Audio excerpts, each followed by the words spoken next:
Wake up! Wake up, wake up, wake up! Good morning, Vietnam! Hello there.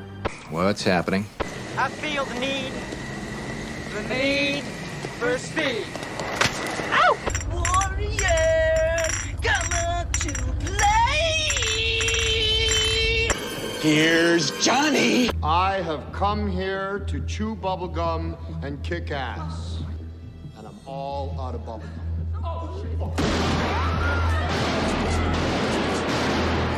Hello, everyone, and welcome to Cinemateq. Today is Sunday, April the 17th, I think. Yes, it is. I hope you're having a great weekend so far. I know for some of you it's going to be a long weekend of sorts, so I hope you're having lots of good, fun times hanging out with family and eating food and doing things that you enjoy and things that you like. I was able to do that yesterday, and I'm feeling pretty darn good about it. Feeling so good about it that I'm actually a little bit tired and perhaps a little bit hungover, but I don't think so. I drank a lot of water and I ate popcorn because I went to the movie theater today, so I'm feeling a little bit better thanks to that. So let's say hello to everyone who's here in the chat. Hello, Louis. No, I have not seen Sonic 2 yet. Anna's here. Hello, Prince Amleth. You are new to the chat as far as I know, unless you are someone who's here often and changes their name. Dory, perhaps. And Tracy's here. Hello, and greetings to you. And Rocco is, would you guess? He is sleeping right now somewhere else in my apartment. So he may be joining us a little bit later, probably when he feels like he needs to replace the hungry feeling in his stomach with love and affection. That is when he will grace us with his presence. So, all of that said, we must start these live streams off the exact same way that we have been for the last couple of weeks, to great acclaim, I might add, especially on TikTok. Those things are starting to do real well.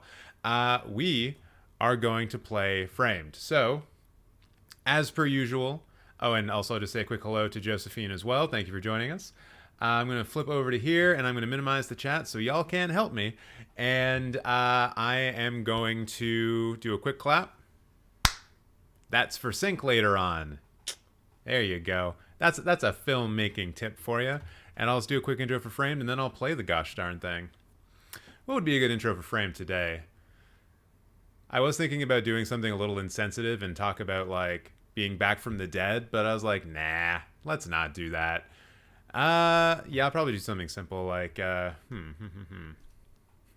It's frame time once again, and I can't wait to fail. It's frame time once again. It's frame time once again, and I can't wait to fail. That's actually not bad. All right, let's see what we get today.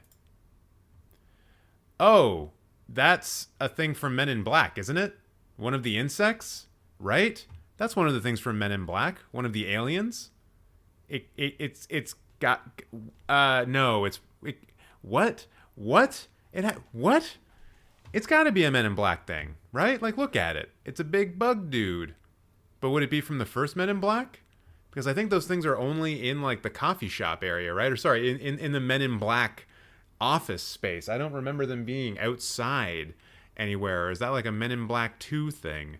Or a Men in Black 3 thing? Or a Men in Black International thing? I don't think this was in Men in Black, so Men in Black isn't even listed here as a possibility. Oh no, the guy's added to the number of things that you can look at, so there's like so many. Men in Black 2, Men in Black 3. All right, so I just don't even think Men in Black is listed here. So then what else could this be? In what other film has a big old bug-looking thing?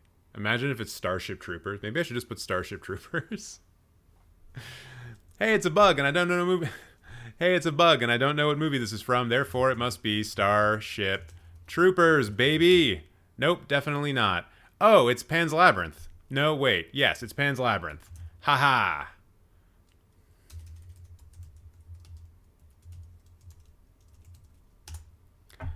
What? Did I spell Pan's Labyrinth wrong? I don't think I did.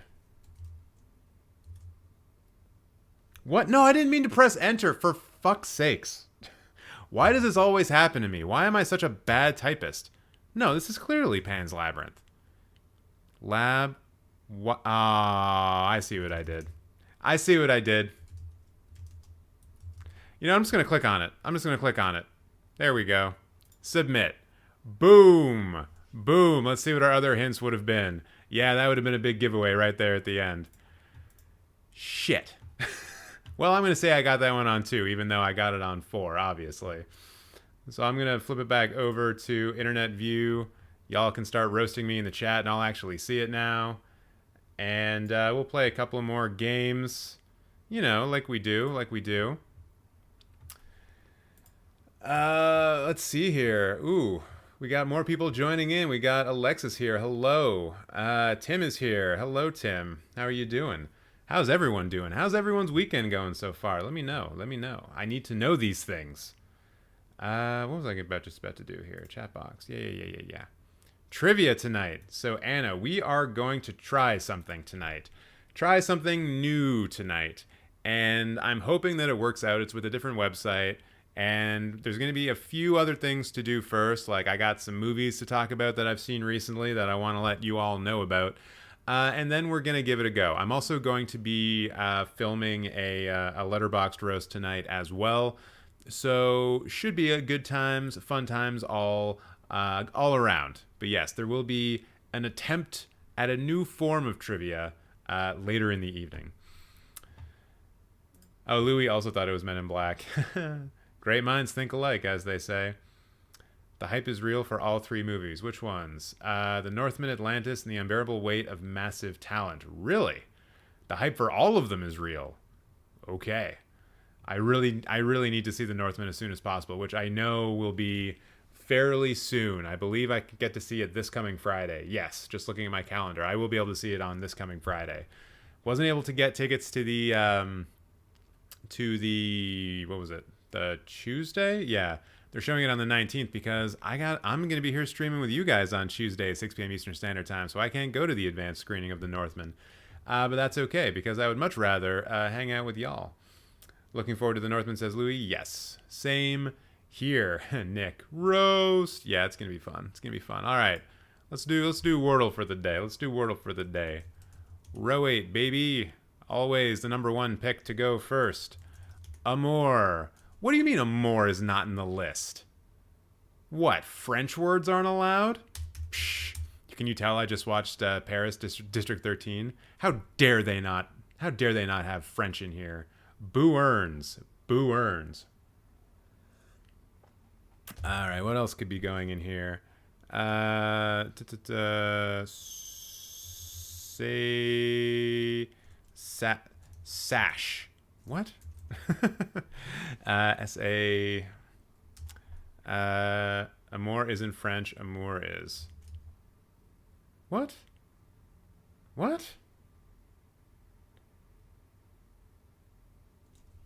Wait, amour is not a word? Amore. Oh, is it Italian then?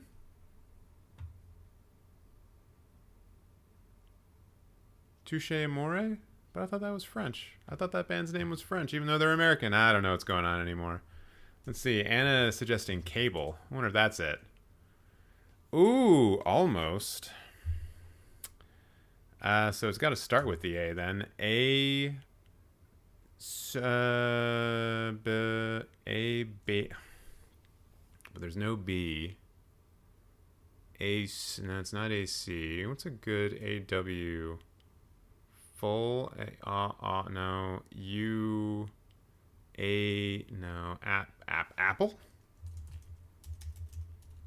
apple. Oh my god, it's so close. Apple Aspel Apple G H E is it I no. Is it just another ample? There we go. Ample. Woo. I think it's Spanish. All right. Maybe I don't know as much about the language as I thought. And by much, I mean a single word. And then, of course, we also have Actoral, which I like this one. It's kind of laid back. It's kind of chill. I'm trying to figure out if I can like do this in a way where I just see like, oh yeah, 8.8, so it's a fairly high rated film, and it's a sci-fi adventure from like 2000. This to me is like the biggest clue, right? Because you've got to think to yourself, like, what was the best film that came out in 2010 that had like even the slightest bit of science fiction going on for it? That's only one word. And so it's not going to be like Iron Man or Guardians of the Galaxy or Thor or anything like that. But that to me has got to be like the big one. I think Tom Hardy was the one from a while ago, or like a couple of days ago, unless they've redone it somehow. Oh, what? No, but Tom Hardy was the one a while ago, right? Like a couple of days ago. I remember guessing Tom Hardy and getting it on Tom Hardy like a couple of days ago. Well, that's weird. Maybe they've already run out of actors for this. Boo to that. Boo to that. All right, let me just get rid of these. I'll come back into this view and just welcome everyone again. Hi there. Josephine's brother hates Inception, so I guess your brother is not Louis. Confirmed. Hope the next two Beast films are just about Dumbledore on the hunt for Grindelwald, because the story for the Beast characters are pretty much done by this point. I can't say one way or the other because I have not seen it, but according to you, Louis, it's also worth watching. Fantastic Beasts 3. Don't like the way Depp got recast, but Mads was better. Well, if Mads is better, then there you go. That's all we really need to do. Did they do anything in the film in order to say like, oh, this is why he looks different? Was there like a spell he cast in order? Yeah, like was there like a spell that he cast in order to like change his appearance or anything like that, or did he just like? Did you just show up on screen like looking a bit different? Everyone's like, ah, yes, Grindelwald. We've always known that this is exactly how you look all the other day. Alexis, I saw Killer Joe the other day. KFC. Oh man, I saw Killer Joe at TIFF when it premiered. It wasn't the actual premiere, so I don't think I saw like the Q&A with William Friedkin, the director of The Exorcist. But yeah, I think the version of it that I saw was the original uncut version of it as well, which is a little bit spicier than the one that perhaps you got to see. And yeah, KFC. If you've seen Killer Joe, you know exactly what we're talking about. I think actually I would be more repulsed by that film now if I were to see it for the first time now, because obviously I don't eat chicken, right? So I don't eat KFC. So I would probably like, that would be so much worse. So much worse. Imagining that the guy that Matthew McConaughey was doing that to in the film, if he was also vegan and being like force-fed the chicken like that, oh, that'd be so fucking bad. For those of you who haven't seen Killer Joe, like, go check it out if you want to see Matthew McConaughey do some real disgusting stuff with KFC chicken, but he's doing it to another person, like torturing someone else with KFC. It's a film. It's definitely a film. Oh my god. Starting off on a good note, because now I have that image in my mind. Oh no. Well, it's not Skyline or Tron. It never is. A few days ago it was Joseph Gordon-Levitt. Oh, that's probably what I was thinking about. Right, for Actoral. Yeah. Nick, it made you never want KFC again. Yeah, I believe it. Friday night I watched Possible Worlds, a 2000 Canadian film with Tilda Swinton. It was very interesting. It would make a good double feature with Everything Everywhere All at Once. Really? I didn't know that Tilda Swinton was in a Canadian film. Tilda Swinton, Secret Canadian confirmed. What is it called? Possible Worlds. Trailer. Yeah, okay, I think that's the one. I wonder who directed it. films. Just a film. Robert LePage. That sounds familiar. What have you done, Mr. LePage? Oh, he acted in Jesus of Montreal. I was like, oh, he directed Jesus of Montreal. No, just acted in it. Just acted in it. What else has he directed? No. Polygraph. The Confessional. I have not seen any of his work. I don't even know if I'm aware of any of his work. Although Possible Worlds does sound cool. Yeah, it's got a pretty good cast going on. Tilda Swinton, Tom McCamus. The Australian Film Festival Possible Worlds running since... Oh, there's a film festival in Australia named after the movie. That's kind of weird. That's cool, but that's yeah, right on. And it won some Genie Awards, which at the time was Canada's version of the Oscars. Now we have the Canadian Screen Awards.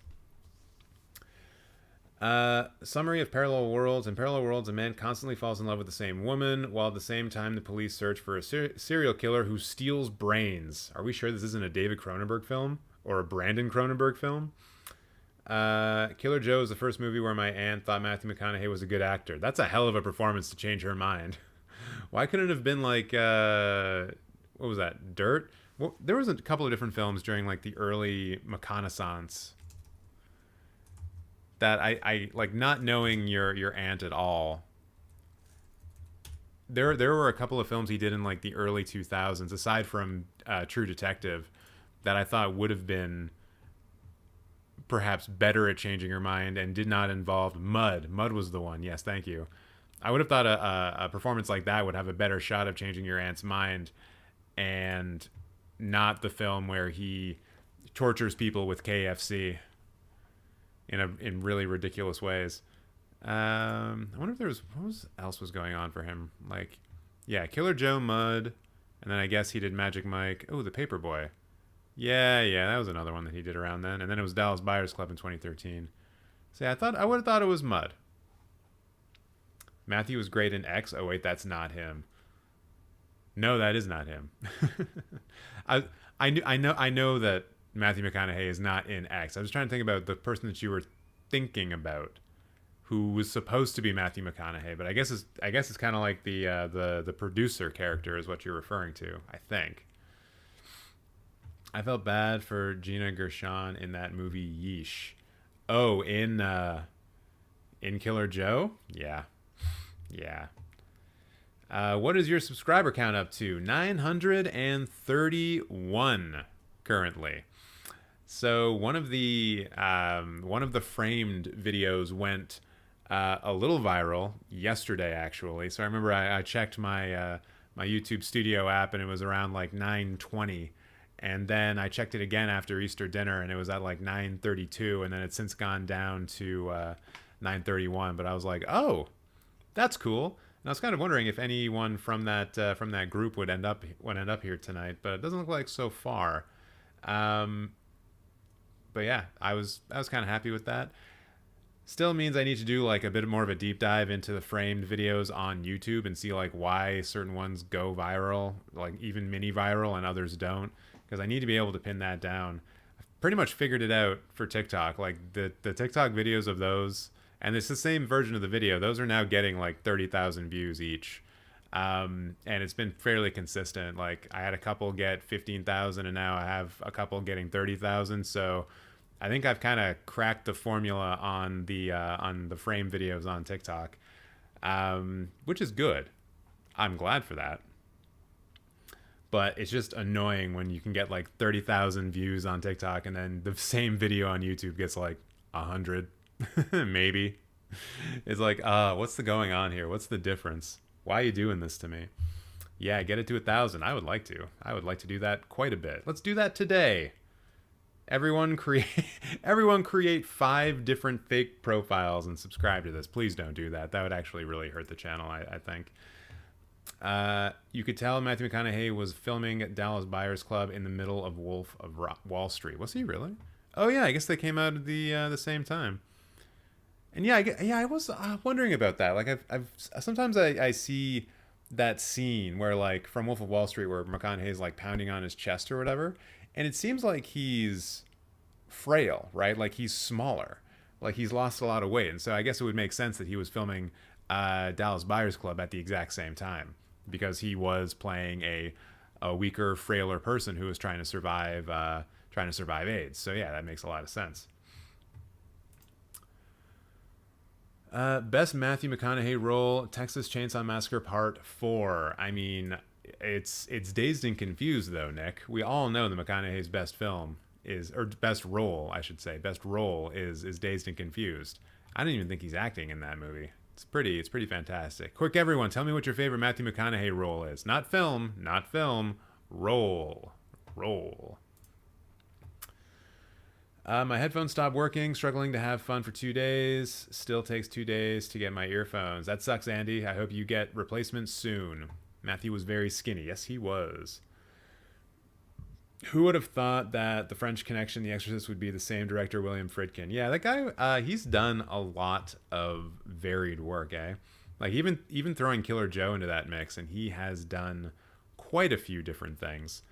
I wonder if there's any other, like, curveballs, because I feel like there are. I think William Friedkin got to a point in his career where people either weren't hiring him or he wasn't able to like pitch stuff or something, and so he was just sort of like making whatever he could. And I think there's some weird ones. It's kind of like how George Miller, the guy who's directed all of the Mad Max films, like also did Babe, A Pig in the City and that kind of stuff. Also, good on Friedkin for doing like The French Connection and The Exorcist back to back. That's pretty wild. Yeah, okay. He directed Cruising, the 1980 film where Al Pacino plays it's about a serial killer who targets gay men. Never mind. That's probably actually very much in his wheelhouse, William Friedkin. Rules of Engagement? That's his movie? Wild. Bug. What is Bug?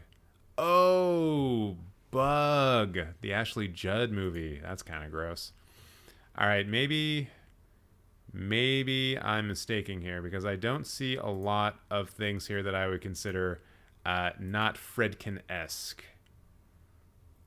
Although he did do a movie with Nick Nolte and Shaq called Blue Chips, which is very strange.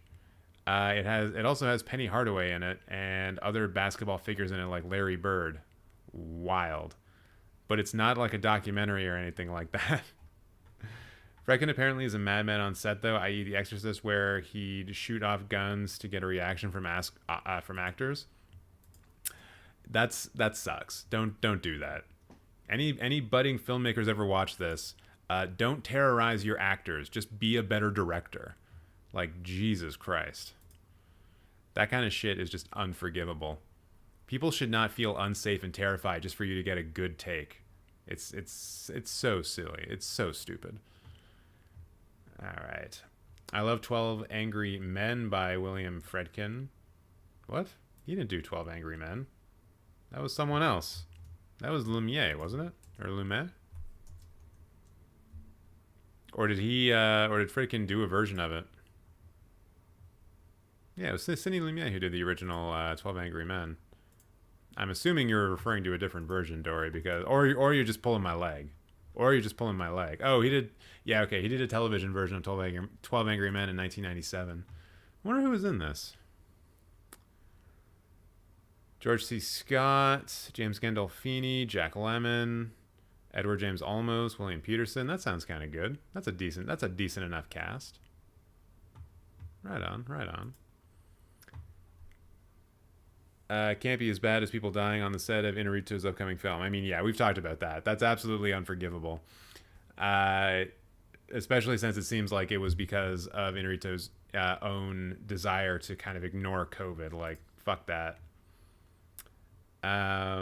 Just absolutely fuck that. Let's see here. Best Matthew McConaughey is Buster Moon in Sing and Sing 2. I won't elaborate. Anna, you do not have to elaborate on that. Matthew McConaughey is good friends with Guy Fieri. That's cool. I kind of want to be good friends with Guy Fieri. I think he's an all right dude.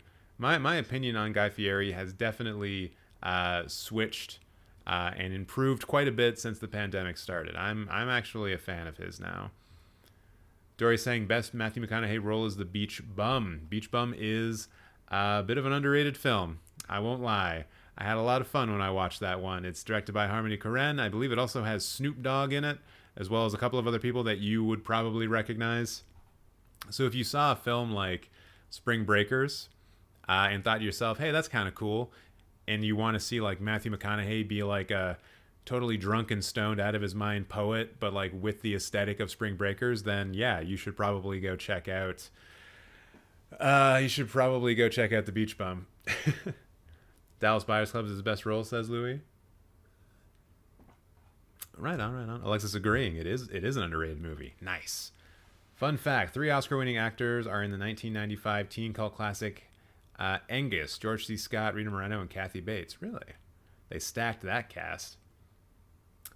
Can't be... Oh, yeah. Regardless of whether or not you like his movies or if one of them will be good. For sure.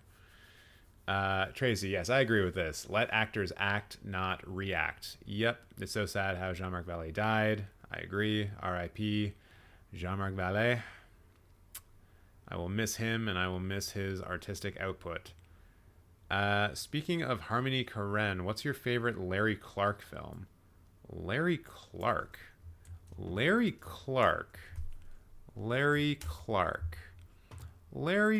I'm just going to keep saying his name over and over again until I can actually look at his filmography. So, of the ones... So, like, this list, I've only seen kids. So, I haven't seen, like, Another Day in Paradise, or Bully, or Teenage Caveman, What's Up Rockers, although that sounds like it's probably for me. Yeah, there's someone skateboarding on the poster. It's probably for me. Mafia Girl. Who is that?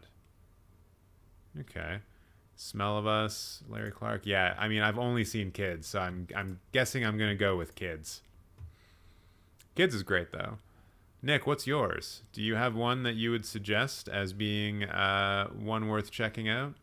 Looks like he did one here with noted asshole James Woods, as well as Melanie Griffith, Natasha Grierson Wagner, and Vincent Kartheiser. That might be interesting. Heard of Kids? Yeah, Louis, you should definitely watch Kids. You should definitely watch Kids. It will make you depressed, probably. My dad hates James Woods. Yeah, I'm not a big fan of his since he turned into like a right-wing shitbag.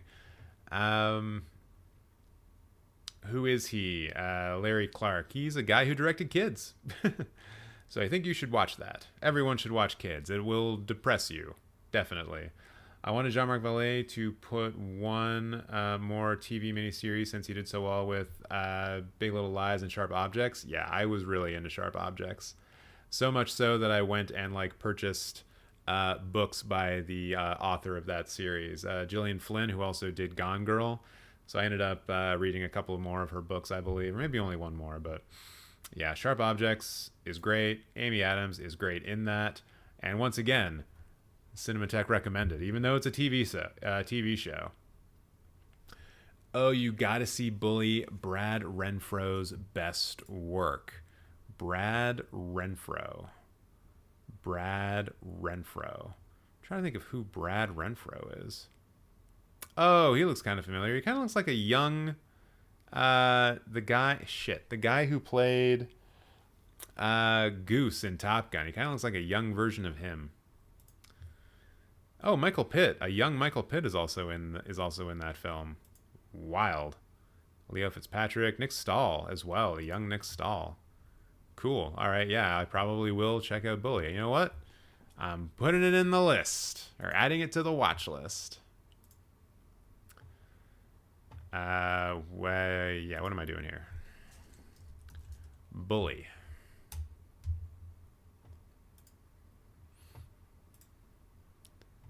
Right on. Michael Pitt was great in Hannibal.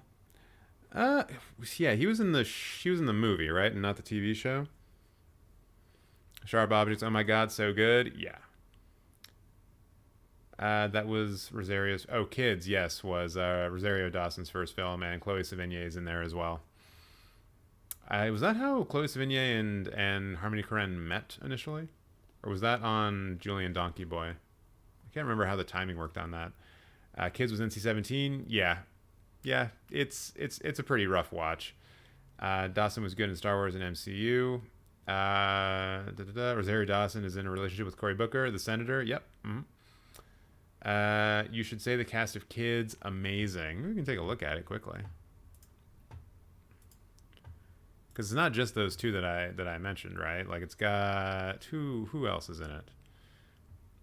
Okay, well, it really only mentions Leo Fitzpatrick, Justin Pierce, and Chloe Sevigny here. Who else we got? Rosario Dawson. That's all the ones that I recognize. I guess John Avery Abrahams. I recognize him, but only by looking at his photo. Michael Pitt was also great. Murder by Numbers. Nobody ever talks about that flick. Oh, is that the Sandra Bullock one?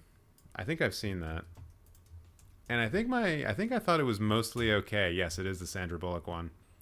Yeah, I thought it was mostly okay, actually. Barbette Schroeder. What else have you done? This is the director of it. Why is it only television? Oh, wait, no, it's not only television. I was just misreading it. Looks like he's a French director who came over and did Murder by Numbers. Oh, also, ooh, wait, what does that mean? He was an actor in Beverly Hills Cop 3. What? So he also directed Kiss of Death, which is a Nicolas Cage film from the mid-90s. Interesting. A Single White Female. Do I know that movie? I feel like I do know that movie. Murder by Numbers, Terror's Advocate, Amnesia. Man, so many films. So many films, so little time. Which makes me think that I should start talking about the films that I've seen over the last little while. And get into what the show's actually supposed to be all about. So, with that in mind, let me just move over to this little thing. So over the course of the last time I talked about this, which would be last Sunday, I've seen 5 films. And I've watched 3 of those films today. It's been a busy day, everybody, but a good day. I walked around, I watched movies, I ate a burrito. Overall, pretty happy with how the day went. So the first film I'm going to talk about was the one that I saw the furthest time ago, which was last Monday. This was a film that screened at TIFF in 2016. It's called Old Stone. It's directed by Chinese director Johnny Ma, I believe. I'm pretty sure it's Johnny Ma. And it's pretty interesting. So let's take a look at it, and then, not a look at it, but a look at the trailer, and then we can chat a little bit about it and some of the things that I found intriguing about it that may make you want to watch it as well.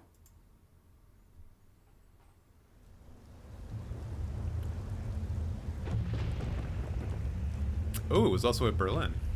人是我撞的，没你们责任，好吧？你们帮我搭把手，你看，帮忙，好吧？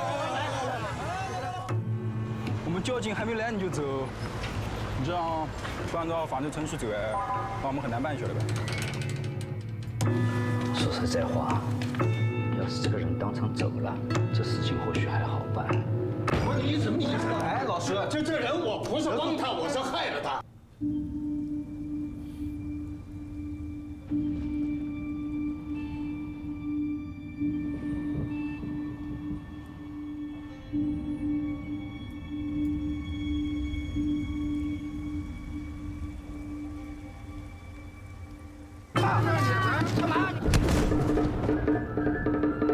那人欠我钱。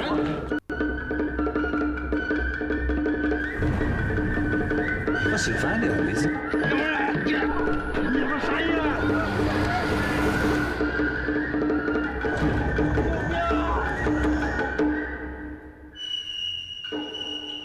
？Johnny Ma, I was right. Haha. I think that was our gossip part or movie chat part. This is all movie chat because, you know, me talking about this movie may bring up points where someone's like, hey, that's kind of like this other movie. And then we're just chatting about movies still. It's all movie chats. It's all movie chats. So this film, Old Stone, you would have probably picked this up just from maybe what you see in the trailer here, but essentially this fellow right here is our main character, and he is not responsible for, but is involved in an accident. He's a taxi driver, and he hits a guy. Well, his cab hits a guy. Let me say that. And then he, being a nice guy, ends up paying the medical bills for the person that he hit because this person is in a coma after the accident, right? So what ends up happening is that his relationships start to fray and fall apart because he's basically throwing his money away. Not throwing his money away. He's keeping this person alive. And I guess the first thing that really stood out to me in this film was the fact that I thought China had universal health care, but someone needed to pay to keep this dude in a coma alive. So that was strange. Nothing really to do with the filmmaking itself, but it's one of the wonderful things that happens when you watch films from all over the country is that it informs you and corrects your assumptions about different parts of the world. So thank you, Old Stone, for educating me just a little bit more. So what ends up happening as this film goes on, and I'm not going to get too much into the plot, don't want to do too much of a spoiler type stuff, but what we see happen is that this fellow here that I still have on screen, our main character, he becomes a kind of victim of endless bureaucracy. And there's a lot of stuff that he has to get done. There's a lot of stuff that he has to do in order to get insurance money, to, you know, make sure that he's no longer paying for this guy's medical treatments and things like this. And it's all just difficult for him to get because the systems as they're set up were not made to operate quickly or efficiently, or they are not being operated by people who are interested in efficiency. And so he just kind of spirals out a little bit. You can see in this photo he is drinking a little bit, and he ends up drinking a lot. And so this ends up being a kind of Kafkaesque type film, which is actually emphasized. And I kind of wish I could show you this shot without the... Let's get the words out of here. We don't need to know about Dostoevsky. So throughout the film, we have a few different shots like this. And there's a particular cinematic tool being used in terms of the cinematography for shots like this. It's not really visible in this one, but it is visible in a couple of different shots. They do some really wide shots, but they use the type of lens that sometimes you might see being used on shots from a plane, where it makes the ground below look like toys. Like everything looks like they're made up. Like I want to see if I can just show you guys this. Camera lens makes things look like toys. Yeah, like that one. Tilt shift photography lens? That might be it. Yeah, so this is kind of the idea. Like this is just a shot from London, but because of how the lens is crafted, it just looks like it looks like everything looks like it's a small toy, right? Even these people look like tiny little toy type things. The cars look like toys. Everything just looks very toy like. And so in shots like this one, not so visible, but in other shots where they're doing this kind of look at the forest, it is apparent that they're using it. And usually the way that the shot is set up is that there'll be like a single tree amongst all of these trees that's just sort of like flailing around, and that's the one that's being focused on. It's center frame. And all of the other trees are kind of just like stationary from the looks of it. I don't really know how they kind of pulled off some of these shots. Maybe there's just someone in the forest shaking the tree. I don't know. So it has that tilt shift camera lens type look. And then there's this one sort of piece of the sort of greenery that you see that is moving. And what I took from that was that they were going for this kind of visual metaphor for being in the middle of a forest, being in the middle of a giant bureaucracy that you are sort of lashing out against but cannot affect or change in any way, because the rest of the bureaucracy, or the rest of the forest, in the case of the visual image, is not interested in changing and is not interested in you at all. So it was a nice little piece of visual storytelling that they kind of pepper throughout the entire film. I was really, really into that. And then so as the film sort of goes on, Guy spirals out a little bit more. He goes on a little bit of an investigative tear, trying to find out things about people who were maybe involved with the accident when it actually happened. And then we end up at a place where, and I'll just go back here because I don't think I'm going to show any more images from the trailer. We end up at a place that ends up being disastrous for pretty much everyone who is highlighted throughout the film. And with the ending, it's clear that this film is not just trying to say something about one particular situation or one particular person. It does come across as a massive societal condemnation. This film, I feel like, is not really pulling any punches in that regard. And it's so overt with how the film ends. Like, it's not someone staring into the camera and saying, we must do something to change the system that we have, but it's like one step below that. So I admire the director for going in that kind of route, and for, you know, attempting to push back against what can only be, at least as far as the film is concerned, an insufferable and suffocating amount of bureaucracy in order to, an insufferable and suffocating bureaucracy that they have to work within in order to get anything done. And from the looks of the film, like, it's just not a fun time to have to do that. And then just like a couple of extra comments on the look of it, and maybe I'll switch back here just to show some shots off. Like, it has a fairly, I wouldn't call it basic look, but there's a lot to like in the visuals of this film. Like, you can see here, this is kind of like this scene, this shot, kind of plain, not a lot going on. The way this is constructed and composed is not really telling you anything about the power dynamics at play in this scene, but actually there really is no but here. It's kind of like one of the not so good shots in the films, but there is also some really nice stuff. Like the one shot I showed you of the guy where he's taking a drink. This is pretty indicative. This is more indicative of what you get throughout the entire film. So it's pretty cool. It looks mostly pretty good, I would say. Not necessarily tonight, but in the future, can we talk about our favorite guilty pleasure movies? Of course. Of course we can. Oh, Miriam's here. Hello, Miriam. Good to see you in the chat. What was Dory saying? Old Stone sounds like a Ken Loach film. Oh man, have I seen any Ken Loach films? I don't know if I have or not. How many different times can I expose myself for being a bad cinephile in one night? If any of y'all are playing the Cinemateq drinking game at home, that should be one of the things. Every time TJ admits to not seeing a film by a very important director. Oh, have I seen Kess? I don't know if I've seen Kess or not, but I might have. Riff Raff? I don't know if I've seen Riff Raff. I don't think I have. Oh no. Oh no. What's the movie that I should have seen by Ken Loach? What's the one that I absolutely should have seen? The Navigators? No, I don't think it's The Navigators. Which one's Miriam saying? Secrets and Lies. Secrets and Lies. I don't see one called Secrets and Lies. Is it a document? No. Secrets and Lies. I don't see it though. I don't see it. I'm spelling it right. There's nothing here that has secrets in the name.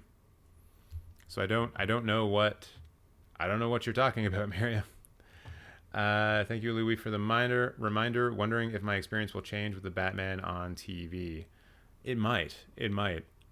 I think because that film was definitely made for like HDR TVs just based on how dark it actually is. I think it might actually be for some people a superior viewing experience if you have the kind of TV that can handle the really deep blacks and the really bright orange and red colors. So Yeah, I think it'll look pretty good on home television screens if you can get a really good bitrate for it. Secrets and Lives is Mike Lee and a masterpiece, one of my favorite films. Oh, thank you, Alexis. See, we all learn something new every day.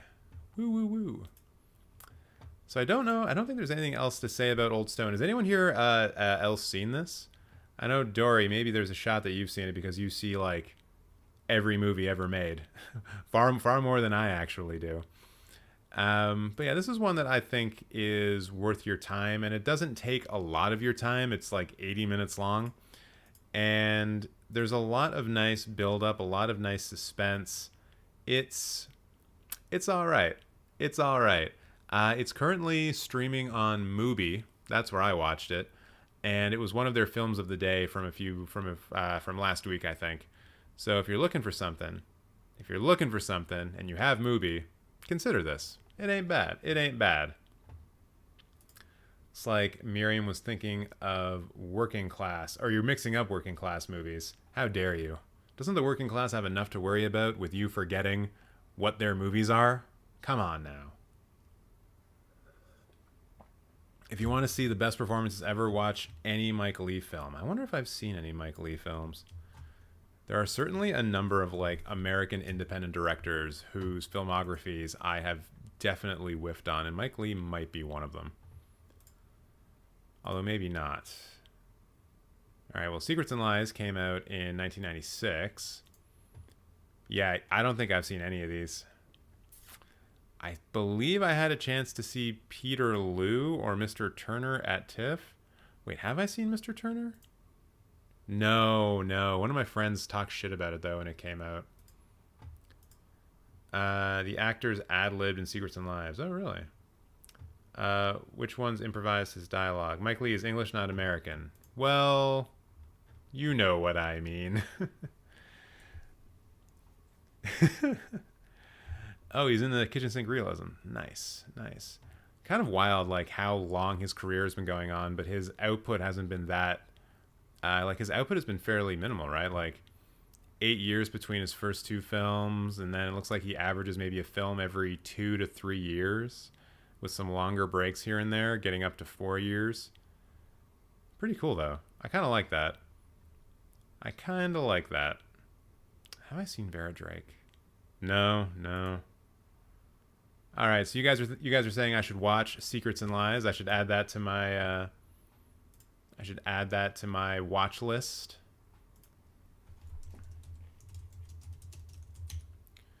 Secrets and Lies. Let's do it. Let's add it to the old watch list. Where's it streaming? It's on the Criterion Channel. Ha ha. Heard of Mr. Turner nom for best cinematography. Yeah, I knew. Yeah, like I've heard of it somewhere else. It wasn't just one of my friends talking shit about it. Brenda Brethern is one of my favorite actresses. Is she the one from the film I just pulled up? Yes, watch Secrets and Lies, please. All right. Mr. Turner the Painter? Yes, Mr. Turner the Painter. Pitt was Mason in the second half of TV Hannibal. Oldman was in the movie. Oh, that's right.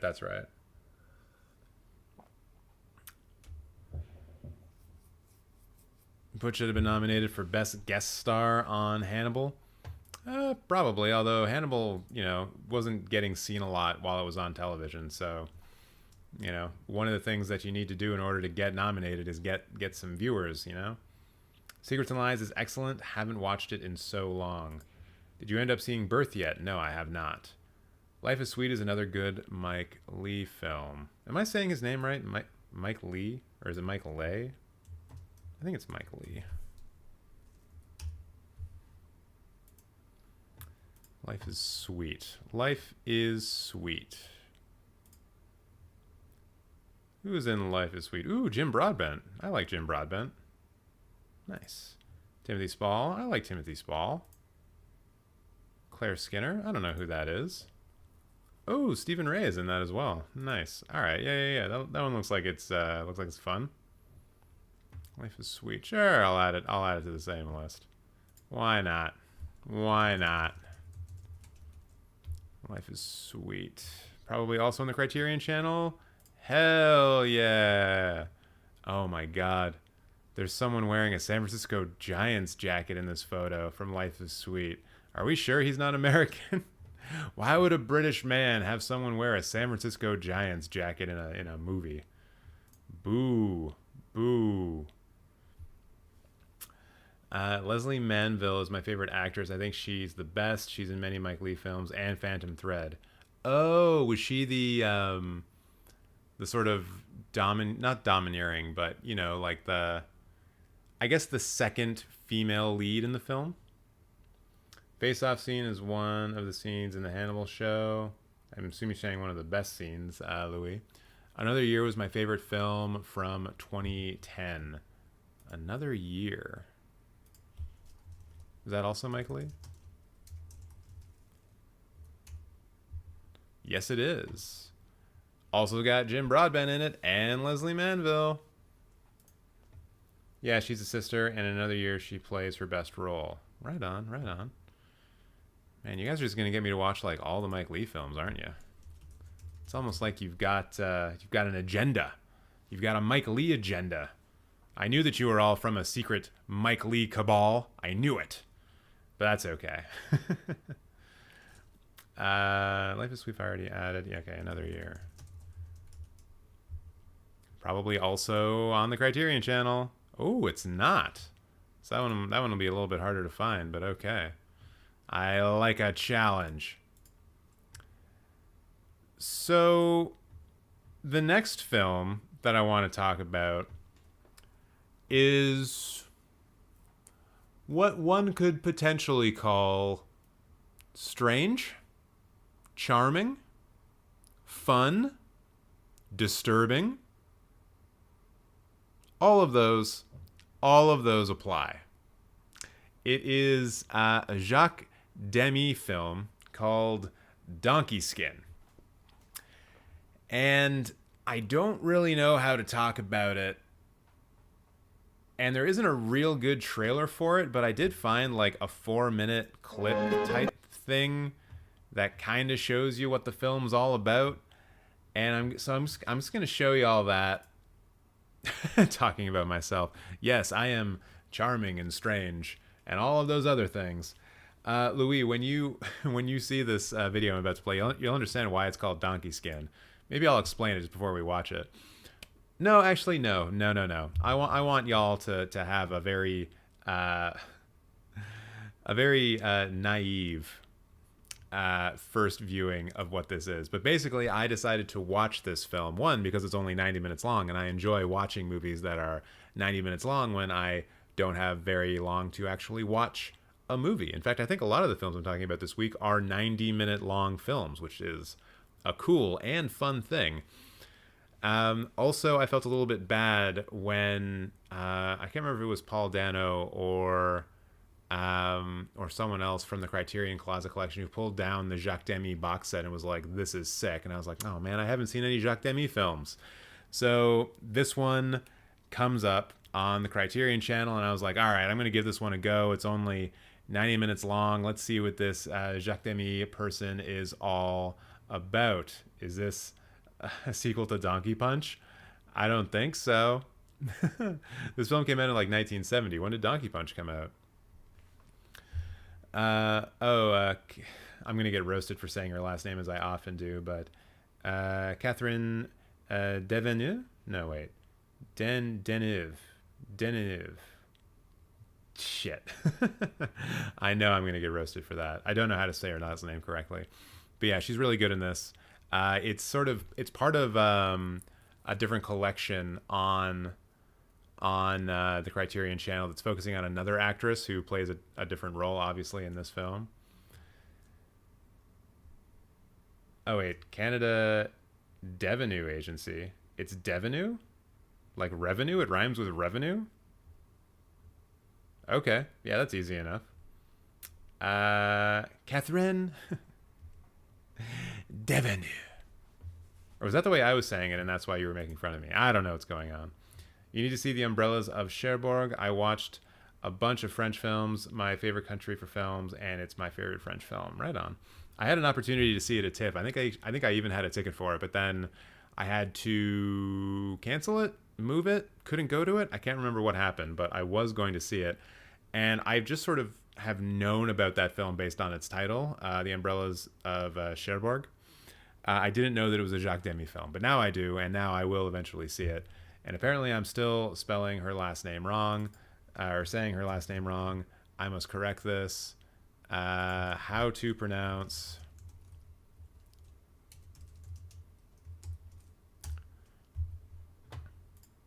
We can all hear it together. Catherine Deneuve. Oh, Deneuve. Catherine Deneuve. Oh, so it's not even Catherine. Catherine Deneuve. Catherine Deneuve. How Do you we say have the Villeneuve? I correct say Villeneuve. pronunciation of your Denis name? Villeneuve. Ooh. Catherine Deneuve. Catherine Villeneuve. Catherine Denis Deneuve. Catherine Villeneuve. Yeah, I guess that makes sense. But you see, I know how to say Villeneuve because there was a Canadian race car driver who was really popular when I was a kid, and his last name was Villeneuve. So I've always known how to say Villeneuve. But Deneuve? I've already forgotten. Catherine Deneuve. Deneuve, Deneuve, Deneuve, Deneuve, Deneuve, Deneuve, Deneuve. Someone take that and turn it into a song. Deneuve, Deneuve, Catherine Deneuve. All right.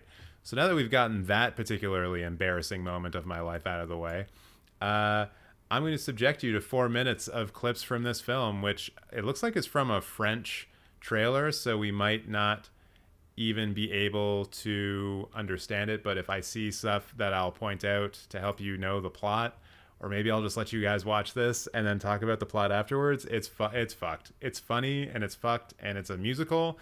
Anyways, here is Donkey Skin.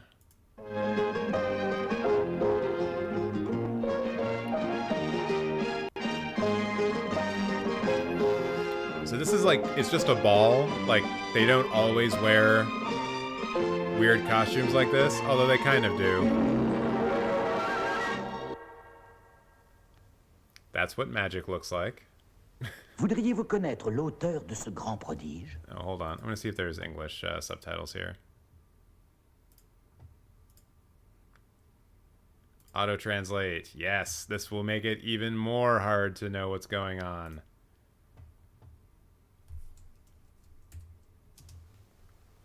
Voudriez-vous connaître l'auteur de ce grand prodige? La Fée des Lilas.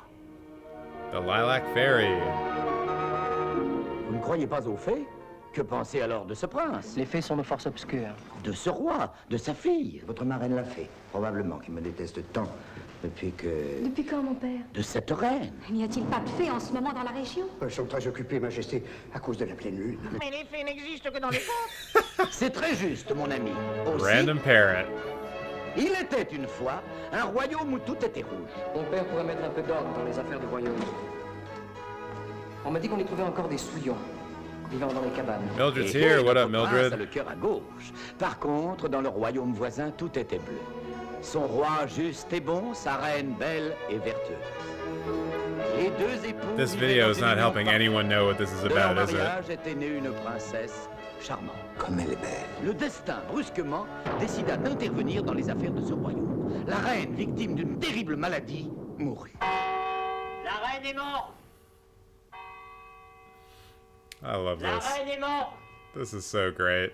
Alors ce monarque, si grand, si respecté, aveuglé par son immense douleur, tel les rois de Shakespeare, résolut... Je vous aime, ma fille. Et je vais vous épouser. Bien So in ou this mal, moment, the king has j'ai decided that he's décidé going de to vous marry his épouser. daughter. La situation est-elle désespérée? Oh non. Oh non. Pourquoi non? Tu as raison, mon ami. La fée des lilas. Situation mérite attention. Mon enfant n'épouse Here's some of the jamais music, ses parents. because it is a musical, as I Je vais mentioned. vous protéger, j'ai pour vous un chemin par mes soins tout tracé. Mais de grâce, écoutez, j'ai tout manigancé. The costume design is phenomenal in this. There's a couple. I hope they actually show a couple of like key moments from the beginning of the film. But the costume, yes. All right, I'm gonna pause this. So, all right, maybe we should just talk about the plot right now because maybe it'll give better context for what's actually happening here. So this is the main character, Catherine Deneuve, playing the princess. Her mother dies, and the wife, or the mother, the queen, makes the king promise that he will not get married unless he can find a woman who is more beautiful than she is. And the king gets images and portraits from a number of women from different kingdoms, people who he would be eligible to marry, and he's like, she's ugly, she's ugly, she's old, she's ugly, she's ugly. Dude's basically left swiping like there's no tomorrow. And then someone says, well, there's this other portrait that you haven't looked at, and he looks at the portrait, she's like, my God, she's so beautiful and incredible, I must marry this person and obviously have sex with this person. And then the person's like, well, my lord, this is a portrait of your daughter, who we see here being played by Catherine Deneuve. And so he's like, yes, I'm going to marry and have sex with my daughter. And like, he's never explicit, like he's never like explicitly saying, I'm gonna fuck my daughter right now. But he does say that, like, I must have a male heir, or else, like, what's the point of having a kingdom or whatever. So he's going to marry his daughter in order to sire a male heir, i.e. the boning. It's such a fucking weird premise. It's such a strange premise. So the lilac fairy, who we see here, and she's the one who has the Criterion sort of focus on her in the collection that I saw this film as a part of. She shows up and she's like, look, you definitely can't fuck your dad. You can't marry your dad. That would be a bad thing. No, you will not do that. So then they start concocting ways in order to make the father, like, not want to marry the daughter anymore. And one of them is asking him to make a series of dresses that are very difficult to do. And the first one that they ask for is a dress that looks like the weather.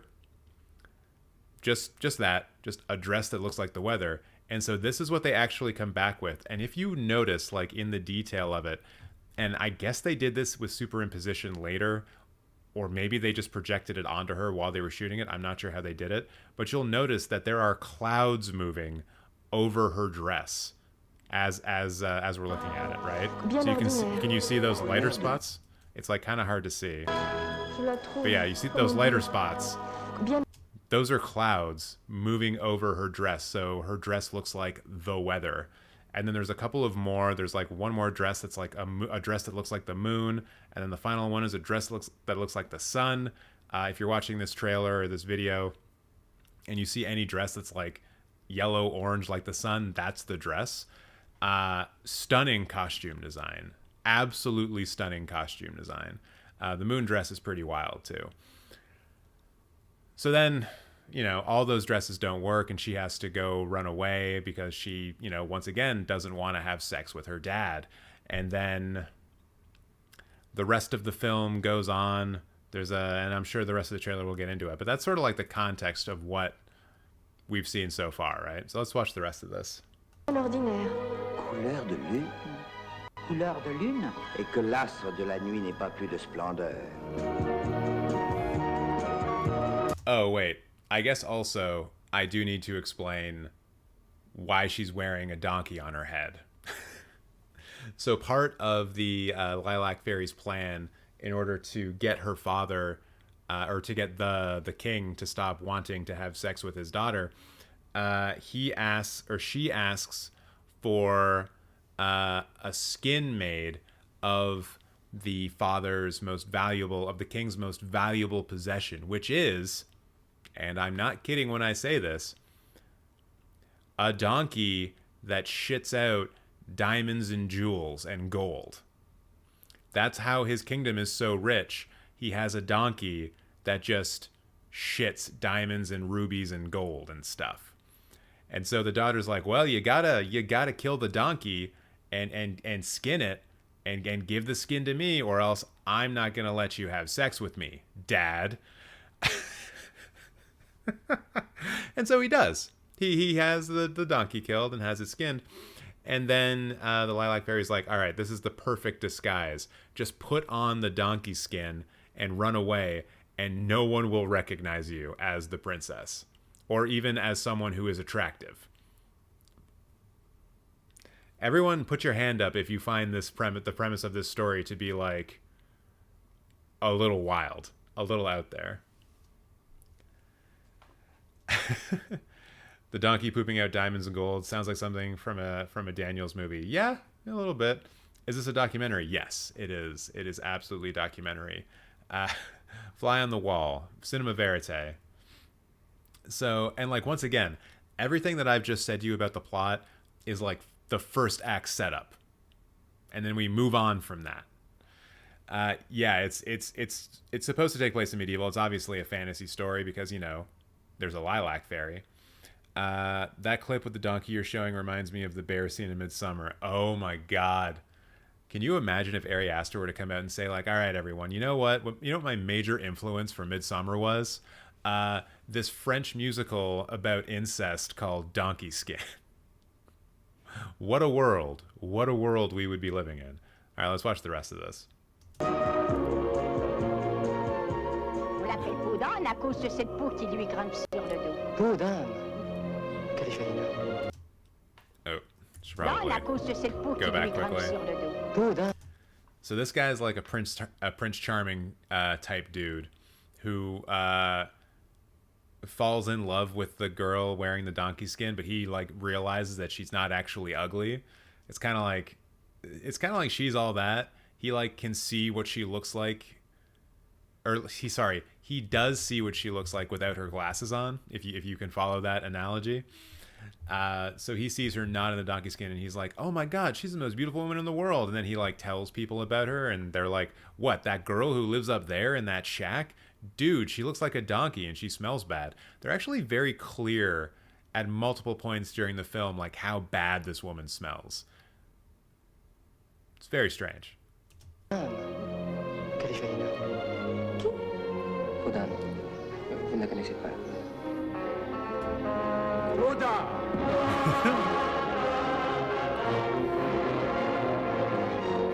Oh yeah, okay. That's a good shot of the sunshine dress, or the sundress. Yeah, look at that dress. Look at that dress. Wild. Absolutely wild. Eat your heart out, costume designer who did Cruella. This is just so good. So good.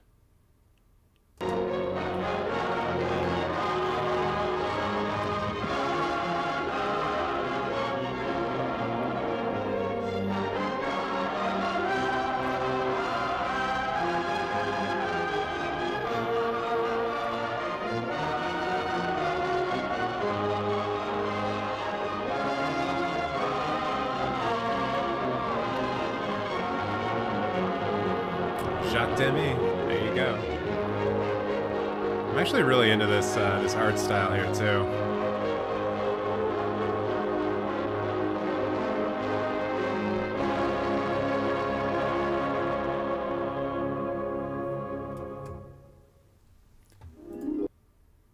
Incredible. So one thing that they don't really highlight in this clip either is that this is a musical of sorts. There are a number of musical numbers. Like there is a scene where in that sunshine dress, the princess bakes a love cake for Prince Charming, and the recipe is a song. So there's other stuff like that in it. But I guess what I'm trying to get across with this whole discussion about it, if y'all haven't picked up on it yet, is that this film is kind of wild, kind of out there, but also very entertaining, and has like some of the best French actors who have ever lived in it, like Catherine Deneuve. They mentioned the other one at the end, who I was thinking of, that Criterion was actually doing a whole series about. Gone by it. Where are you? Jean Maras plays the king. Not you. Yeah. Delphine Seyrig. She is in Last Year at Marienbad. She's been in a number of Louis Benuel films, including The Discreet Charm of the Bourgeoisie. She plays the Lilac Fairy. I'm almost certain of that. So having her in this film is pretty awesome, pretty great. And say the title again, please, CJ. Donkey Skin. The name of the film in English is Donkey Skin. It looks like in French it's Piodan. Piodan? Yeah, something like that. Which I wonder what the translation of that is. Is it just a literal translation?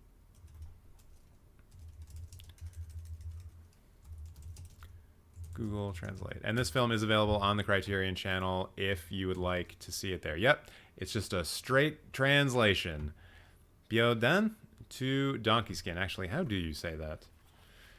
Today's the day I'm going to learn how to say a couple of different French things correctly. Piodan. Piodan. Okay. How do you say donkey skin? Donkey skin. Ooh, illuminating. One more time. Donkey skin. Donkey skin. Thanks, Google. Yeah. So this one was a big left field. No idea what any Jacques Demy film looks like, or plays like, or is like. And now I am eternally curious. Like, look at this random white cat thing here in the background, right? What is up with that? So now, yeah, I'm very interested to see more Jacques Demy films, because if they're anywhere close to this level of charming ridiculousness, then I'm gonna be pretty happy with other ones. Let's see. Dory's saying, everyone watch Delphine Seyrig in Jean Delman. Yes, 23. Quand tu commences. I don't know how to do 1080 in French. That one is also in the Criterion collection the Criterion channel right now. I think it's part of the Delphine Seyrig thing as well. I mean, of course it would be. This is like a really long film, though, isn't it? It's an Ackerman film. Yeah, it's 201 minutes, so it is a bit of an investment, but it's also a Chantal Ackerman film, so you know it's probably pretty good. I need to see more Chantal Ackerman films, too. I need to see a lot of stuff, as I always say. So with that said, based on everything that I have told you about that film, is anyone here interested in seeing Donkey Skin? Like, is anyone here actually going to try to find it and take a look at it and see what it's all about? Because I hope that the words I said make you want to see it and, like, don't make you not want to see it. Yeah, check my phone here quickly before we move on to the next film.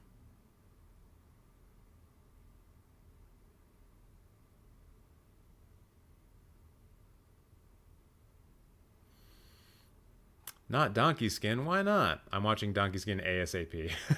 Way to go, Dory. The next one I'm going to watch is Donkey Skin. Yes, and yes, Josephine's also into it. Nice. Nice. Pique Tracy's interest? That's all I'm curious about. That's all I'm interested in. Piquing interests. I imagine your library would have it if they have like a fairly substantial number of Criterion films as well. What is the name of your local library?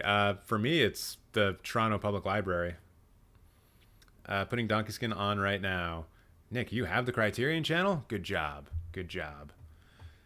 Try not to dance too hard to the wicked awesome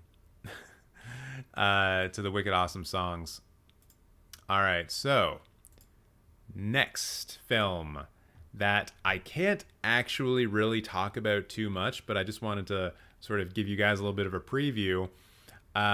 This movie is called Virus 32. It is a South American zombie film that is going to be released on Shudder, I believe, next week. And I was able to check out a review copy because, yes, occasionally I am afforded that privilege and luxury. I watched this film this morning, and I believe the embargo for reviews is up tomorrow. So I'm going to have a video on the channel giving a review of this film then. but I'm just going to show you guys the trailer for this now so you can get a little bit hyped for it, maybe get a little bit interested in it, and we'll like, I can't talk about it because I'm under embargo, but yeah, I'll be very careful with what I say about it. But anyways, here is the trailer for Virus 32. Is this a COVID inspired type thing? No, it's very much a zombie film, but they use the word virus instead. I did see the Batman film. ¿Querés café? Tengo 8, mamá. Sí, tenemos abundante azúcar. Iris reportándose. ¿No te da miedo estar sola acá? No, qué miedo. Tocás este botón y me llamás. ¿Ves esa cámara que hay allá? Acá te veo. Tranquila, no demore, ya vengo. ¿Jugá?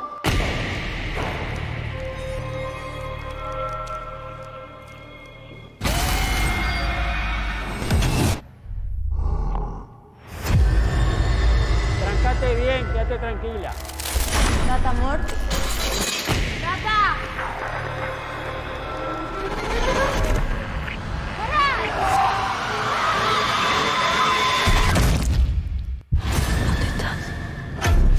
¿Dónde estás?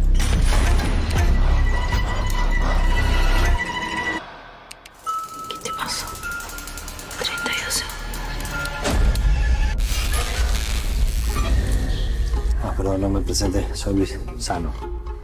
Estoy acá con mi esposa. Hola, Mimi. Nos va a ayudar a traer a Raúl.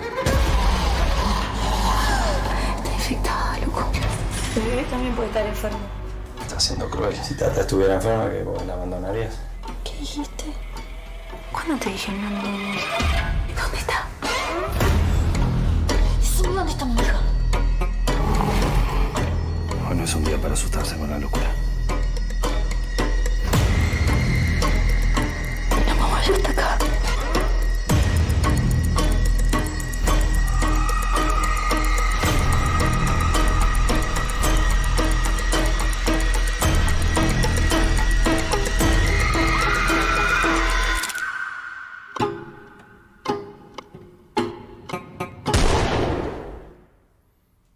So there you go. I think it's kind of made clear in the trailer, so I will just sort of like briefly touch on, I guess, the what makes this a bit of a unique zombie film is that the 32 in the title is referring to a kind of cooldown period that the zombies have after they assault or kill somebody. So it gives you a little bit of a window to get away, if you will. So that's kind of what makes this different from a lot of other zombie films. There's some other stuff which you've probably gleaned from the trailers itself that makes it worth watching. And it looks like we've got some people here already, like Nick and Louise, saying that's a damn good trailer. This one looks great. I'm sold. So I'll be able to give my full unembargoed thoughts on it come tomorrow. I believe, yeah, the embargo lifts on the 18th. Maybe I'll just double check that. Because, I mean, shit, if I can talk about it now, that would be nice. But I don't think I can. Embargo. So this is coming out. I can tell you when it comes out. The Shudder original film premieres exclusively on Thursday, April 21st in the US, Canada, UK, Ireland, Australia, and New Zealand. So it's, yeah, so it'll be out on Thursday, this coming Thursday. And when is the embargo up? Tell me about the embargo. It's embargoed until tomorrow. Okay, so yeah, I can't really talk about it until tomorrow. So I won't. So keep an eye on the channel for a review of this film. Don't know it was a zombie film even by the trailer. Oh, that's interesting. I think the other thing I kind of want to just sort of figure out here is, like, this thing says, like, right here, the YouTube channel, or sorry, the YouTube video here says it's a Uruguayan zombie film. I thought it was Argentinian. And if it's not, then the government of Argentina is helping fund this film, because there was definitely a big old placard or a nameplate at the beginning of the film that just said, like, Argentine or Argentina or something like that. I'm going to check that real quick. Virus 32 movie, because I want to know. I don't want to use IMDb.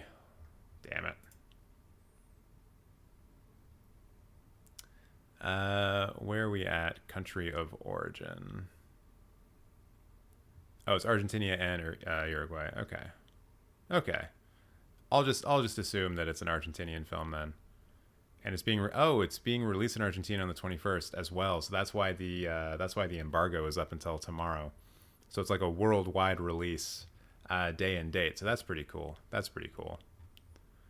So yeah, look out for that. Look out for that review. You don't like IMDb? It's an Amazon site. It's owned by Amazon. So I try to avoid Amazon stuff whenever possible. So now I'm trying to think about, should I talk about the Bergman film or should I talk about Paris 13? I'll do the Bergman film first, because I think my mind is still trying to process. My mind's still trying to process Paris District 13. So I'll give it another couple of seconds to kind of to do the magical work of figuring out that movie. Watch both trailers for Crimes of the Future, new movie coming out. We did that on a previous live stream, Louis. We did that on Thursday. And both of those trailers are available in the trailers channel on the Cinemateq Discord. So if you're not on the Cinemateq Discord yet, join up. Check out those trailers in the Discord. I haven't checked the Discord in a little bit actually. I know that Anna posted something about the Liverpool Man City game yesterday. Yes, we mostly talk about soccer. We mostly talk about football on the Cinemateq Discord, in the off-topic thread at least. Oh yeah, Fernando was asking about Jodorowsky. I just learned about movie review embargoes. Thank you. Hey, no problem. It's one of the reasons why quite often you will see like a bunch of reviews drop at the exact same time because everyone's embargoed, right? Every single reviewer is embargoed. So if I wanted to, I could record offline a review for Virus 32 and have it release on like have it release midnight tonight, and that would be allowed for me. And so a lot of other people would be able to do the same thing. So all of these reviews come out like at the exact same time. And yeah, the sort of the politics of embargoes I think is pretty fascinating as well, just from a, what can it tell you about a film? Like if a film's reviews are embargoed until like 2 days before the film comes out or the day before the film comes out, almost universally that means that the film is bad. Almost universally. Whereas right now we're seeing a counterexample with The Northman because its reviews were embargoed as of last week. And so they were giving us almost 2 weeks of like these positive reviews flooding out because they knew they had a kick-ass movie on their hands and they wanted everyone to know about it to try to build up that positive buzz. Love your anti-Facebook and Amazon philosophy. Thank you. That mean you're anti-Instagram too? Yes. I do still have the Cinemateq Instagram account. I don't use it for anything. That's more so just so no one else can create a Cinemateq Instagram and pretend to be me. So that's really the only reason why that exists. I guess if someone wanted to create a Cinemateq Facebook profile, actually I don't know if that still exists or not. I've deleted all of my personal stuff, certainly. I can't actually remember if there's a Cinemateq Facebook page or not. Let me find that out. Let's go to one of the worst websites that's ever existed. Let me just do this off screen. No, I don't think there is one. And I'm definitely not going to create a new account.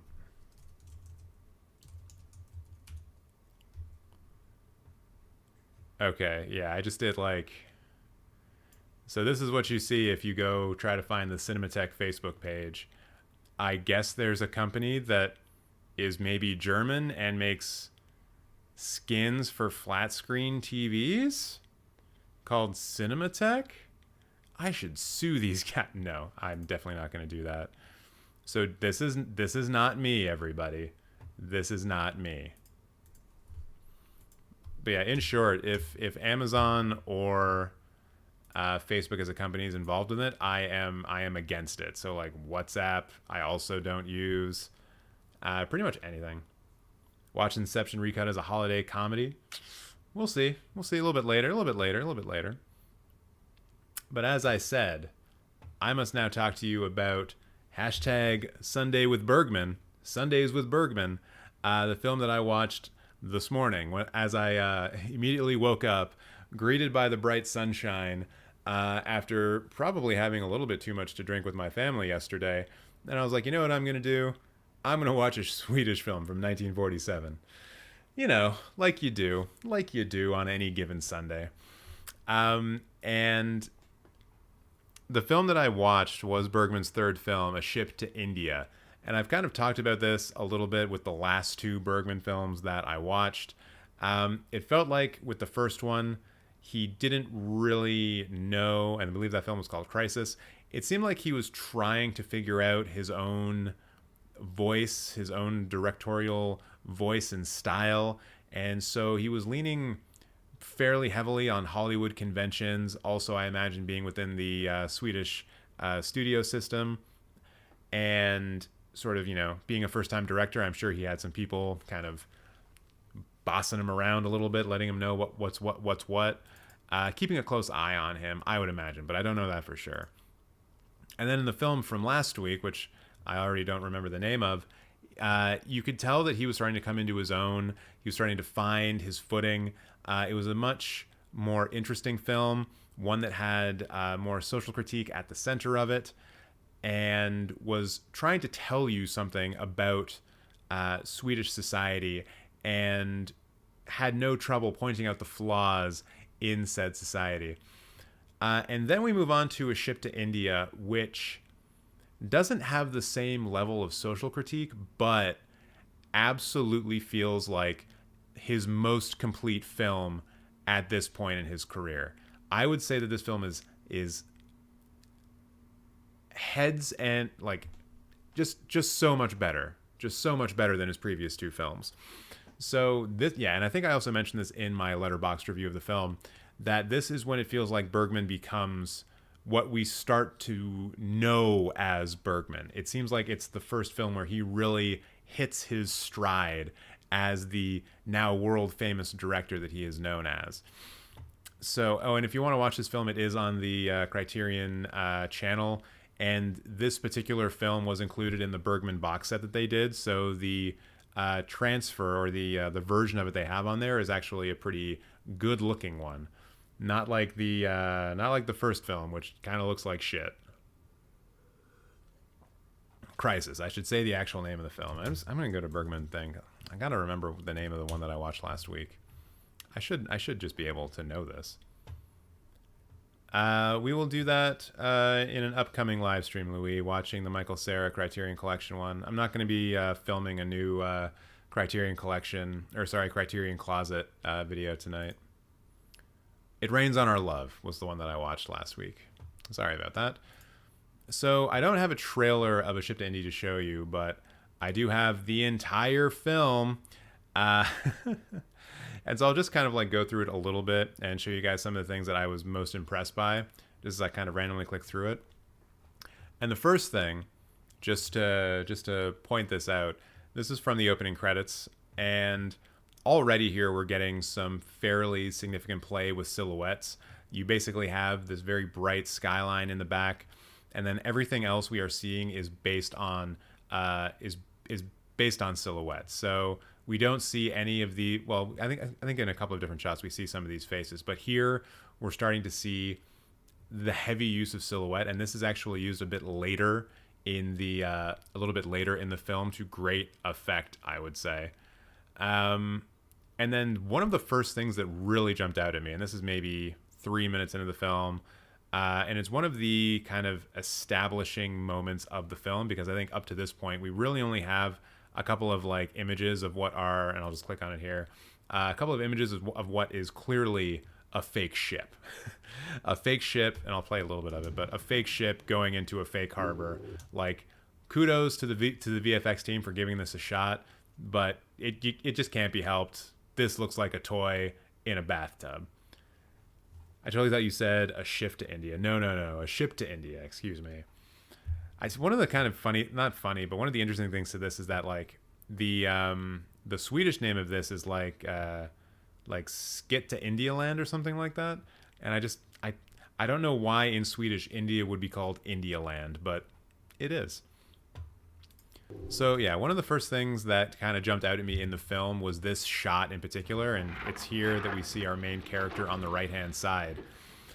And the thing that kind of struck me about this was the composition of the image. The fact that we have two characters on the left who have their back turned to camera. On the right-hand side, we have the main character, and there is just a big old bunch of nothing right in the middle of the frame. Like if you were to look at this based on sort of the T-line or talking about breaking down the image into thirds.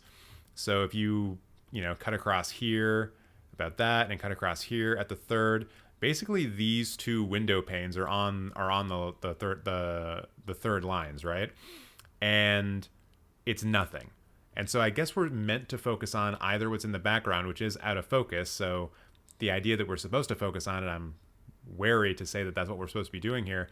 And so really what we're meant to focus on, in my mind, is this large gap and contemplate how that might fit into the character on the right, who I guess, based on how this frame is set up, we can sort of take a guess that he's the main character. He's got like the white hat, which draws our eye to it. He's actually facing towards camera, or at least is in profile towards camera. So you can kind of guess that he is the main character. But then, yeah, we just have like the middle here, which is a big old gap of nothingness. And so to me, and this is sort of with the benefit of hindsight, this very early image of the film is meant to give us a visual metaphor for the sort of for the emptiness that this guy has in his life, for the longing that he has, that he's sort of returning home for. So this really just stood out to me like right from the very beginning. And there are a number of like quite excellent shots in this whole film. And here's another one. We sort of return back to everything in silhouette. Almost reminds me of kind of like late silent cinema, this kind of looking image. Not a lot to say about it, just that I think it looks pretty. And then we also see sort of the industry of the town that he's coming into, all done in silhouette. We're not really getting a lot of details along here. It's just all silhouette against a kind of white sky. Josephine saying the black and white is beautiful. Absolutely, yes. The black and white in this is pretty well done. And so I'm not going to go like beat for beat as far as what the storyline is here. But basically we've got our main character here. And I'm just going to quickly... I want to call them by their names and not just like character. Yes, so Johannes, and then there's Sally, and then there's Captain Bloom, Alice, or Bloom. I think they say Bloom, but it's, yeah. Okay, so yeah, that's Johannes. So basic setup. For the first 15 minutes or so of the film, we're given a bit of a framing device, and that is Johannes here coming back to his hometown after being away for 7 years. And while he's back, he runs into some people that he knows. He has some coffee and tea with them, and then this person behind him is someone who at this point in the film we don't really know who it is, but we know based on his expression it's someone that he used to know, and you then quickly get the idea that this is the person that he's been longing after, the one that he has come back to see or has hoped to see. So, I mean, once again, this frame composition is pretty great for this. You can kind of see her just hovering above his mind, like almost like she is on his mind, and as he admits in the film, she has been on his mind for the last 7 years. So nice little composition for that here. And then here we see their actual first like face-to-face confrontation. So there is Johannes, and there is Sally, our protagonist for the most part. Johannes certainly the protagonist, and Sally a secondary character, but like not much of a secondary character. And it's right around, about the 15-minute mark we get out of the framing device and then get into the main course of the film, which is basically showing why Johannes initially left on that 7-year voyage all around the world, leaving Sally here. And a lot of that has to do with his dad being a big old piece of shit. And so here we can see the father, Captain Bloom, on the right. There's Sally in the middle.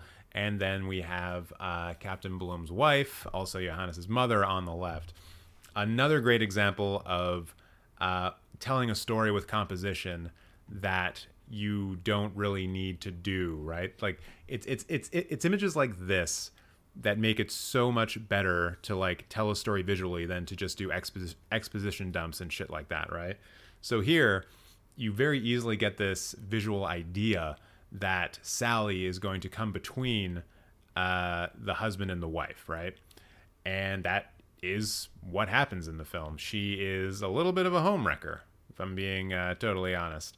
So Johannes and his father, they have a very bad relationship, a pretty awful one, if I'm going to be completely honest. He's absolutely a tyrant, and he's just trying to like figure out his shit, and he's just trying to like leave the nest, wants to be his own person, wants to be the person he's always wanted to be, which is a sailor, and his father won't let him. And then without getting into too much more detail about the plot, because I really do think everyone should see this. As far as Bergman's early work goes, like I've said, this is easily his best. There are a number of confrontations and a lot of... Oh no, my mouse stopped working again. There we go. A number of different confrontations. The conflict resolutions are pretty wild, and the absolute depths that the father character goes to, because he's so awful, is quite surprising. He gets my vote for worst dad of the year 1947. If we go back and we redo that vote, he's my vote for worst dad of the year 1947. Like, what an absolute shitbird this guy ends up being. So yeah, the use of silhouette, the overall composition of a lot of these frames, the performances themselves, and just the story, how the film moves and goes about its business, all top notch. We're still not seeing the kind of existential crisis type stuff that Bergman got into later in his career. Like, that hasn't started cropping up yet. But as far as just a complete film in the mold of a classic Hollywood film, that it looks like the Swedish filmmaking system, whatever it was at that point of time, was trying to emulate.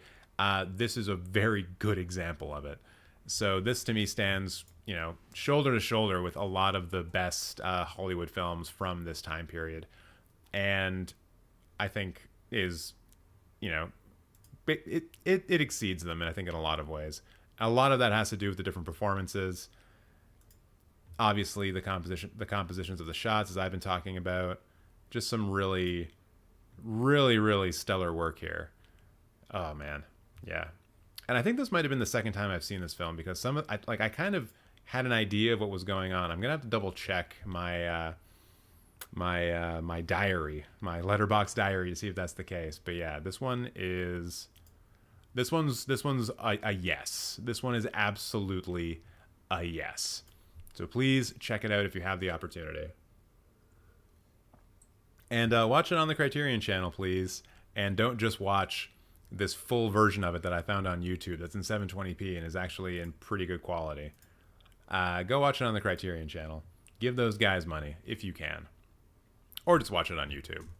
They probably have a copyright claim on it anyways, so the money goes to them anyways. So let me just go back to chat, because I feel like I've been ignoring you guys for a while. And lots of people left the live stream, so I should probably stop monologuing about Bergman films.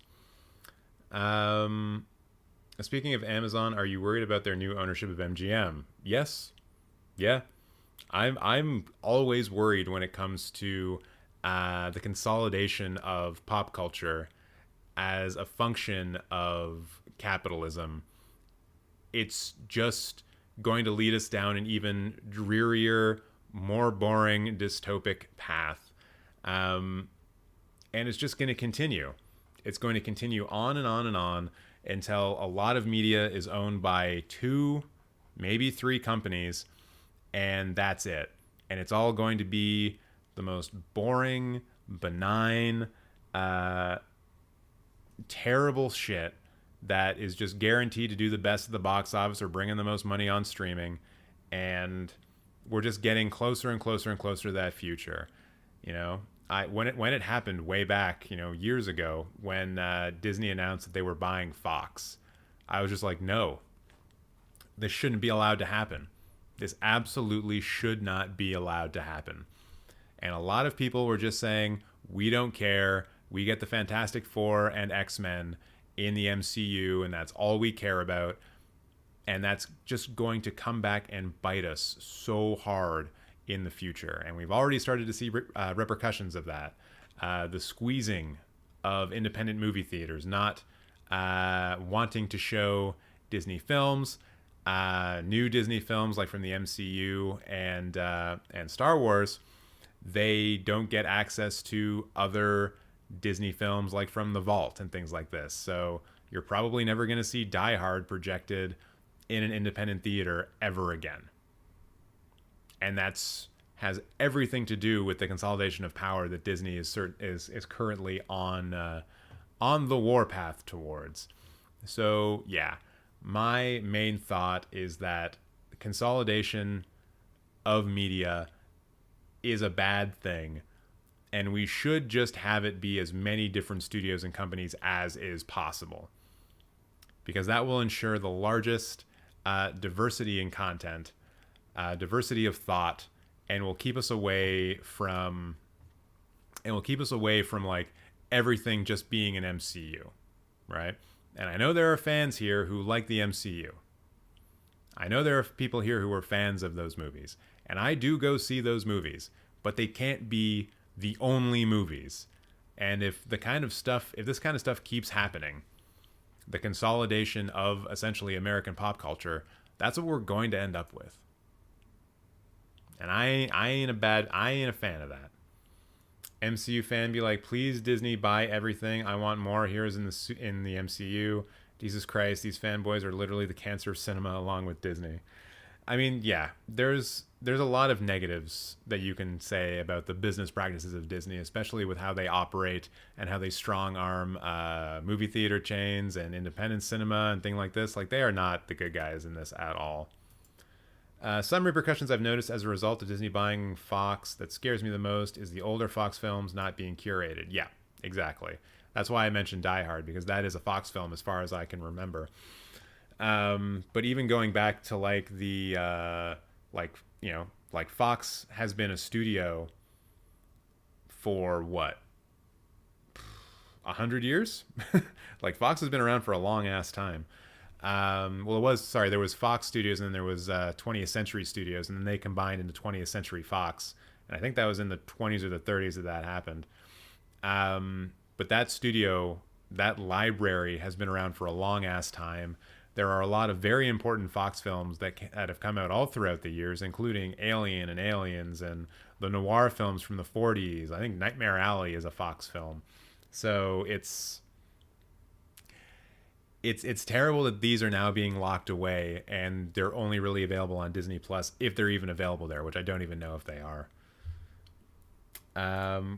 Well, we'll still have Avatar 3, 4, 5, 6, 7, 8, and 9, and possibly 10 and 11 and 12. Don't forget about those. Alonzo, you're 100% right. I have my own personal conspiracy theory that some of these fanboys are secret spies working for Disney.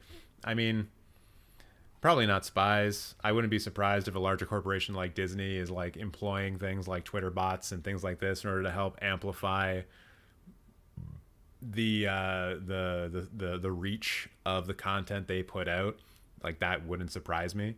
But I know that, say, like, Louis is a fan of the MCU. I have a friend, Rob, who comes in these live streams occasionally. He's a fan of the MCU. You know, they're not spies. They're just people who like the MCU. And I don't know how we would even go about trying to determine if a fanboy is a secret spy or not. I don't think they've created a BuzzFeed list quiz for that yet. Thanks to Disney, I can't watch everything everywhere all at once in my local cinema. Really? But hey, No Way Home is still in theaters 5 months later. This is what Martin Scorsese was talking about. Yep. Although I think in the case of No Way Home, they likely would have reached the end of the contracted length of time that they would need to have No Way Home in theaters in order to have access to playing it in the first place. I can't... The last time I ever heard anything about it, it was somewhere between 2 and 3 months, I think. So if you wanted to show a Disney film, you had to be able to have it in a theater for upwards of 2 to 3 months, which is why independent cinemas can't show Disney films, because like if you're running a 2-screen theater in a town of like 2,000, 3,000, 10,000 people, let's say, you can't just have Spider-Man on one screen for 2 months, because everyone who wants to see the film in your town will see it within the first week, and then that's it. And you can't like change out the film from screening to screening to screening. It has to be like 3 to 4 screenings a day, matinees all the way up to the late night show, every day for months, which is why multiplexes can do it. Corporate multiplexes can do that because they have, 10 to 20 screens, if not more. But your local tiny theater can't do it. And then that means that the weekend that Spider-Man No Way Home comes out, or another Disney property comes out, people aren't going to those local small business theaters. They're going to the multiplexes. So once again, it's anti-small business, the practices that they are currently employing, which I am not a fan of at all. I'm all about supporting small, independent cinemas as much as humanly possible, because that's where you're going to see the real good shit, the real high quality stuff. Speaking of which, what a wonderful segue. Because now I'm going to talk to you, or at least try to talk to you, about the film Paris 13th District. We're going to watch the trailer, and then I'm going to give my impressions of it. And oh boy, was this one a doozy. So, let's take a watch. Oh, and yeah, just you can see here how this film is rated R, and they talk about strong sexual content throughout, graphic nudity, language, and some drug use. All very much correct. This is the horniest film I've seen in a while. Like, I can't even think of a competitor. This is a horny ass film, y'all. Je peux te poser une question? C'est quoi ta vie sentimentale? D'ailleurs, moi, j'ai pas envie d'être ensemble avec qui que ce soit, donc... Cool.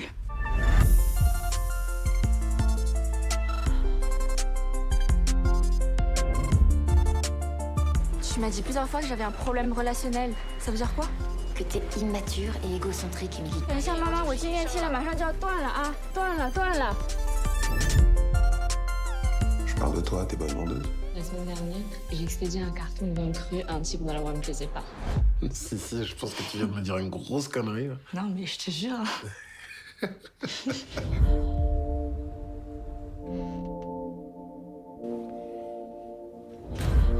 Pourquoi tu doutes tellement? On partage le ménage, on divise le frigo en 2 et on se promène plus à poil dans l'appart. C'est tout? Bah oui, quoi, c'est tout.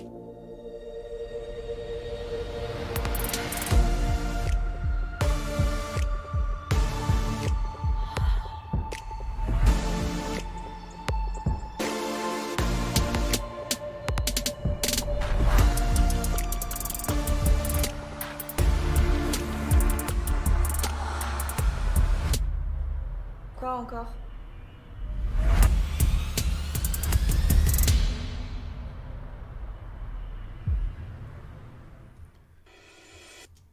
All right, first thing I'm going to say about this.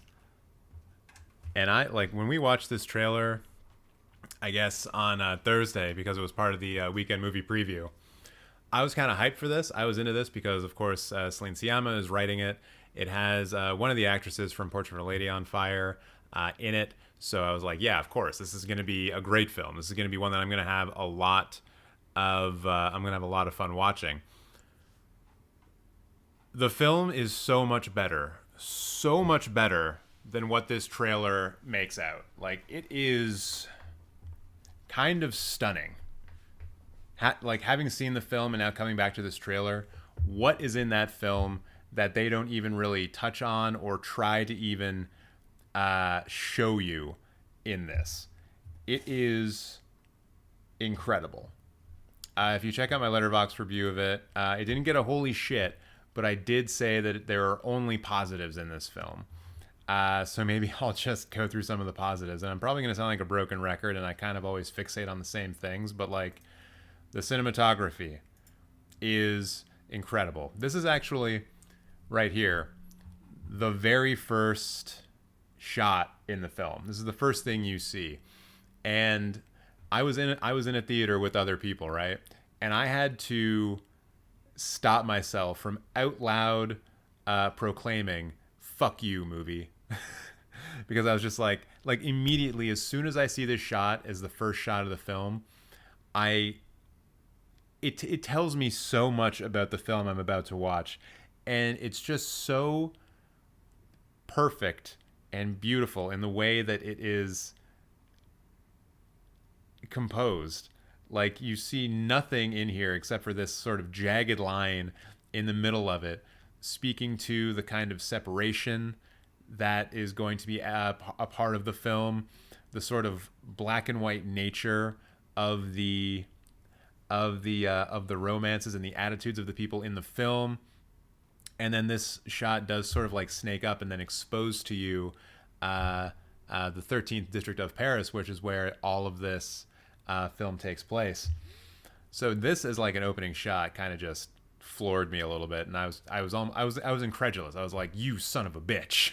How dare you have this be the first shot of your movie? It's not fair. It's not fair to me." I won't get too much into the plot, but basically what they lay out in the trailer is that these two people, they start off, or like they meet because Camille, I believe is his name, is looking for a roommate, and then she is looking for a roommate and has an ad up. He comes over, they end up hooking up, and then he moves in, and then they have a sexual relationship, a casual relationship for a few weeks, and then he's like, well, you know what, maybe not.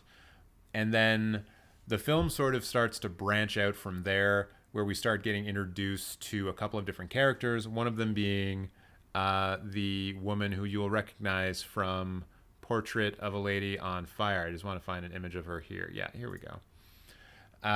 She's one of the actresses from Portrait of a Lady on Fire. Now, what is not alluded to at all in this film, in this trailer, is her story. You kind of get the impression, and I talked about this on Thursday when we looked at this trailer. You get the impression that she comes between Camille and the other woman. I'm just gonna hold on. I'm just gonna check the cast list for this so I can actually give them all their names properly. Paris 13th District. Nomi Merlan is the name of that actress. And Nora, she plays Nora. Right.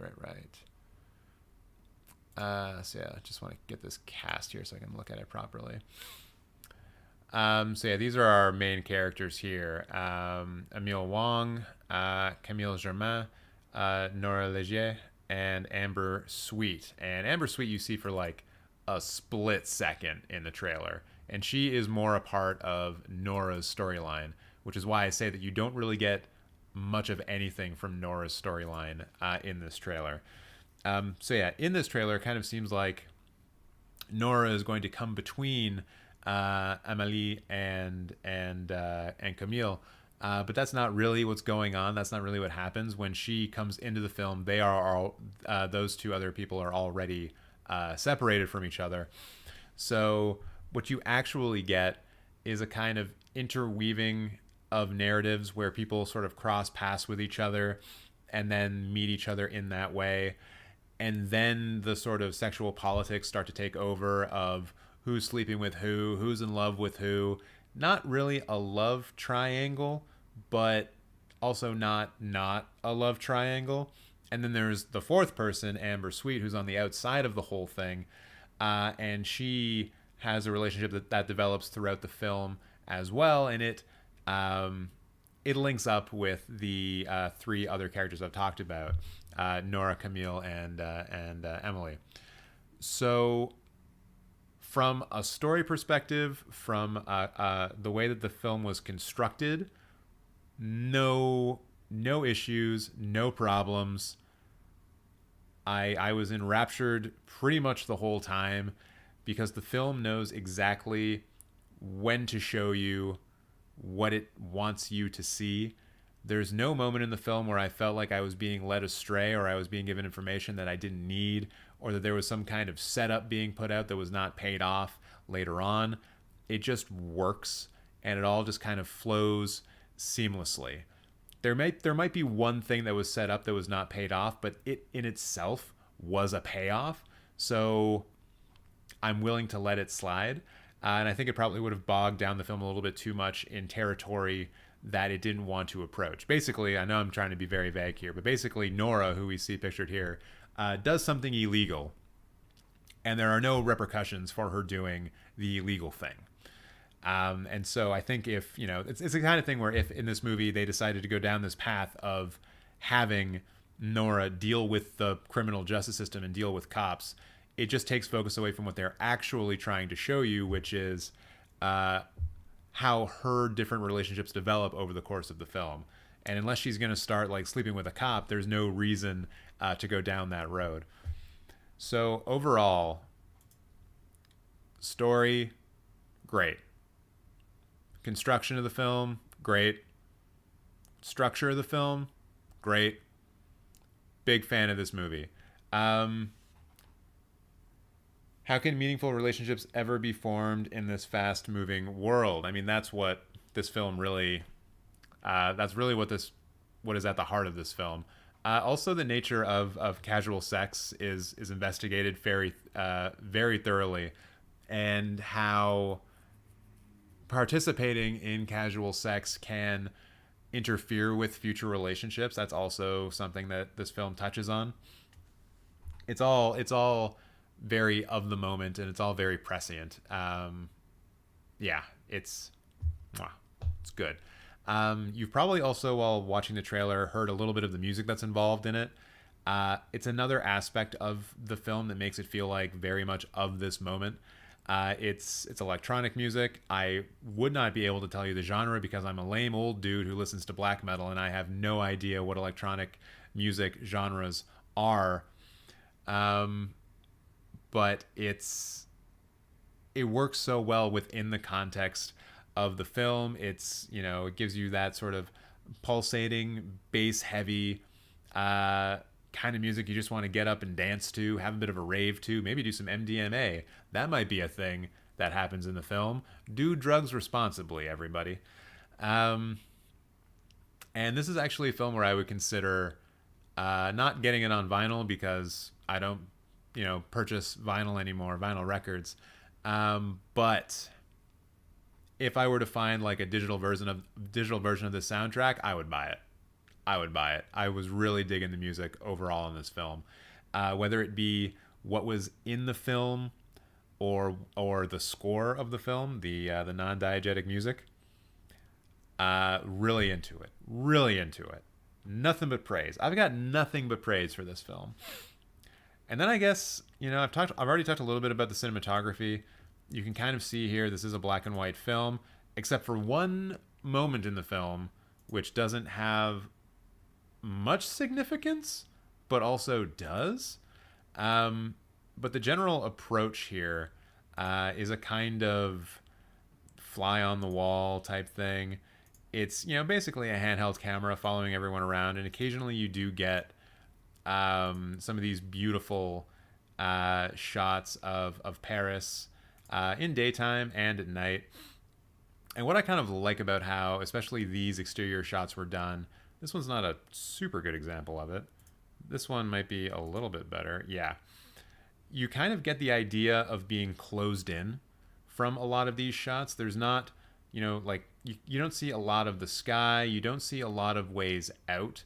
It's kind of just like building, like wall-to-wall building, and you don't really know where to go and what to do. And it gives you a kind of feeling of entrapment, which I think is what the filmmakers were tending to go for. A kind of idea where, you know, this is a big, sprawling metropolis, but if you're in the 13th district, you're in the 13th district, and it's really tough to get away from the 13th district. And it actually plays kind of heavily that idea into the storyline of Nora, the fact that she can't escape something. It becomes part of her motivation for why she does what she does at certain moments of her story. And so having these kinds of shots here where we get this, you know, everyone's sort of in a concrete jungle, everyone's, you know, watching a movie or hanging out with a friend or just has their lights on, maybe they're doing a little bit of laundry over here. Everyone's sort of trapped, but everyone's pretty happy with it, and they don't feel like they are trapped. I think if you were to ask them if they were trapped here, they would probably say no, because they're so caught up in the everyday minutiae of their lives, whether it be buying groceries or who they're going to be having sex with that night. And honestly, with the frequency that you see sex scenes in this film, it's not unlike buying groceries. And I guess I'll probably just reiterate that again. Like, this is a very sex-heavy film. If that's something that you find a little bit off-putting, then this is not the film for you. A lot of nudity, just a lot of it. And yeah, if you're not into that kind of stuff, I would say stay away, because, you know, this is a sexy film. It is a horny ass film, no doubt. No doubt. Just randomly clicking through here, just randomly clicking on to like on the sexy images. No, I swear it's actually quite sexy. Excuse me. So I'll just say that this is one of my favorite films of the year so far. I think overall it works on a level that in my mind makes it superior to the Batman. I think it's a more complete film than the Batman. Louise asking if it's better than Everything Everywhere All at Once. I'm gonna say no, but that's only because Everything Everywhere All at Once is a more audacious film, which is something that I really look for, something that I really love to see from a film. I don't think that this film I don't think that Paris 13th District quite crosses into the territory of audacious, and that's why if you go to the Letterboxd review, once again, I just say it's nothing but positives, as opposed to the holy shit review that occasionally the big films or the big audacious films get. But this is certainly up there, and I wouldn't be surprised if this film stayed in my top 10 for the year, although I believe it's considered a 2021 film because it played at Cannes in 2021. So, yeah, I'm just kind of in awe of this film. It was pretty good, everybody. Dr. David's here. Hello, Dr. David. How does it compare to other films like A Prophet, Rust and Bone, Japan, My Beat? How does it compare? That's tough for me to say because, and I know this is kind of a broken record, I don't think I've seen any of his other films. At least not that I'm aware of. The Beat That My Heart Skipped. Nope, haven't seen that. A Prophet. Oh, God. I feel bad. Ooh, have I seen this one? I don't think I've seen A Prophet either, but I do recognize that poster. Rust and Bone is another one. I think I've seen Rust and Bone. I think I've seen it.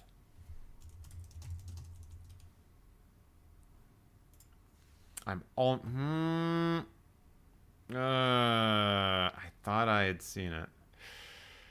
Okay. Maybe not. Maybe not. I thought I had, though. Japan, I know I haven't seen that. Oh, I've seen the Sisters Brothers. Yeah, I think it's better than the Sisters Brothers. I'll say that for sure. I certainly enjoyed it more than the Sisters Brothers. And I feel like I need to see some of these other ones. I'm so sure I've seen Rust and Bone. I would need to watch it again, though, to know if I have or not. Louis saying you haven't seen any by him. It looks like he's a pretty good French director. Add them all to your watch list, or you should be roasted. I mean, I should be roasted all the time. As I said, I'm a bad cinephile. I'll add a Prophet to the list, though, because I know I've seen that. I know that I've seen that. I'll add Rust and Bone, too. I know I've seen the poster for a Prophet around. Like, I know that I've seen this somewhere. What about Japan? Have I seen that? No. Nope. But I have seen the Sisters Brothers, yeah. So I've seen 2 out of his 11 films. That's not bad. Surely that's not bad. All right, so yeah, overall, closing thoughts. Paris 13th District. Yeah, see it. Just see it. Just watch it. Alfonso asking me here, and I'm just going to go back up into the chat. I apologize for once again ignoring some of you. I wasn't doing it on purpose. Josephine saying, I'm a fan of Jacques Audiard. I like Sisters Brothers, Dupin, and Rust and Bone. I have seen Sisters Brothers, and I would say that this film is superior to that. Dory's saying that the film is a brave and realistic portrayal of young Parisian life. I would agree with that assessment. And I'm right here waiting for the new David Lynch film from Amir Khan. Good luck with that, because it definitely doesn't exist. Paris District 13 rewrites romance in the 21st century. I think, yeah. I mean, it certainly throws away any of the sort of conventions that you would have in a normal, romance film. Like, this is more in line with the kind of romance film that we've started to get in the recent past, like Worst Person in the World as an example. That is basically like a breakup film, right? Whereas Paris District 13th District is a breakup, makeup, casual sex kind of version of that. It doesn't lean so heavily into formalistic sections like the mushroom tripping scene in Worst Person in the World, but it also doesn't shy away from occasionally playful interpretations of reality in order to get certain points across. But it is certainly a different kind of romance film, and one that seems very well suited to today, to the world that we live in now.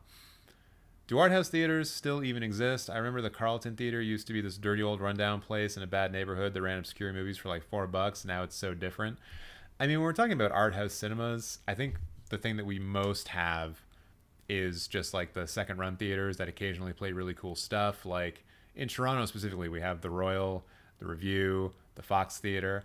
I don't consider them art house theaters, but they do occasionally play that more obscure stuff. And then of course there's TIFF, which plays obscure stuff too.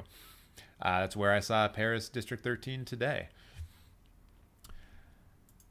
But yeah, I mean the Carlton is very much changed, and they I've seen some obscure movies there, and occasionally they still get that stuff in. Although right now I have a feeling they're more concerned with films that will make them money, considering they have been closed for so long during the pandemic. More sex scenes in Lost Highway? I think so. Where was this? French, black and white, filled with sex scenes. Yep, this is a film for Cannes. Yeah, it did play there.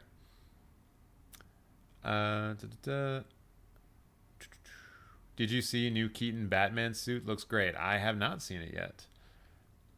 Lucy Shang, I think it's pronounced Shang, dazzles in her feature debut. This is her first movie. Holy shit. That's one hell of a debut. Yeah, Dora, you're not wrong there. Superior to Batman? Blasphemy. I think I much preferred this to the Batman. And the Batman, I still think the Batman is quite good, but I much preferred this film.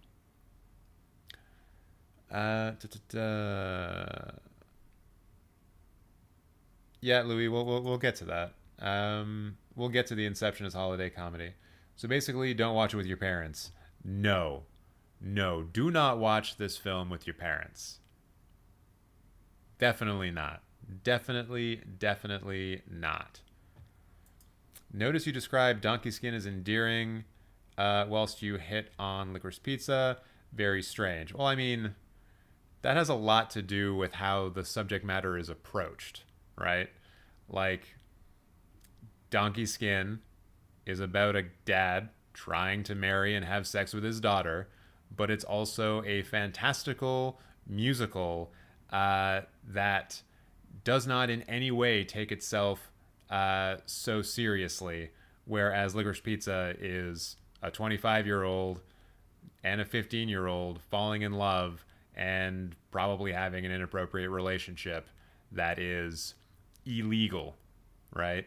And it's shown in a very specific way that is realistic. The whole film is based in reality. So, yeah. They are... It doesn't just come down to, like, what the subject matter is, but it's how the subject matter is portrayed. And when you compare Donkey Skin to Licorice Pizza, they are worlds apart in that regard. The worst person in the world is probably... Once again, Dr. David, you're focusing on the wrong thing with that comment. The worst person in the world is probably one, if not the only, breakup or anti-romance movie that I like. Yeah, it is quite good. I can't think of like what's another good, like, not great, but what's another good breakup movie?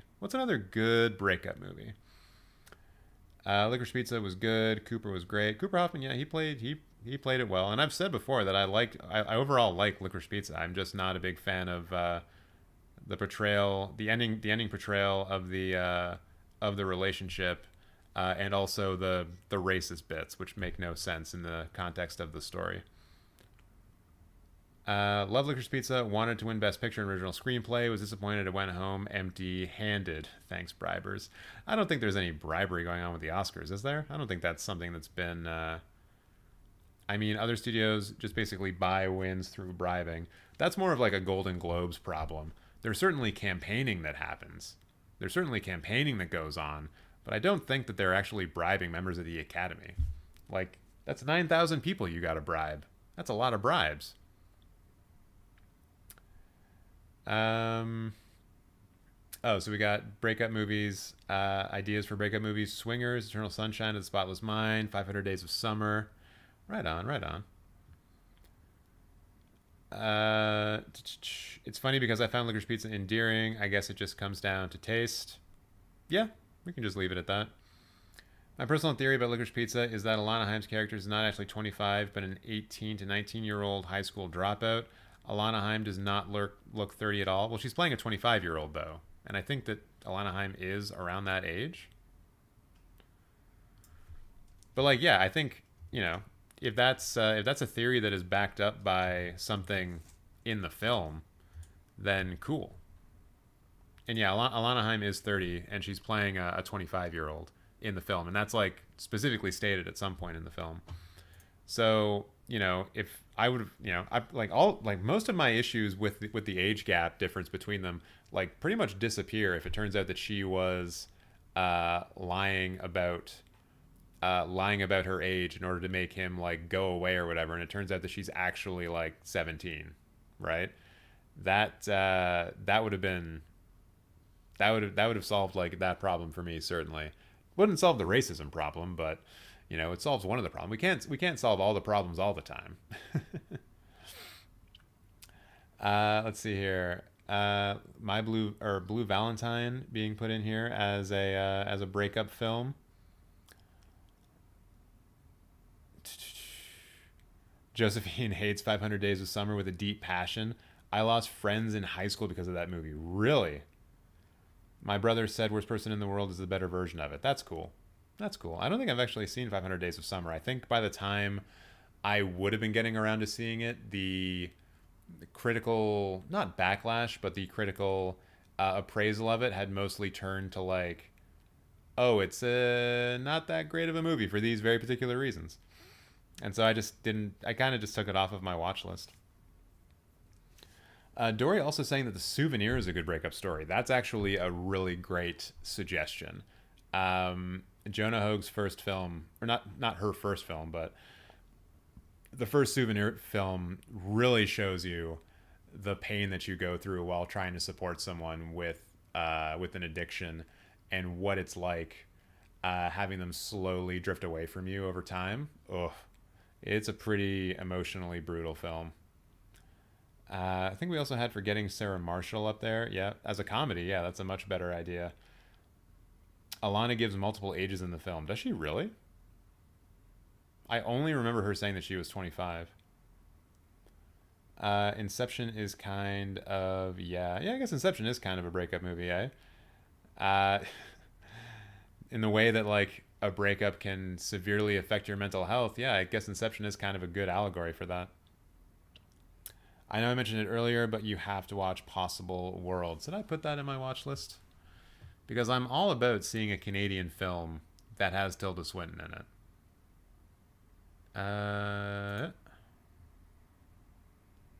No, I don't think I did. Yeah, I'll add that in too. Don't know how I'm going to see it. But doesn't mean I can't try.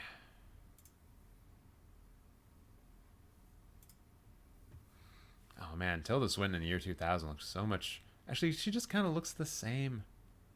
Ageless. Ageless that woman is. Breakup movies are heartwarming. I guess they can be. Dr. David saying Marriage Story, another good breakup story. Yeah. I mean, I mostly just remember Marriage Story now for the meme of Adam Driver hitting the wall and how that was turned into a meme. But, I mean, it did have a number of very good performances in it. It's a good movie, for sure. The breakup with Vince Vaughn.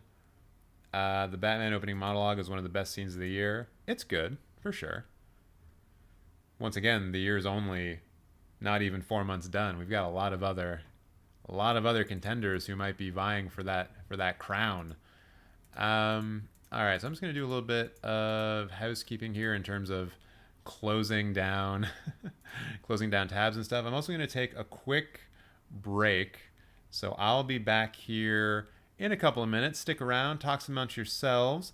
What kind of question should I ask you guys while I'm going for an I'll be right back? I already asked you what you thought your favorite breakup films were.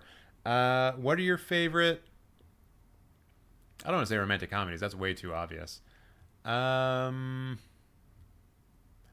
Okay, wait, yeah. I'll just steal Josephine's question here and ask everyone to answer this.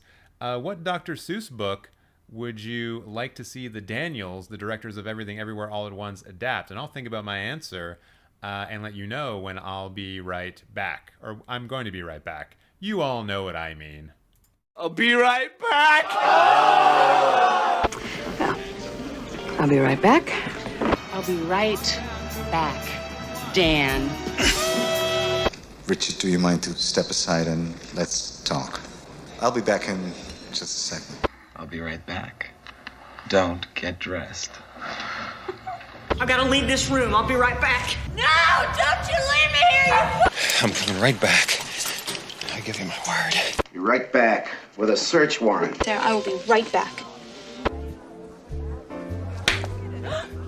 I gotta see this. Was it something I said?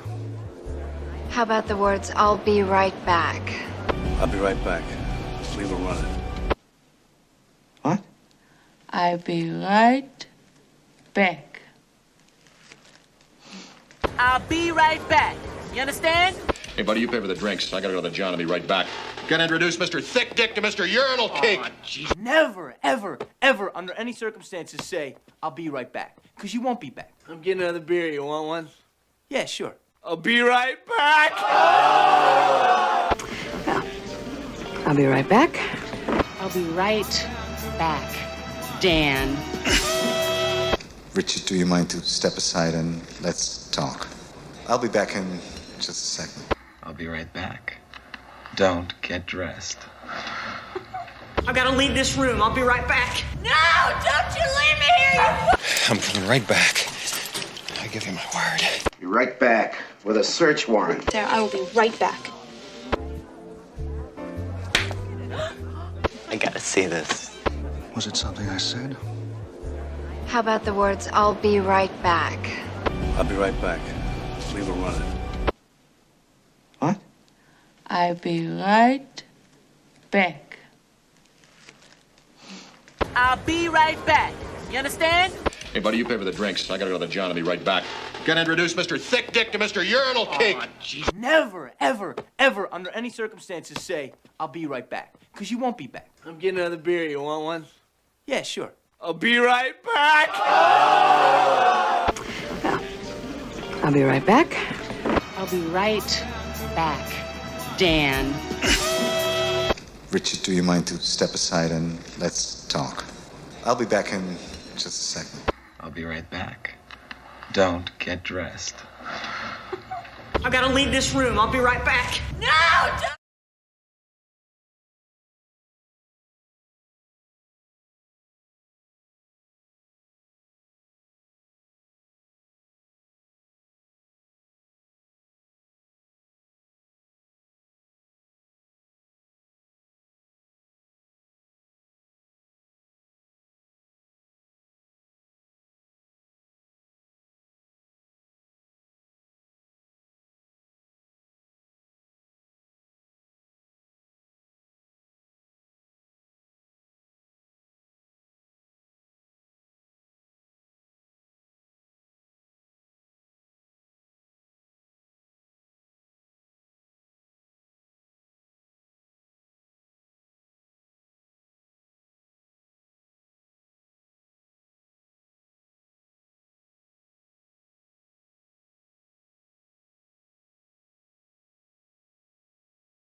Haha!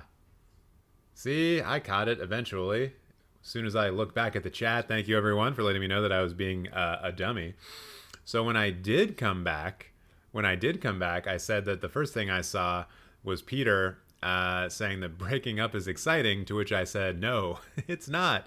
It's traumatizing for everyone involved. So then I just read through the names of every single Dr. Seuss book that's listed under his selected titles. And yeah. So what I'm going to eliminate immediately from this list of films, of Dr. Seuss books that I think the Daniels would be great at adapting are films that have already been turned into films. So Cat in the Hat is out. How the Grinch Stole Christmas is out. The Lorax is out. But then beyond that, I don't know what would be a good one. I saw someone say, "Oh, the Places You'll Go," which could be a good one. Though written in the style of classics like Green Eggs and Ham and Cat in the Hat, this one has many specific characters, including a narrator and the reader. A young boy referred to simply as you initiates the action of the story. The presence of the main character helps readers to identify with the book. Unlike other Dr. Seuss books, it is written in the second person and uses the future tense. Interesting. Maybe that would be the best one for an adaptation, because you would be able to pull out specific characters. What do you mean, Nick? There's definitely sound right now. I assume I would be getting even more angry messages, so I think maybe you're just a little bit further behind in the live stream than everyone else. Also, Fernanda's here. Hello, Fernanda. Hope your weekend is going well thus far. If you wanted the Daniels to adapt a Dr. Seuss book, which one would you go with? Some people already have said Cat in the Hat, Oh, the Places You'll Go, Green Eggs and Ham, says Dr. David. Josephine saying that at work on Friday, I read 500 Hats of Bartholomew Cobbins by Dr. Seuss. I can see the Daniels adapting that. I have no idea what that one even is, but if 500 hats are involved, that sounds chaotic, and I like that. In a Daniels adaptation of Green Eggs and Ham, it would be about a restaurant that sells green eggs and hams, not hot dog fingers would be on the hot dog fingers would be on the menu. Glorious, glorious hot dog fingers. Did anyone buy the hot dog fingers that they're selling on the A24 site? We looked at them on one of the previous live streams, but Just as a reminder.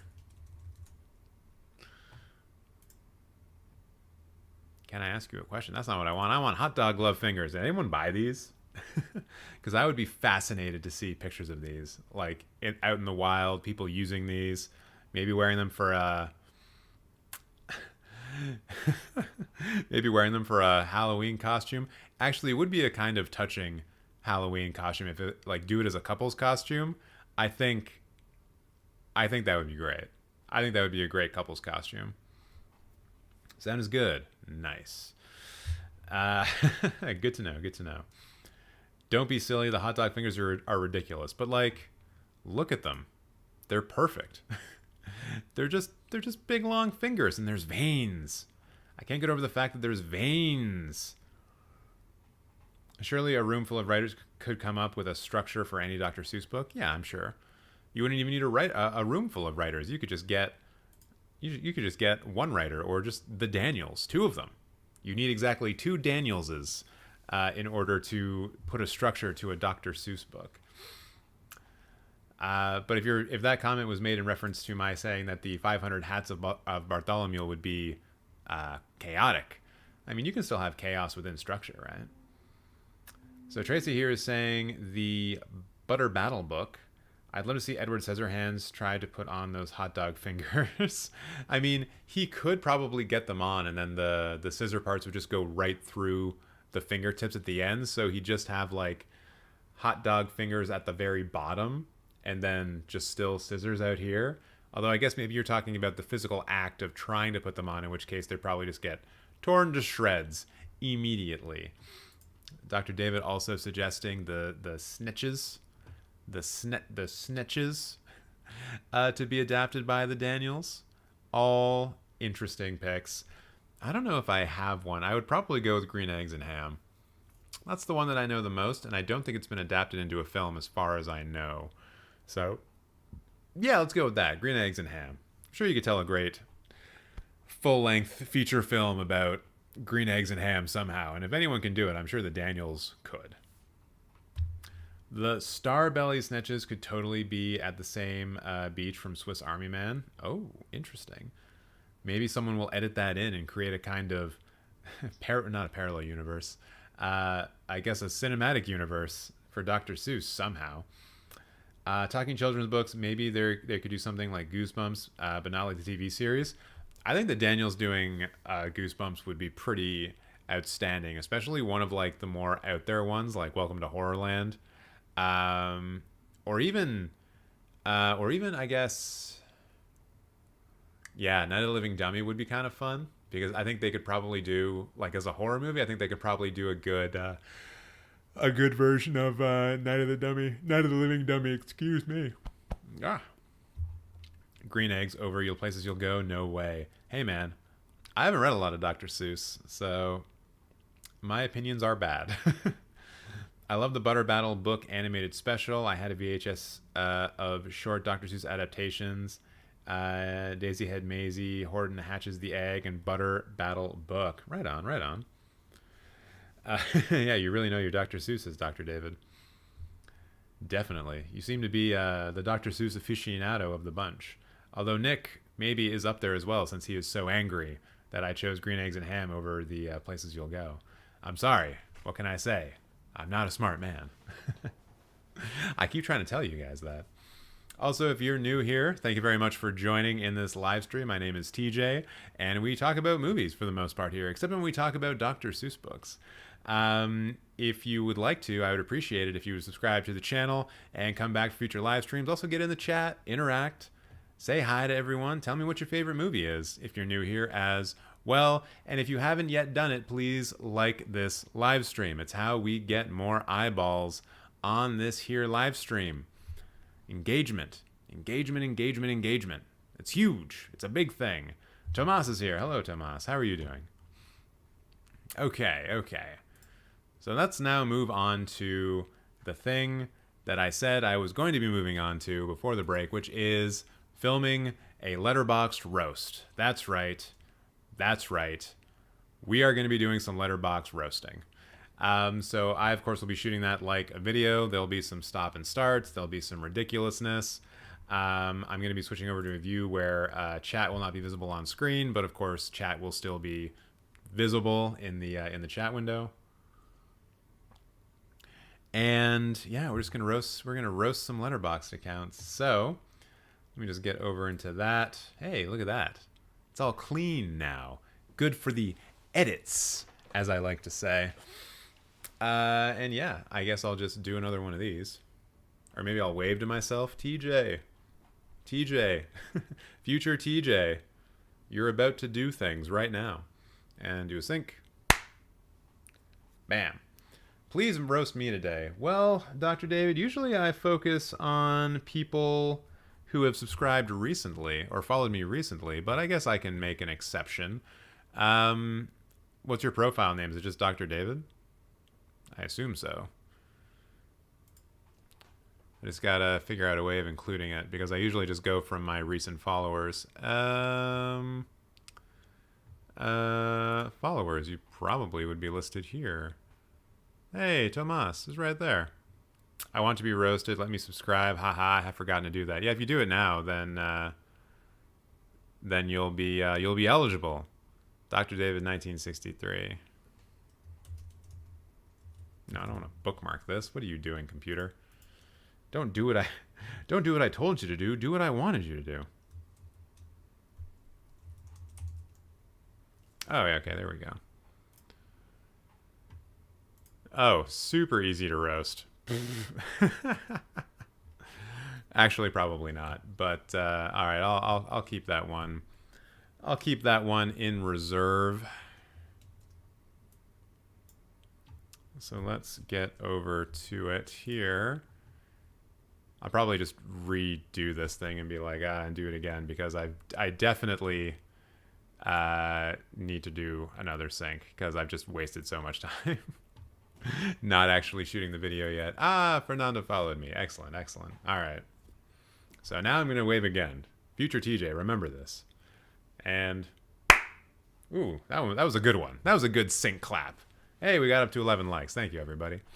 All right. So let's do the intro. I'm in focus. Yeah, I'm in focus. I gave Lutra's Speech 5 stars, so there. All right. And just as a reminder for anyone who's here when I'm roasting you, I'm kidding. I'm joking when I'm roasting. Please do not hate me. All right. The time has come again for more Letterboxd roasting. Let's see who the latest victims are going to be. Probably shouldn't call them victims. The time has come once again for a Letterboxd roasting. I wonder who's going to be up first. That's how the last one started. Kind of lame. I opened up a letterbox specifically Cinemateq, so I didn't have to use... Wait, what? I opened a letterbox specifically because of Cinemateq, so I haven't used it as much, really. Well, that'll make the roasting a little interesting. I don't know what's going to be there for me to riff on, but I guess we'll find out. It's time for another round of letterbox roasting. Who am I going to be putting over? Or wait, who am I going to be spitting? Yeah, okay. It's time for another round of letterbox roasting. I wonder who I'm going to be spitting over the fire today. That was creepy enough. That was creepy enough, he said confidently. Let's get this set up. I also saw, Paul, you said this is your favorite segment. I'm glad you like it. Roast time, trying to get time to get the fire extinguisher. All right, I'm not going to start with Fernanda. I'm not going to start with... Oh, Dr. David did follow me recently, so I don't even need to have that page ready. Perfect. Also, it looks like I'm getting more traffic, so I'll just say, like, it seems like this idea of doing the letterbox roast is actually good. Seems like people are actually like following me because of it, so that's nice. All right, so who should we start with? I see, who's a new follower? Zach Canton. Let's do that one first. It appears cinephile number 1 is Zach Canton. I wonder what kind of garbage they like to put in front of their eyeballs. Oh my goodness. What a basic bro, dude. Magnolia, Mulholland Drive, The Godfather, and Pulp Fiction all right there under favorite films. This looks like someone's dormitory room if they went to university in the year 2007. That's a little bit of a self-burn on me because I'm pretty sure I had I had at least one Pulp Fiction poster in my in my dorm room. The thing that bothers me about this is the lack of originality amongst these favorites. You've got the one David Lynch film that everyone likes, The Godfather, the best American film of all time depending on who you talk to, Magnolia, that movie with all the goddamn frogs that Paul Thomas Anderson put out, and Pulp Fiction, perhaps the most overrated Quentin Tarantino film. Yeah, I said it.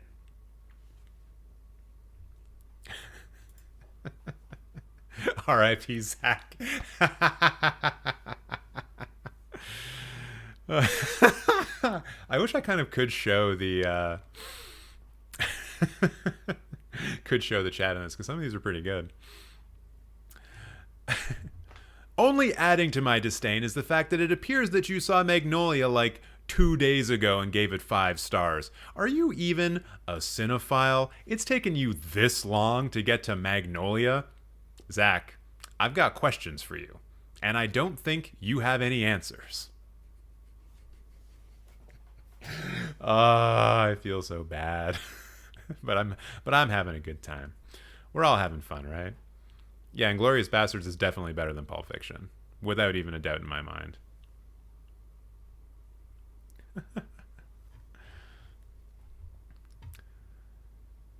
Oh, and dear Zachary, scrolling through your recent reviews, I found something a little interesting. Your review of The Batman, where you say that Paul Dano carried this.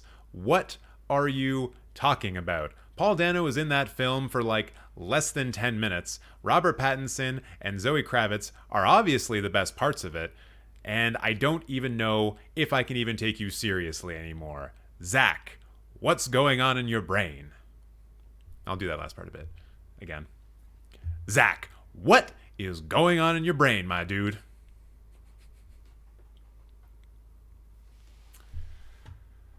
Whew.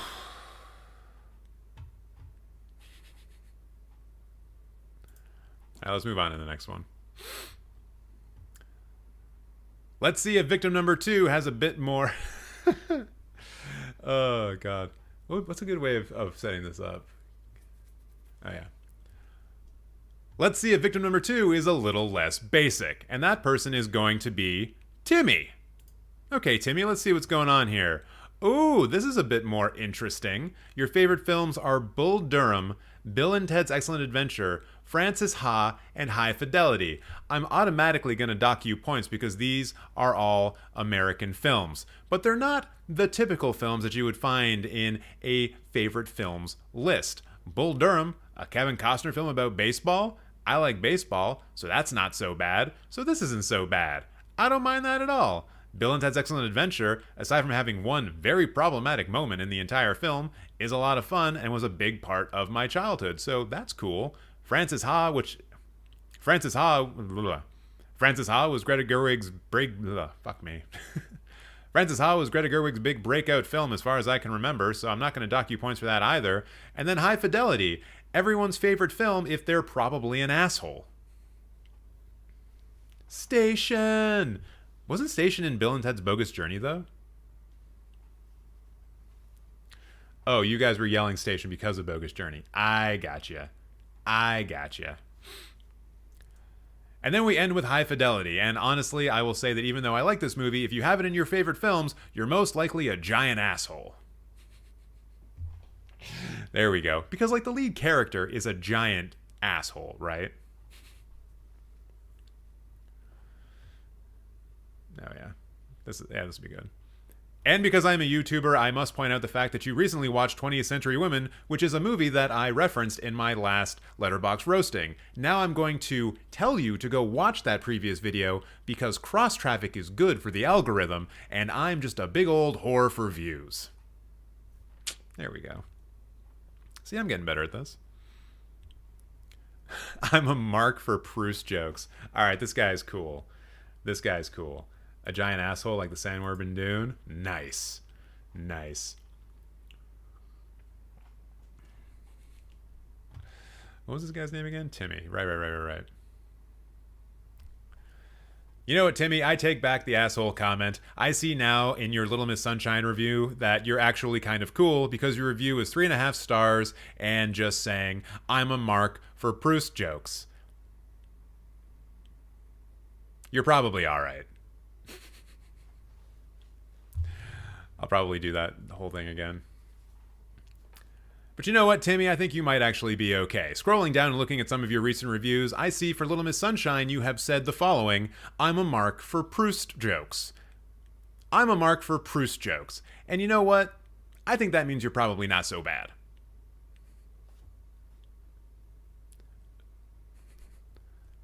But hold the phone. You only gave the French Dispatch 2 stars, so maybe you can actually go fuck yourself. I probably won't include that in the video. That was for you guys. That was for you guys. Art history bias had me hyped about the first part, but the latter two were brutal. Can't believe that Wes Anderson has now turned into the guy who makes movies your parents mention at holidays. Oh god, that's actually sick.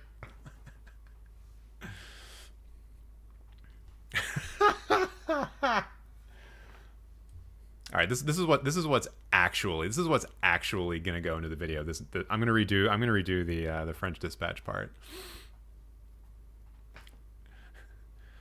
Scrolling down to some of your other reviews, Timmy, I found this one for the French Dispatch, and while I was about to roast you for the 2-star review, you have roasted Wes Anderson so badly in this review that I must give you props. You said, and I quote, "Art history bias had me hyped about the first part, but the latter two were brutal. Can't believe that Wes Anderson has now turned into the guy who makes movies your parents mention at holidays." Holy shit. Nothing that I have said about you compares to what you just did to Wes Anderson. Props to you, young man.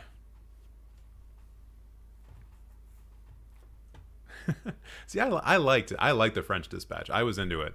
I was into each individual segment. I thought the individual segments were pretty sick, but as a cohesive full film, it did feel lacking, especially at the very end. But a lot of what happened in the film was good, I thought.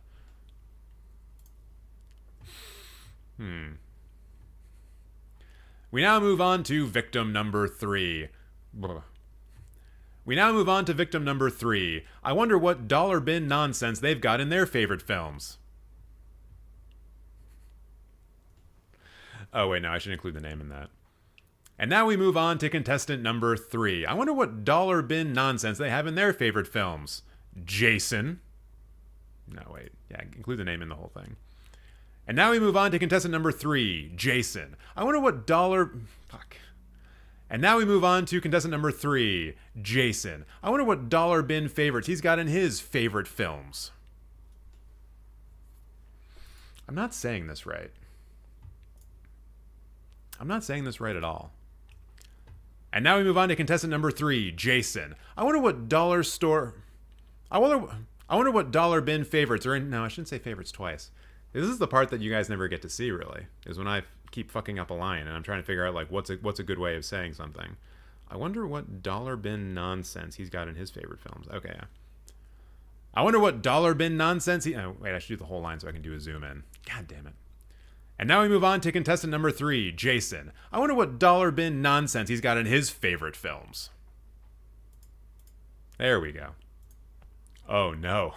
I can't roast any of this. Damn it.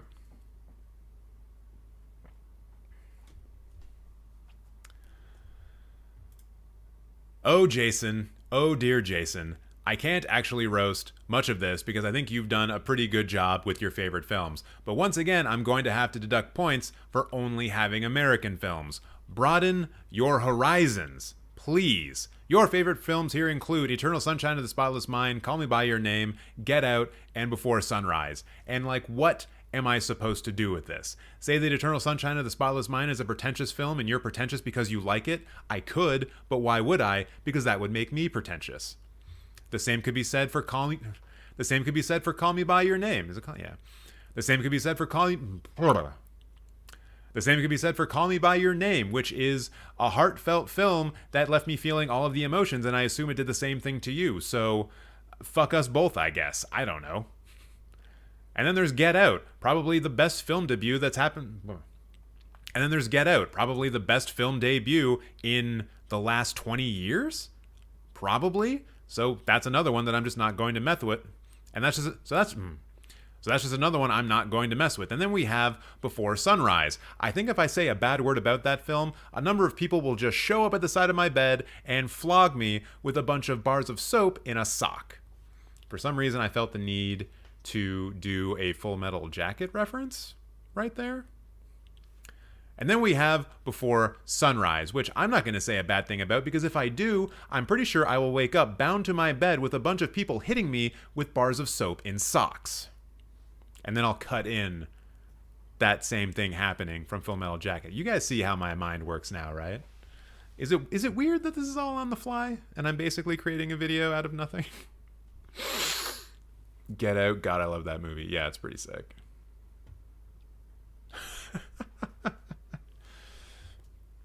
And you know what, Jason? It looks like you have a... Oh, wait, I'll re-scroll down. And you know what, Jason? It looks like you have a little bit of a sense of humor as well, which I always appreciate. It seems here that you have a review for 3 billboards outside of Ebbing, Missouri, which you gave 2 stars. But the best part of this is the words that you wrote. Quote, 7 people live in this town. That's it. That's the whole review. Well done, young man. Oh, God. So good. Is everyone having fun in the chat? I see you're all talking to each other, so that's good. Call Me By Your Name is awesome. Hell yeah, it is. Hell yeah, it is. All right. Let's see. All right. Oh, wait, no. I guess Dr. David is next. All right, Dr. David, here's your moment in the sun. Moving on to contestant number 4, or should it be victim number 4? I can't even keep track at this time, which is why I'm going to just move on to user Dr. David 1963.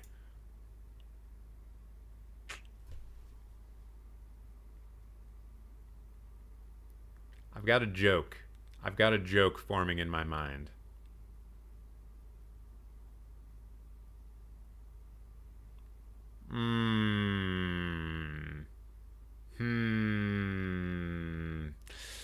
Oh, I might need to redo this intro for Dr. David. If I can just think of what I want to say with that joke, though.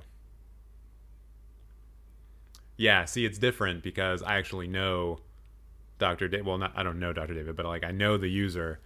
But if I try to play this like I don't know who he is, then this might work. Okay. I figured it out. I've cleared the hurdle in my mind. And now we move on to contestant and or victim number 4, Dr. David 1963. I wonder if that... Nah, shit, I need to do the whole thing again. And now we move on to contestant and or victim number 4, Dr. David 1963. I wonder if that number represents the last time he went to a movie theater. Let's find out. Bam. Got him. Got him. Making jokes about people being old. Got him. All right. What is Trust? Hal Hartley. Is that an American or British film? I feel like that's a British film. No, it's got Edie Falco in it. So I think that's an American film.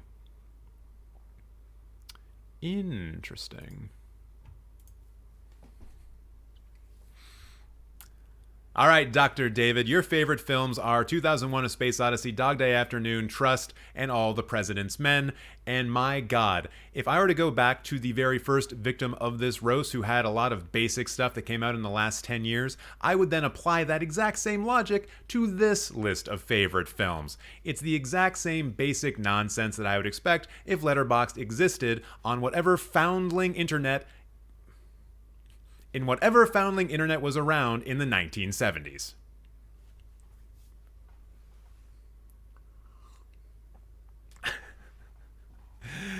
Ooh. I mean, 2001: A Space Odyssey, like, yeah, no duh. I feel like that's everyone's favorite film, so there's no even real need to include it here. Let's go with something a little bit more original, right? Like Dog Day Afternoon, which is also just an excellent film from the mid-1970s. Like Dog Day Afternoon, which is also an excellent film from the mid-1970s, but like, there's better Sidney Lumet films, I think, so...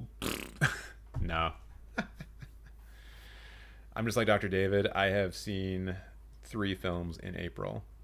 Oh, true. No, I've got to do this better. Or at least the transition over to Dog Day Afternoon has to be done a little bit better than this.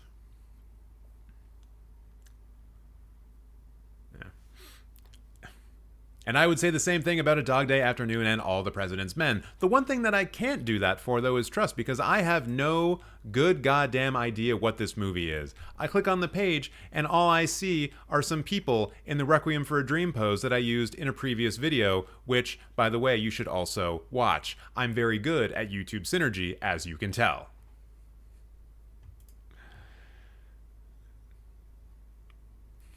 I bet they don't even like each other. I make myself laugh sometimes. And then, Dr. David, it looks like you have no actual reviews, just star ratings, like only 3.5 for Nightmare Alley. I don't know about that. I don't think that's at all correct. So there's nothing really else I can do with this profile. The roasting of you is complete. And unlike other users, Dr. David, it looks like you don't have actual written reviews for films, just star ratings, so there is not much else I can do with you. Your roasting has concluded. There we go. I think I'm just going to go up to Fernanda to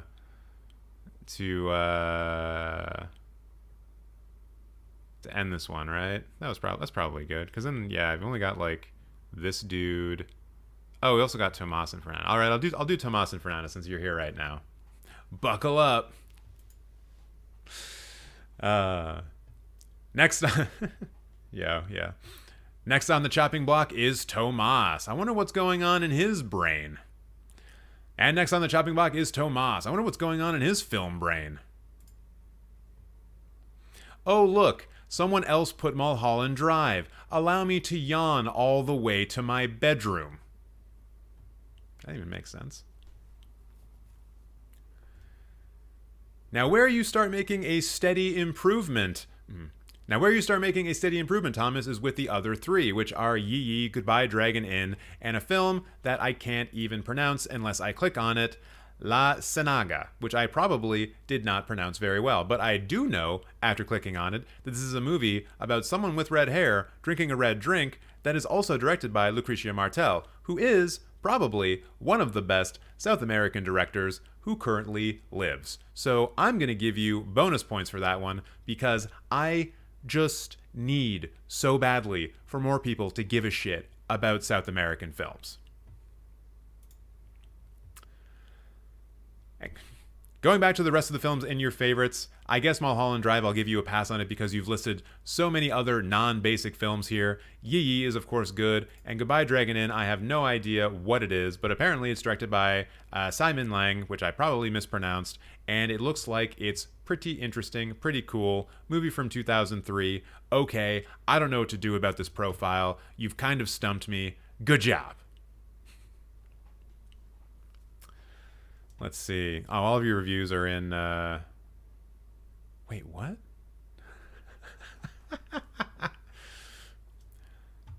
And as everyone now knows, I'm a big fan of very short reviews on Letterboxd. Oh, I should already be down here. And as everyone knows, I'm a big fan of very short reviews on Letterboxd, and your review of Spider-Man No Way Home definitely put a smile on your face because all you said was talking heads. And thinking back to that film, yeah, you're right. There are talking heads in that movie.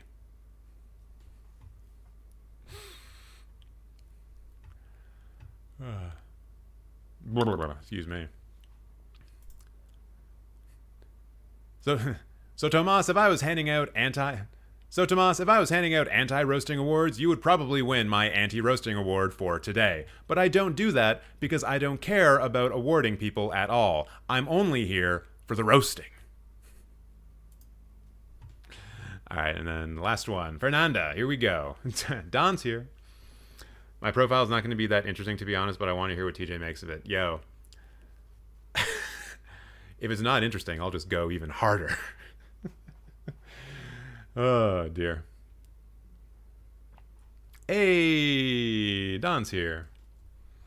Wordle happened less than 3 hours ago. You know how it is. I think we've got time for one more roasting victim, and it appears like their name is Fernanda P25. Is that your Psycop rating? I hope not. That means you're twice as terrible as Bester, and that's a joke that only me and Babylon 5 fans get, and I don't give a shit if you are not one of those. You know what? I'm going to keep that intro. I never wait for you, Don. You're never on time.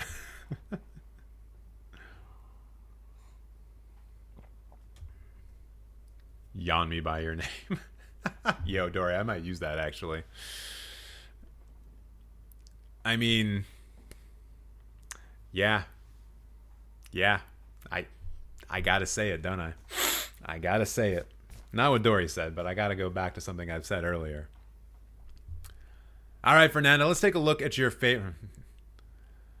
How do I want to get into this?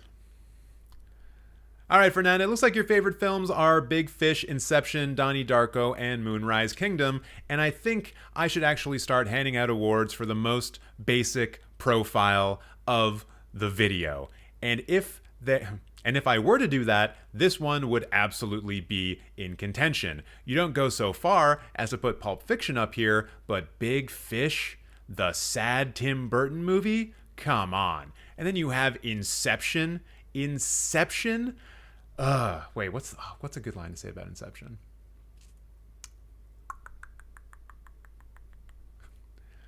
But Inception, I bet you watched it 3 times because you thought the plot was really complicated, didn't you?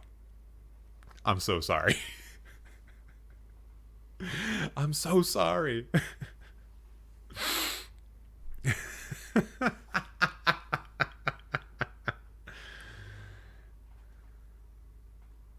Oh, David, I like referenced my own favorites in the last one being like not good.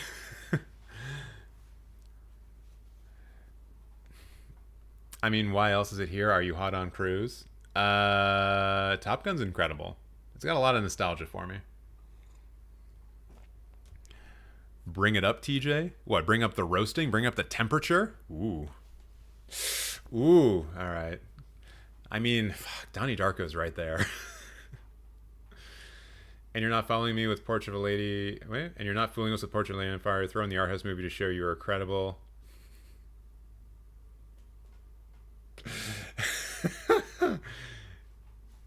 It's hard roasting. Yeah, we're not doing light roasting anymore. I feel like I can do a hard roast more if the person's in the community for some reason. I don't know if that's a good way of approaching it. Okay.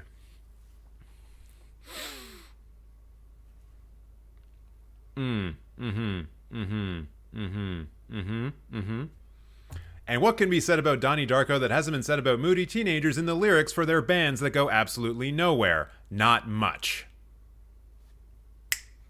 I think that might be one of the favorite things I've ever ad-libbed.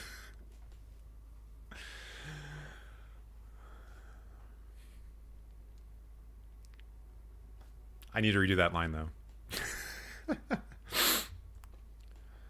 And what else can be said about Donnie Darko that hasn't been said by moody teenagers in the lyrics for their bands that never existed in the first place? Not much.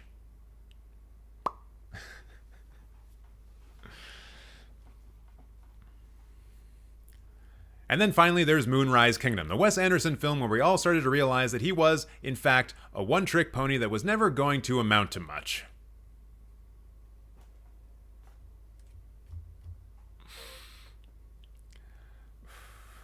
Wait, I gotta do a follow-up for that, though.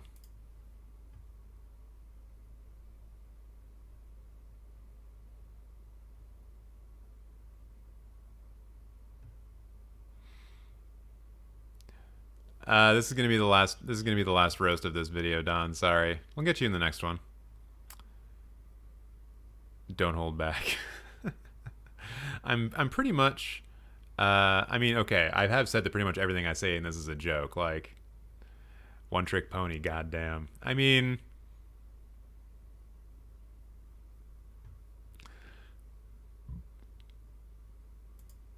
All right. Let me just check one thing here. That was 2001. 2012. Yeah, Don, if you got on the live stream earlier, maybe I would roast you. Fernanda wasn't even up for a roasting today, and then I reminded everyone about it, and then she followed me, and here we are. Yeah, what was I going to say? Yeah. I guess I should be thankful that you didn't include a... Wait, what is a Wes Anderson film from the early 2000s? Shit. No, not all the films from that time period. Would it be Royal Tenenbaums? Yeah, okay. Are all of these films from like the early 2000s? Somewhat. I guess I should just be thankful that you didn't follow through with your theme of only including films from the early 2000s by having the Royal Tenenbaums here. See, that's not a good line, though. That's not a good line. I'm young, TJ. I'm sorry. It's part of the roast. I don't like. What do you mean? Like, why don't I let the chat roast people? Because then, like, I want it to be me. Like, if there's any blowback or any like bad stuff that happens because of these, I want it to be on me and not on anyone else. And like, I think these videos come off better if people don't really realize that they're happening during a live stream, you know? Or at least that's the kind of impression I want to give on it. But I still need a line to get out of the Moonrise Kingdom line. And you know what? I'm trying my hardest to think of a line to... And you know what? I'm trying my hardest to come up with a line to get out of that Moonrise Kingdom roasting, but I can't because I think I've already buried Wes Anderson with it. So let's just move on to the absolute nothing else that you have on your profile because you don't actually review films, you just like them.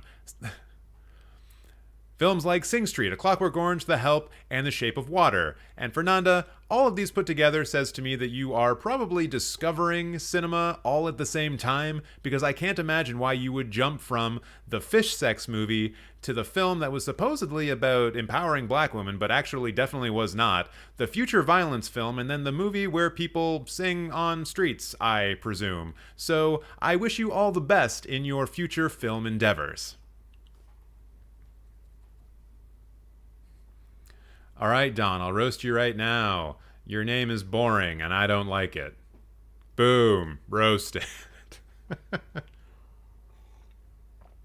Because she's a fan of Octavia Spencer, huh? Right on, right on.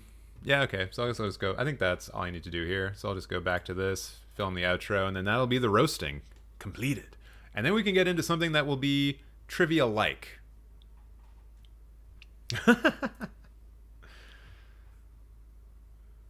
The Help was a pie of shit or a pile of shit?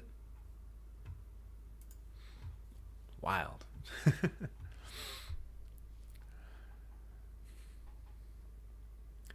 Unfortunately, I've run out of propane, so I can no longer roast anyone.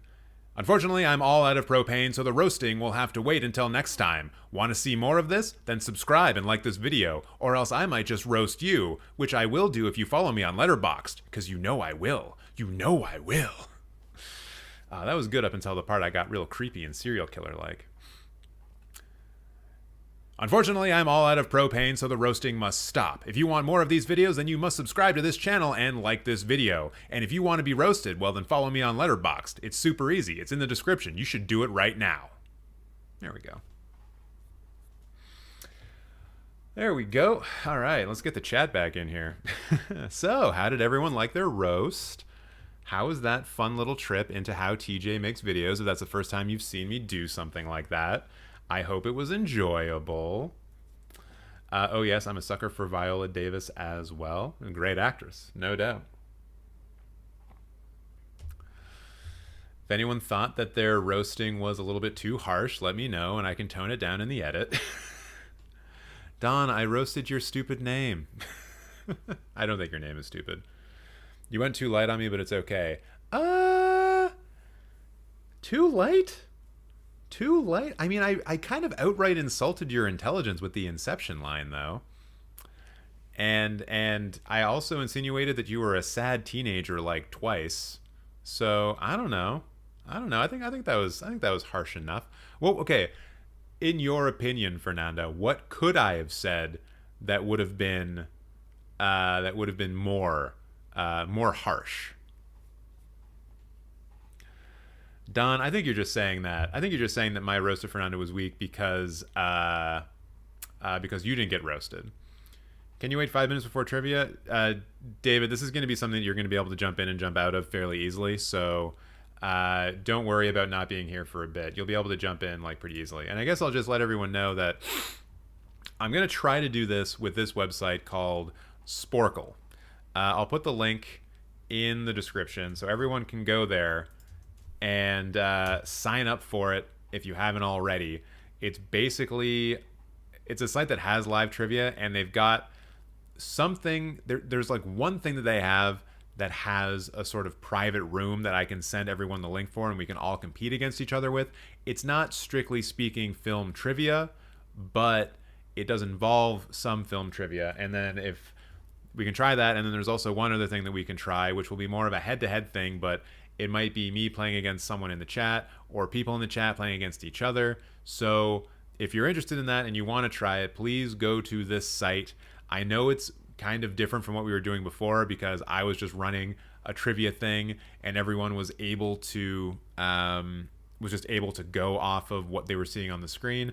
But for this one, it's going to have to be logged into here for it to work. If everyone here is on mobile and it doesn't work, let me know and we can try something else. I don't know what that something else would be, but we can at least try something else. Are you still going? Yeah, Miriam, I usually stream for like 5 hours and I start at 6, so I'll probably be on here for another little bit, especially now that we're getting into trivia. So who knows how long this will go for. The trivia is what really drives my soul. It makes me feel great. Actually, yeah, I'll change the description to movie trivia. Movie trivia. What are you on? I'm on The Kindness of Strangers right now, being all you guys watching me and supporting the channel. So if you want to play, go to this site called Sporkle. I put the link in the chat, although maybe you didn't see it if you got in here a little bit later. I'll do it again. So sign up for an account there. Sporkle.com. Don't know what the hell. What quiz are we doing? It's not going to be a quiz. It's going to be bingo trivia. Bingo trivia. I'll explain how it's going to work, but I will navigate over there once. I'm gonna give it a couple of minutes. Let everyone sign up who wants to sign up. It looks like Dr. David is sporkled up. That's good. That's good. Miriam's saying, wait for me. Once again, this is something that people are going to be able to jump in and jump out of. Yeah, Nick, I think you need an account in order to actually do this. Although maybe, yeah, well, hold on. So if I create a private room. Okay, so here's a link to a private room. You guys let me know if you can get into the private room without creating an account, because maybe that's just easier to do. So click on the link I just put in chat. Get into that room and let me know if you can just go in as a guest. Actually, it looks like we have guests joining, so okay, cool. I guess you can. Great. So everyone get in there. Of course, we're not going to know who's going. Wait, who started it? Who started the game already? Okay, I guess the game's going. I didn't click start. Orbiting the Earth in the 1970s was the name of the United States' first space station. Shit. Ibex? No, it wasn't Ibex. And you can still join from the looks of it, so join now and start playing. I guess Ibex? No. Shit. State president of what country from what? De Klerk. Denmark, maybe? Afghanistan is a country that's listed here. Belgium is probably more. Nope.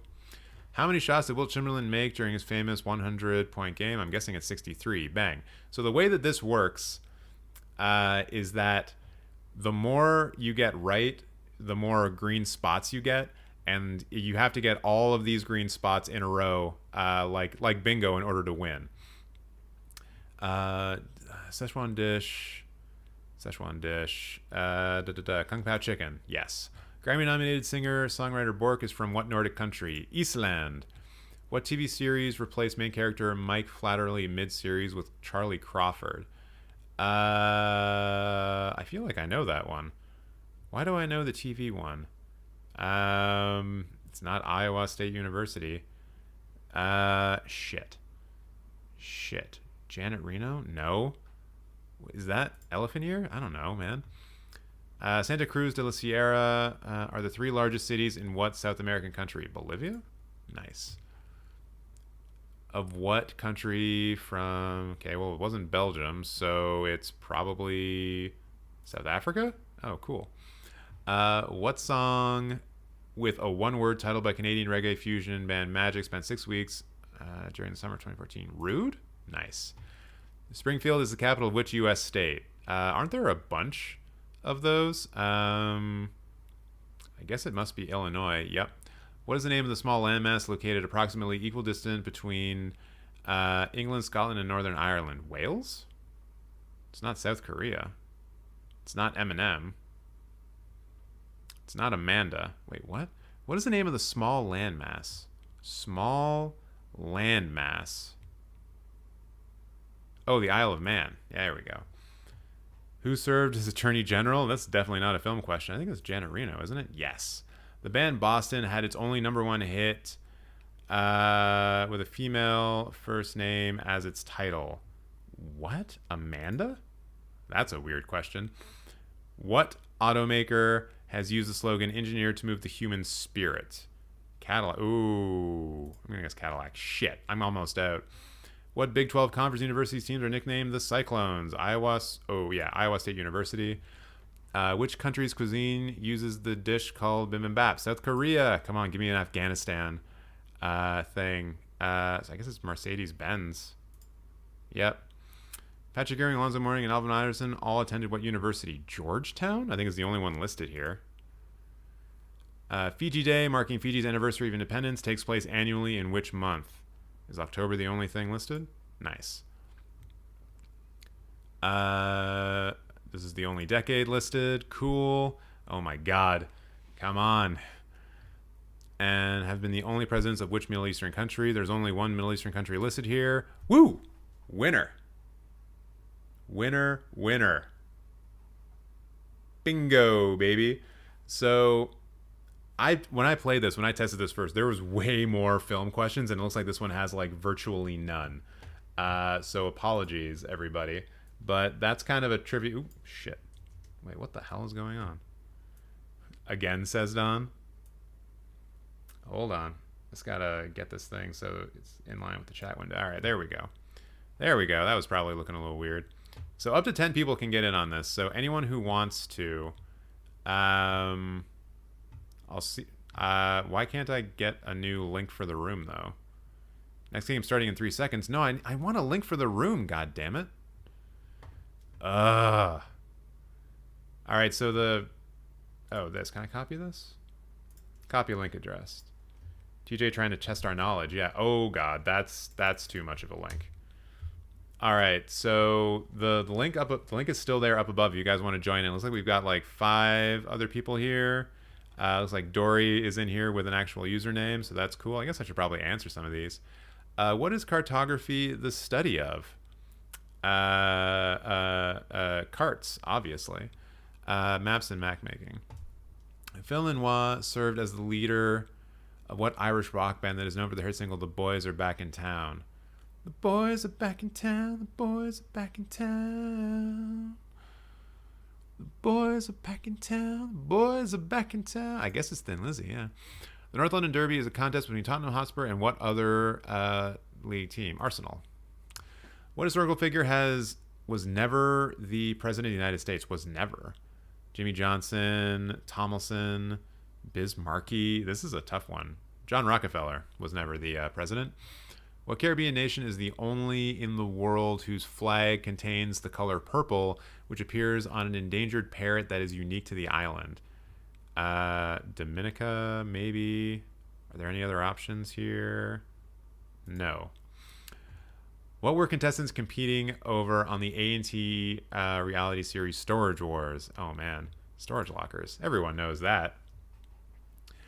The Mormon Trail, used by pioneers for more than 20 years, stretched 1,000 miles from which U.S. state to Salt Lake City? Looking for U.S. states here. Illinois is the only one I see.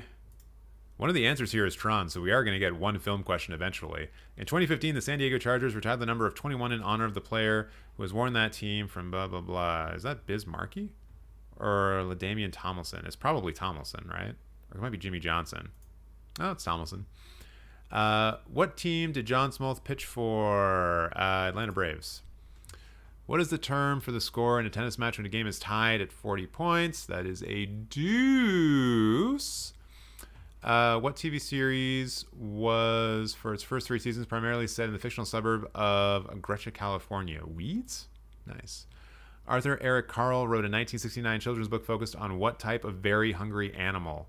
A hippo? A porcupine? A llama? I actually don't know this one. Nope, not a porcupine. The Greek food known as feta is what type of food? It's cheese. Ah, someone else won. Someone else won. Is this Jeopardy? It's kind of like Jeopardy. So are people cool with this? Do you want to keep doing this, or do you want to try something a bit different? I wish I could like get the actual. Wait. Is this the name? Do I? Okay, yeah. There you go. Oh, Brent, did you win that one? I think what I just gave you guys was the link for this. I guess I should start playing again. What is the nickname of Seattle's WNBA franchise? Oh, Jesus. Walgreens? Clearly, it's Walgreens. Storm. Yes. What was the name of Gilligan's ill-fated ship in the show Gilligan's Island? Oh, no. Zippity Doodah sounds kind of right. Nope. When they were first introduced, what flavor was the cream filling in the Twinkie? Vanilla? Banana. Yes. Invisible Touch was featured singles In Too Deep, and the 13th album from what English band? Is Crimson the name of a band? Kind of. Kind of. Let's go with that. Nope. What was the Pittsburgh Pirates opening starter in 2010? Oh my god. Stupid baseball questions. Edgar Rice Burroughs, maybe. Alan Shepard, maybe? Oh, I'm going to lose on this one. No, Zach Duke. That's a baseball name. Yes.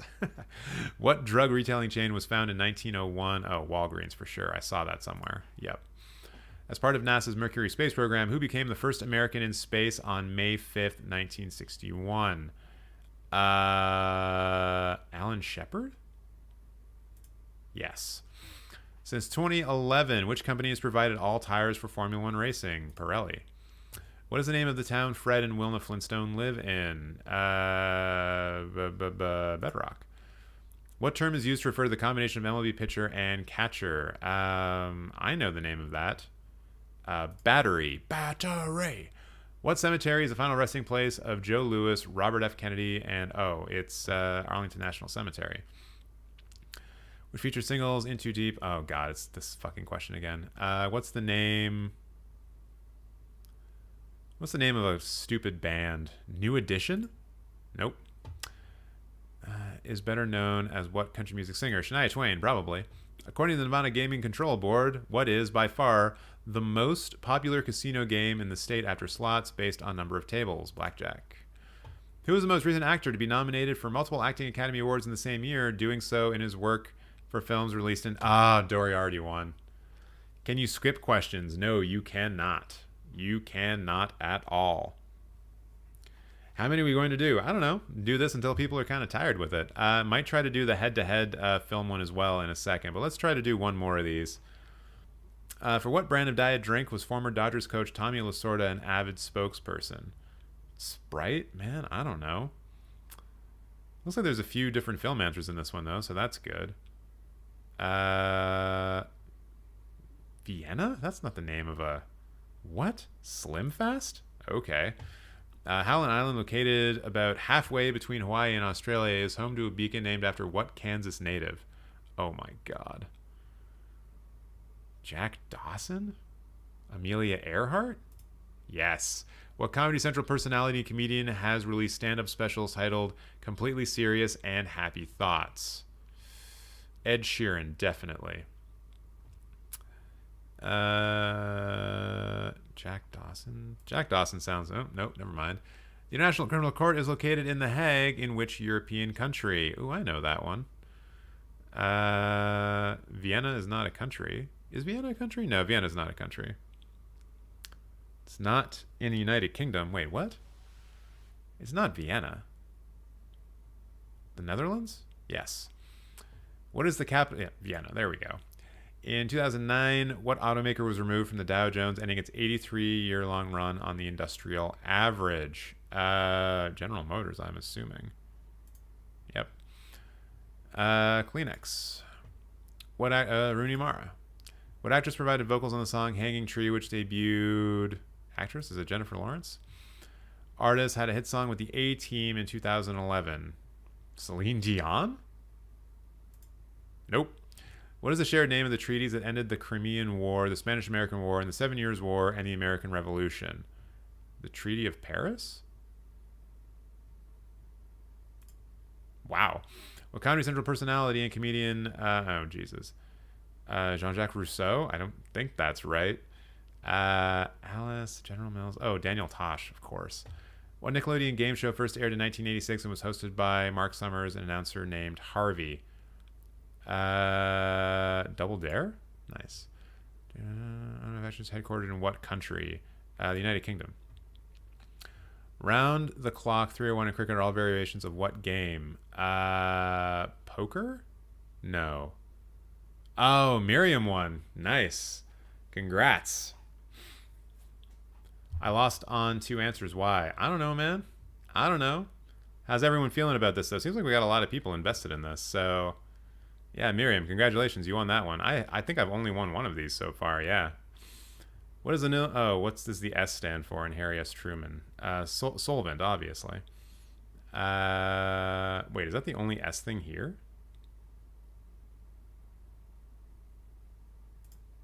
Wow. That's fucked up. Who is the second female winner of American Idol? No one knows the answer to that. Rooney Mara, obviously.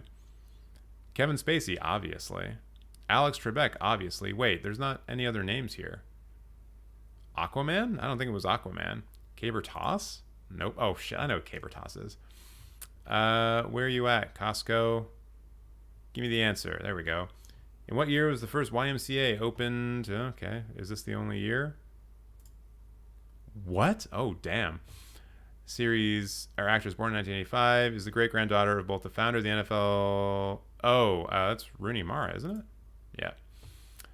In the word game Boggle, most cubes, except for one, have one letter printed per side. What 2 letters appear on the same side of each one of the cubes?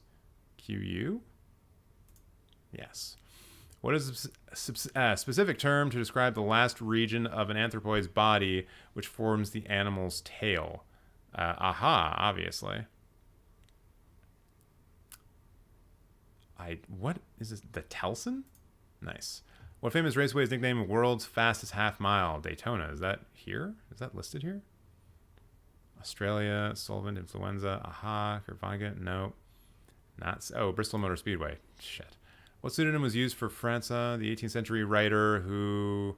Voltaire? Nice.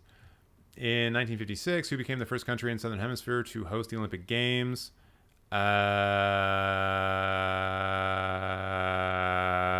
Caber Toss.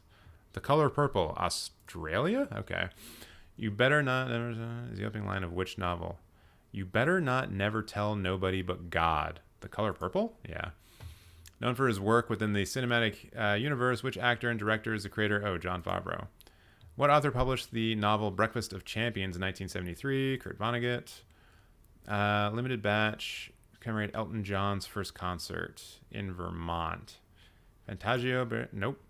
The component of a solution that dissolves the solute is known as what? The solvent. Duh.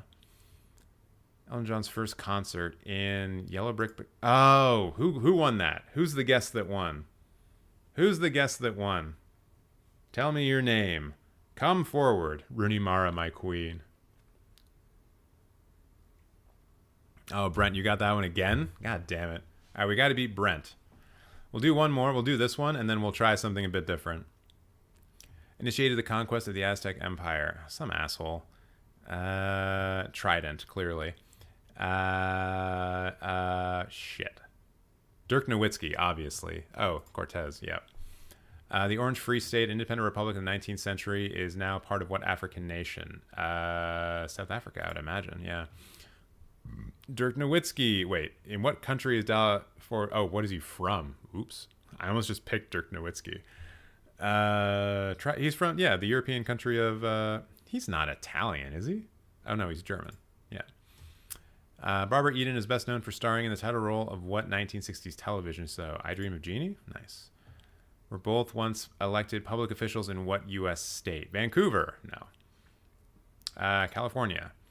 Lake Garda is the largest lake in what European country? I think it's Italy, yeah. What actor plays the title role in Steven Spielberg-directed film Hook? Dustin Hoffman. Who was U.S. president when Pope John Paul II became the first pope to visit the White House? Bill Clinton? Oh, Jimmy Carter. Bang. What U.S. city's Bank of America Plaza is the country's tallest building outside of New York and Chicago?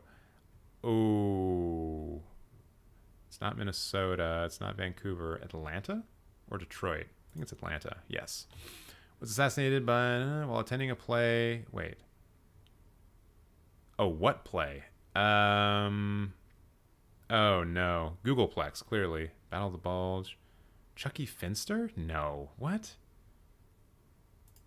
Nope, that's wrong. Detroit for RoboCop. Which World War II battle is best known as the Ardennes counteroffensive? Battle of the Bulge. According to the U.S. Coast Guard, which U.S. state has the most boats per capita? I'm guessing Minnesota. Abraham Lincoln went to see... Oh, Our American Cousin. On standard bingo cards, what letter is associated with the number 45? 15... Oh, wait. It'll be the only letter listed here. Ah! Don't tell me that was Brent again. Don't tell me that was Brent again. Sorry you lost the game means you have to wait for someone to win before moving on. Yep, alright. So clearly Brent is too good at this, so we need to move on to a different one. So I want everyone to click on multiplayer on Sporkle right up here and go to Showdown. So this is the Showdown hub. And so what I would like all of us to do here is go down to this list of categories, right? And you're going to see that one of these categories is movies. And of course, that's what we're all here for. We're all here for movie stuff. And so you can see how some of these have like a person popping in on them. If you click in on it, it will automatically put you in a one-on-one match with someone. So since we're all here, we should just be able to get into a bunch of one-on-one matchups with each other for movie trivia. So I'm going to just go against whoever this person is. And this one is going to be, can you name the Brian De Palma movies, or can you name movies directed by Brian De Palma? Oh, Jesus. Oh, no. Oh, no. No, that's, oh, shit. Blow Up? Oh, God, this is going to be bad. Who am I up against? Am I up against someone here? From here? Oh, no. You're going to skip this one? Come on, guys. This one's... I'm trying to think of Brian De Palma films, and I can't think of any all of a sudden. Sisters? Yes. 7 Seconds, I know, is not one. De Palma. The Blow Up? Blow Up? God damn it. So this is a head-to-head type thing, right? So I'll just go back out of this. Yeah, not all of them are that ridiculous. It's different quizzes every time you click on it. So where I just went to was, see right here where you click on multiplayer and then you click on Showdown. That brings you to the Showdown part of the page, right? And here you scroll down a little bit, there's a list of different categories you can choose, and one of them is movies. So for anyone who's interested, you can just click on movies, and then that will put you in a one-on-one match against someone else. And since we're probably the only people here who are doing this, then we can go with that. Nick asking, what was the website we had last week? You didn't like it. It's not that I didn't like it. It's that I personally had an unfair advantage because I was able to see the questions before everyone else, and you guys were just reacting to it on stream. We could do that one again. It would just mean that I'm not allowed to play. Can you pick the movie from the 2010 tagline that matches it? Okay, this will be interesting. Who am I against? Where are the things? Okay, here we go. When God couldn't save the king, the queen turned to someone who could. I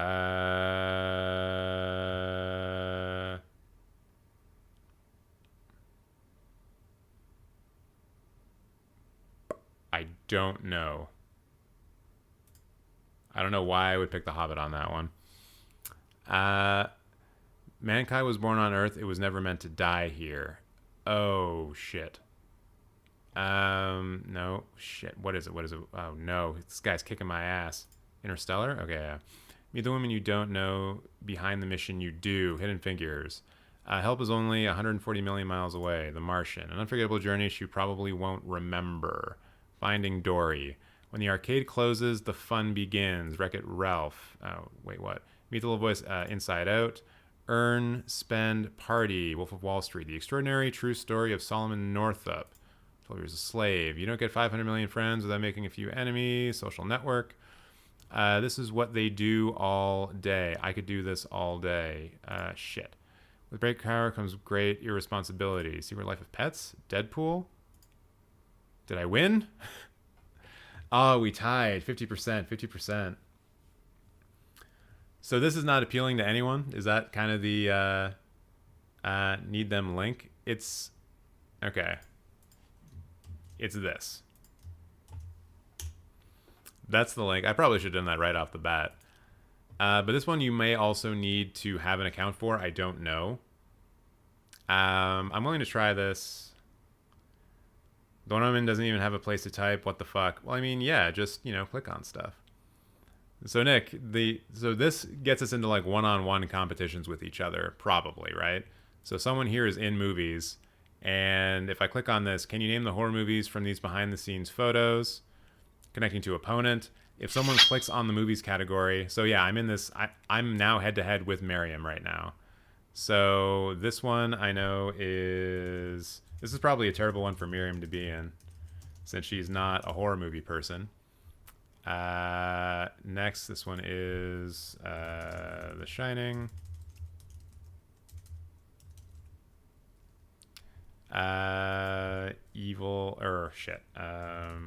Army of Darkness. Shaun of the Dead. Ooh, I didn't get there in time. Videodrome. Oh god, I don't even know what this one is. Except you don't have a text box? Well, that's not good. Shit, I don't know what this one is. I'm just gonna go to the next one. Omen? No. Don't know what that one is. The Howling?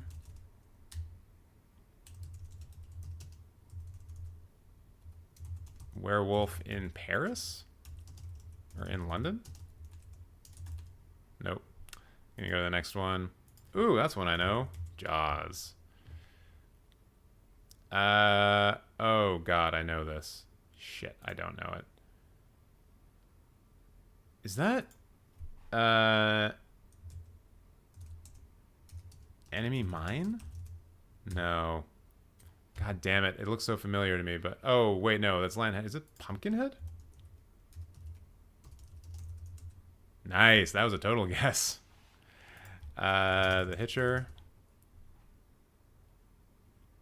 Oh, dear. Is this a Cronenberg film? I couldn't see what you have right now. Yeah, this one... I don't know. This one's kind of weird. This one's kind of funky. Oh, this one. They Live.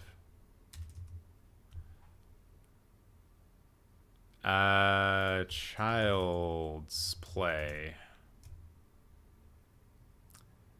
This one is... That's Margot Kidder, so this is Black Christmas? Nope. Oh, Jesus. I didn't mean to do that.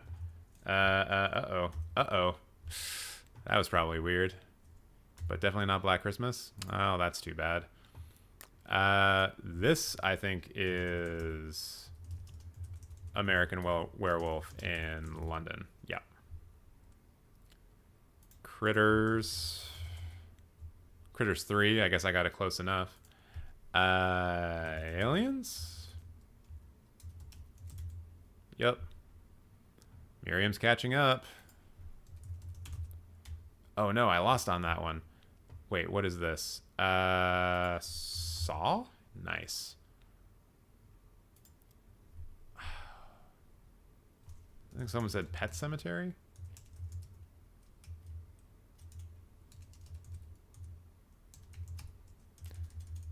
How do you spell cemetery? Oh no. Yeah, that one. That's not Pet Cemetery at all. Creep Show. I feel bad taking that, but Miriam's also in the chat, so she could see that too. I think that puts me ahead.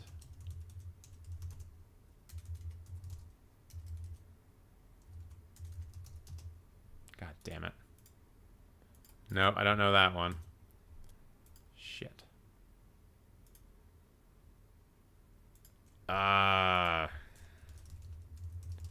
Nightmare on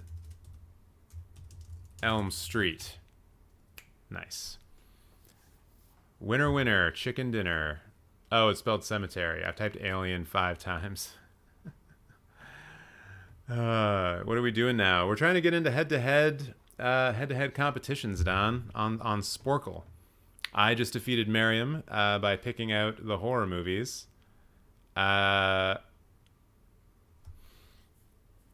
So Miriam, you should obviously give up so we can move on to the next one. Oh, this is Amityville?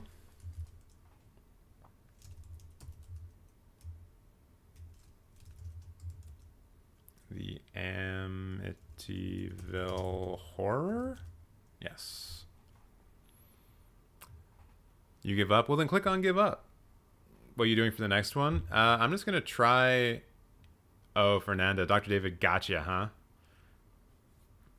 huh? Miriam, if you want to give up on this one, then just below the timer, there's a thing that says give up. If you click on that, it'll end this, like, quickly. I wonder if I could get into one with Dr. David. That'd be pretty fun. It's just too bad that you can't, like, do this with, like, a larger group. Because I do like this concept. There's no give up to click on. Underneath the timer? It's not there? Okay, so wait, what if I just do Pet Cemetery? Wait, is that not how... No, it's supposed to be spelled right. I don't know.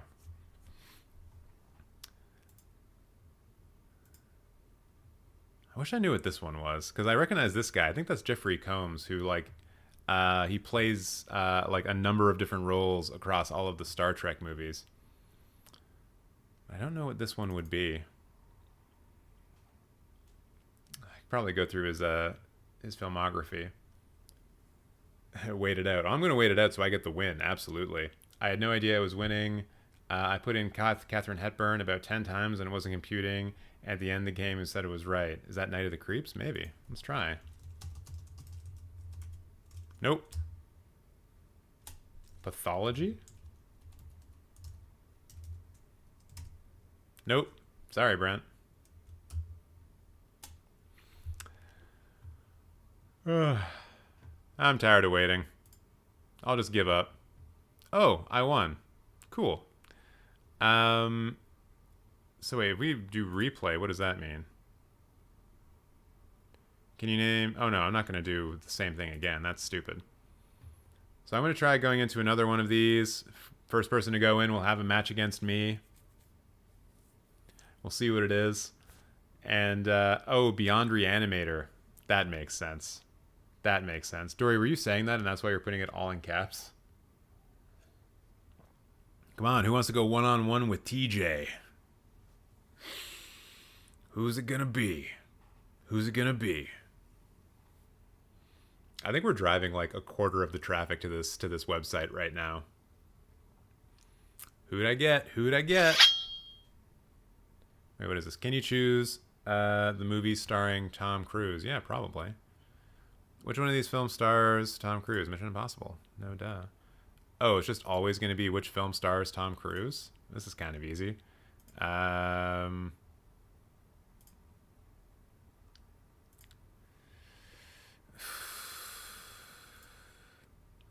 Yeah, this is not difficult at all. Stars Tom Cruise. Top Gun. Vanilla Sky. Jerry Maguire. Collateral. Night and Day. Last Samurai. Edge of Tomorrow. Well, I beat whoever that was. DNF. They didn't stand a chance against me. No one beats me. No one beats me on Tom Cruise stuff. Don, go to the site Sporkle. Sign up. I assume. Actually, Brent, you didn't sign up, so you were able to do it as a guest, right? So, yeah. Don, just go to that website. And then you see down here, under Showdown Hub, just click on Movies. And then it'll matchmake you with someone, perhaps me. Same with Louis. I can't really pick who goes next, because it's all just kind of random. But it is film stuff, so that's good. We can at least be sure that it's film stuff, right? Nice little fun game to play on a Sunday evening. I was also trying to find, like, games on Steam or something like that that are also film trivia, but there wasn't really anything... there really wasn't anything that worked well for it, right? And nothing that really had a good, like, multiplayer component, so that's what I'm trying to find here. But I also want to compete in it. We could go back to Kahoot or whatever it was, but I would just be hosting. I think maybe, okay. If you guys want to, I might do like one or two more of these, and then we can go do Kahoot for a little bit. How does that sound? Who's into that?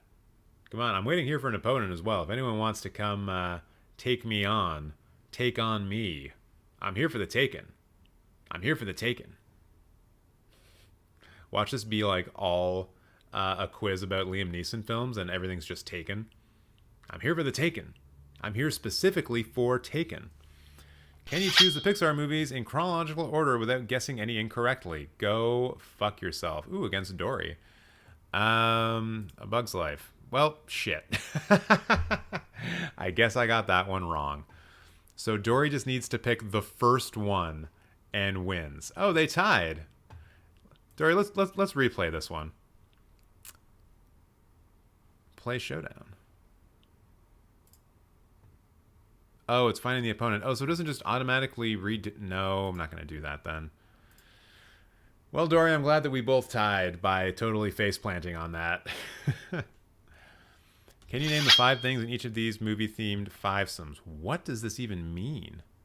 Once again, going up against Dory. Oh, okay. Thunderball. Dr. No.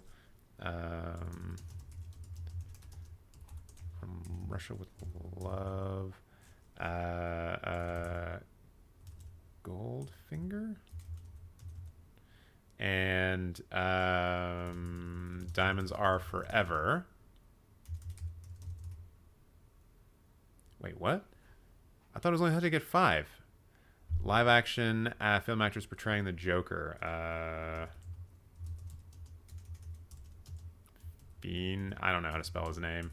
Phoenix. Nice. Heath Ledger. Jared Leto. Shit. What's his stupid name?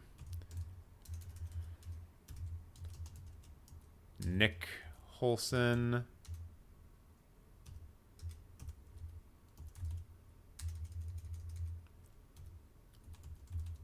Jack Nicholson, and the link is frozen. I'm jammed out of the showdown. It might just be waiting for someone to pair you with. Wait, all non-droid characters in all 3 Star Wars trilogies. Princess Leia, Luke, Darth Vader. No, Palpatine. What's another one? No, not Organa. Oh, shit. Original MCU Guardians of the Galaxy members. God damn it. Tom Hanks Best Actor nominated movies. Forrest Gump. I'm jumping around too much. I just need to like finish one of these. Wait, Forrest Gump. He was nominated for that. What? Or is it like Forrest Gump? Okay. Chewie was in all of them? Oh yeah. Yoda? Oh, Dory, you're not even playing this one with me, are you? Well, okay. Dory, I'm up against you right now. Like, why are you putting your answers in chat? He won? How did he win? I'm ahead. I'm up 14-0.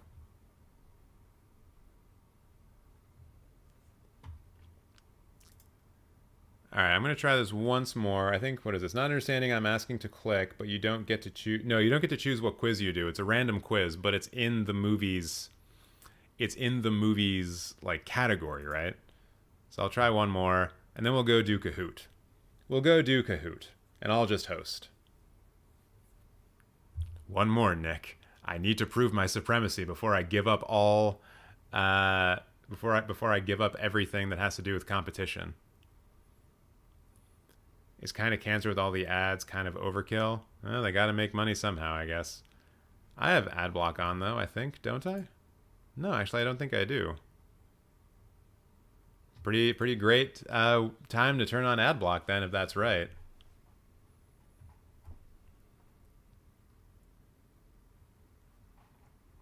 Ugh. You know what? This is taking too long. I'm not going to wait, and I don't think anyone here is going to be clicking in and joining me, so let's just do Kahoot. Let's do Kahoot.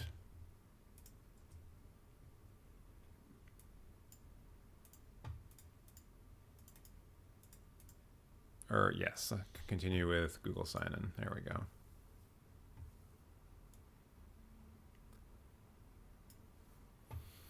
All right. Movies. I wonder what we can do today. Oh,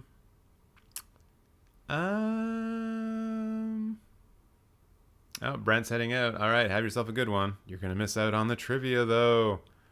Kahoot. All right, let's start. Don't worry, Louis, you'll get the link. Let's start off with Guess the Disney Princess. Something simple. Something simple. Classic mode. Louis is out of here. Or no, Louis, you're just saying goodbye. So, here is the link. And here is... Or wait, what? Oh, I guess maybe that's the link to the game pin. Link copied, yeah. So just click on the link pin and that should take you to the room. It's right there, man. It's right there above your comment. That one you can click on. Fernanda is in. Fernanda is in. Dr. David is in. I think we might have Louis joining us as well. Dory's in. Oh, baby. We're getting it up there. We're getting it up there. What's gonna happen? What's gonna happen? Who's gonna win? Who's going to win? It won't be me because I won't be playing. Who else is gonna get in here? Someone put in their name. Someone put in the pin as their name. That's cool. That's cool. I'm about it. Fernanda, I just opened my computer for this. Yeah, you gotta take it seriously. Kahoot ain't no joke. It ain't no joke at all. You're no Daisy. You're no Daisy at all. Little tombstone quote as we wait. Anyone else joining in? I don't see Louis in here, although you might be the one who came in with the pin. So we'll start off with just these four, and anyone else who wants to join in will be welcome to. Oh, Ella's here. Hello, Ella. Welcome, welcome. How do I get on this? What do you mean? You're already in there, Dr. David.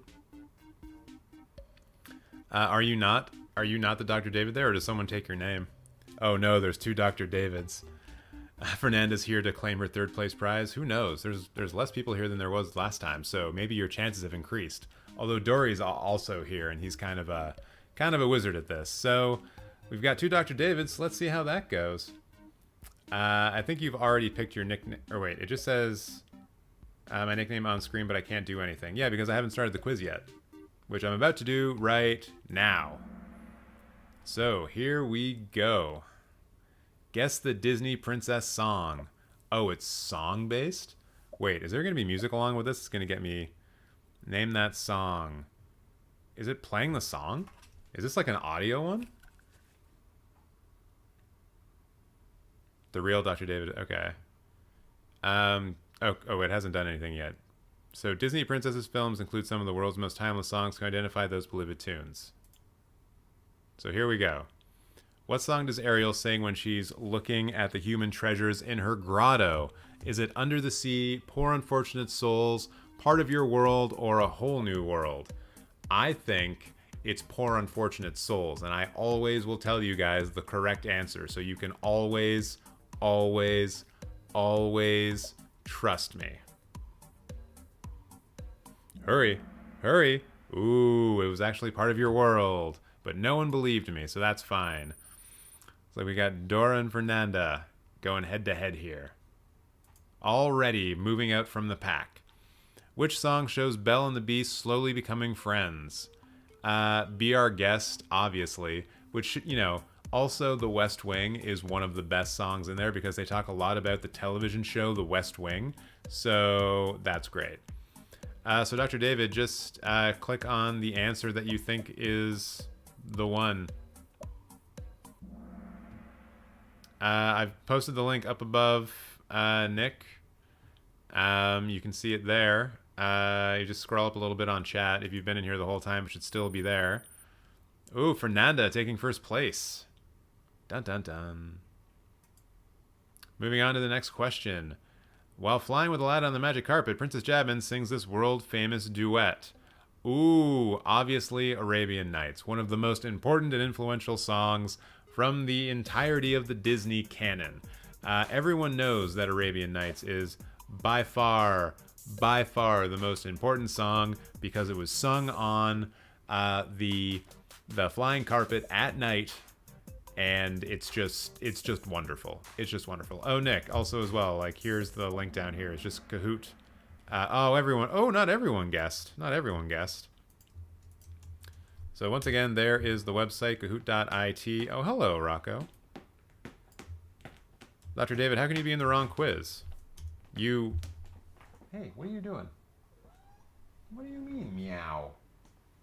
What's going on? All right, let's move on to the next question. I don't even know if there are horror quizzes on here, but that would be a nice little change of pace. Ooh, Fernanda's getting hot.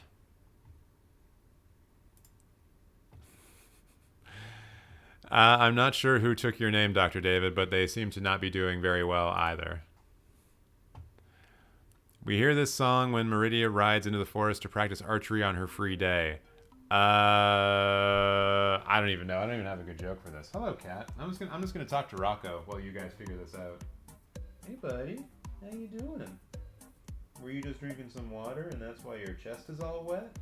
Aw, you silly kitty. Why is your chest wet? Why do you have to dunk your chest into the water?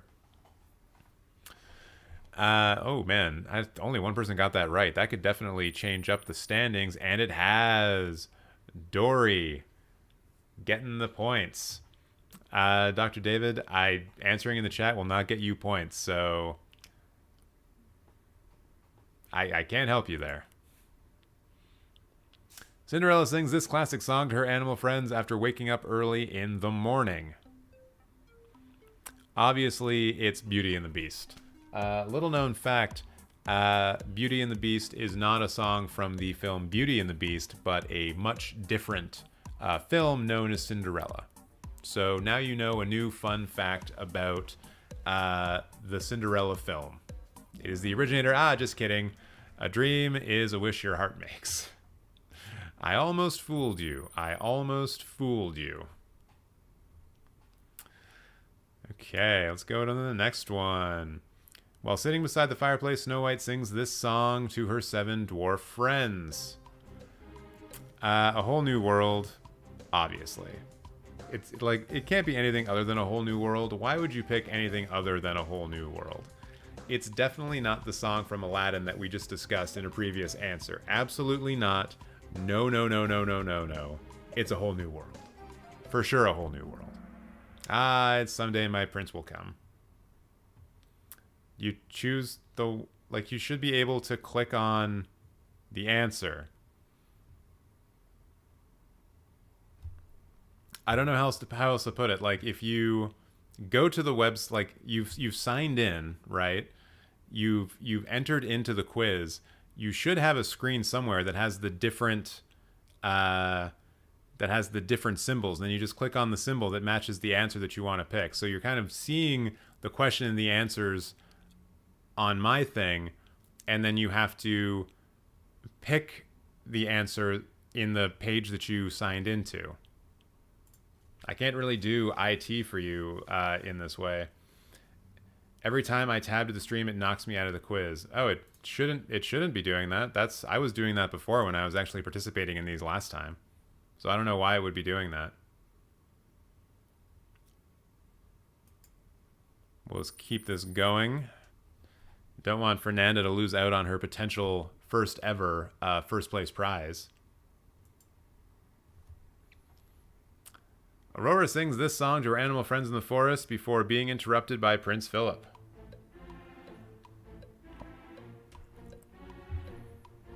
Is it Once Upon a Dream, With a Smile and a Song, Right Away, or Someday My Prince Will Come?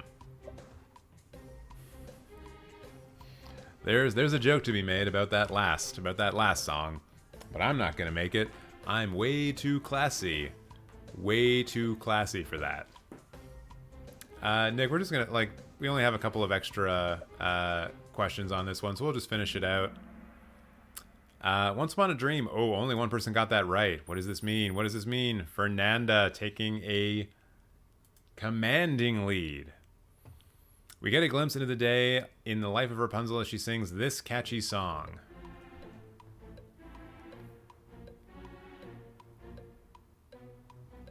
I see the light, colors of the wind, when will my life begin, and let it go. She's clearly referring to Let It Go, which is her attempt to say, like, I must let all of this hair go out the window so that Prince Charming can climb it and save my life. Yes. That is the right answer. Let's see who picked it. When will my life begin?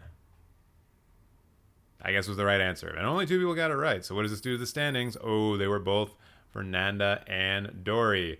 Can you help me? I can't anything. Guys, I can't do IT for you. Like...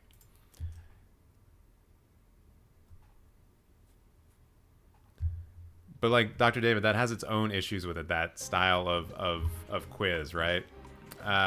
Mona dreams of leaving her island and sailing the world. Which tune expresses her wish to explore the sea? We know the way, you're welcome, shiny, how far I'll go. And yeah, like the issue with doing the quiz in the chat is that it basically depends on who has the best connection to the stream and who has the least latency. So really the winner is... really the winner is like whoever lives closest to me for the most part, and that like doesn't seem to work. I didn't see that one. Oh no, Fernanda, you didn't have enough time. So like the website is just kahoot.it. I've posted it once or twice, and then you just put the game pin in, and then you're in the right game. But there will be a new game pin in a second when we try this again. So everyone keep calm. We'll figure this out. We'll try and get it to work. We're just going to finish this game and then start a new one. With Fernanda still just barely in first place. I think there's what? 2 questions left. 3 questions left. Pocahontas sings this song to John Smith in hopes of showing him the beauty of the natural world.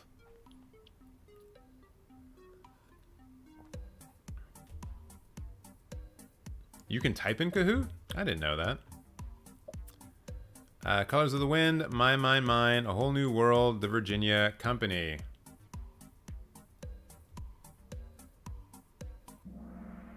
And Color of the Wind is correct, and pretty much everyone got it right. Dr. David, you're not being shut out of the quiz. I don't know why you're not able to participate in it, but you were able to join the room, so I don't know what to tell you. Tiana sings this song while dancing in a new restaurant, Tiana's Palace. Almost There, Down in New Orleans, Never Knew I Needed, and Friends on the Other Side. And like I said, we will be starting a new quiz in just a moment, so hopefully that will clear up all of the issues that people are having.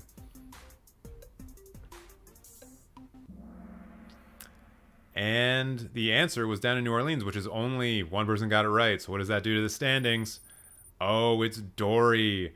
Oh, no. Oh, no. Fernando wasn't able to answer. So now Mulan is upset because she truly cannot express the person she is inside. Which song shows her true emotions? Is it Honor to Us All, I'll Make a Man Out of You, Reflection, or How Far Will It Go? Truly express her person inside. Oh, it's probably I'll Make a Man Out of You. That's the one that makes the most sense. Right? Right? She can't truly express how much. Oh no, it's Reflection. That makes a lot of sense. All right, let's look at the podium. Was Fernanda in third? Was Fernanda in third? No, it was Louis. Congratulations, Louis, in third place. Fernanda in second place. And the winner is... Dun dun dun dun... Dory. Very nice. Very nice.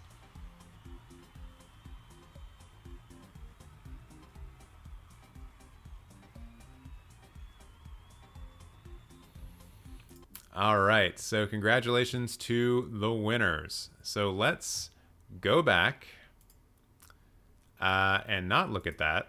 Let's not look at the thing that we would have to like play for or do stuff. Wait, I guess let's go back to Kahoot.it or Kahoot.com. I don't know. I have to log in again. Why? Why? So many connection errors? That's too bad. All right, so let's try this again. Do horror. Nick, I don't know if there are any horror quizzes. We can see, though.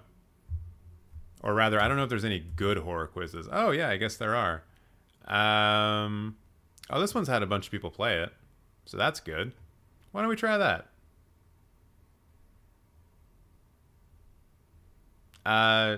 Okay, Dr. David, we're going to be playing this quiz, right? So I'm just going to continue to it. So now we're in like the waiting room or the lobby for this. So I will need everyone to go to the website, Kahoot.it. Kahoot.it, I just put it in the chat. And then you're going to go to, or maybe, I don't know, maybe you go to this link as well. That would probably take you to the actual thing. Yeah, so that will take you, Dr. David, I did just put the link in the chat. You can click on that, and you go to that, and you enter your nickname. And then that will take you to the room. So we have Dory, Fernanda, Dr. David, and Louis in here already. Looks like we got Nick in as well. So then when this loads, as I recall, you are going to see the questions. It looks like we have 2 Dr. Davids again. Great. You're going to see the question/answers in the stream, but then you're also going to have the tab open that you have open right now where you put your nickname in. And that should give you the 4 different symbols that you can use to answer. You have to click on the symbol that corresponds with the question. or excuse me, it has to correspond with the answer for the question. I've got, see your nickname on screen, nothing else. Yeah, that's, well, the quiz hasn't started yet, so you shouldn't be seeing anything else, as far as I know. Elle is sad that they have to go back to school tomorrow. Here, I'll just do this as an example. Like, I'll just go to this link, and I'll put my name in, TJ, right? See? So this is all that I'm seeing after I put this in, right? See your nickname on screen, you don't click on anything. It's just right there. And then if I go over here, you can see the TJ is in it. I mean, yeah, whoever is being the fake Dr. David, like, leave the quiz, please. But I don't know who it is, and I can't individually take stuff out. Or, wait, can I? Dr. David, can you tell me which one is you, and then I can just remove the other one?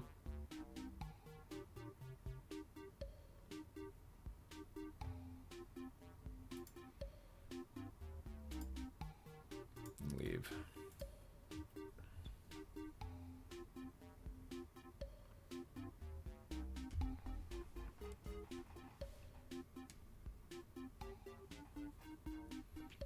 Dr. David, can you tell me which one of the Dr. Davids you are? And then I can just, I think I can remove that one. Or remove the one that you are not.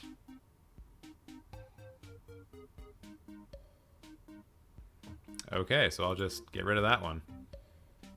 Easy.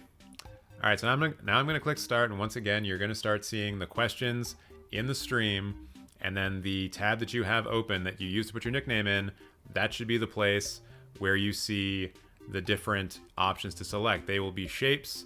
The shapes will correspond with your answers. So let's start and see how this goes. This is horror movies. I expect Nick to do well, but it's anyone's game because I'm sure we all watch scary movies. So let's see how we do.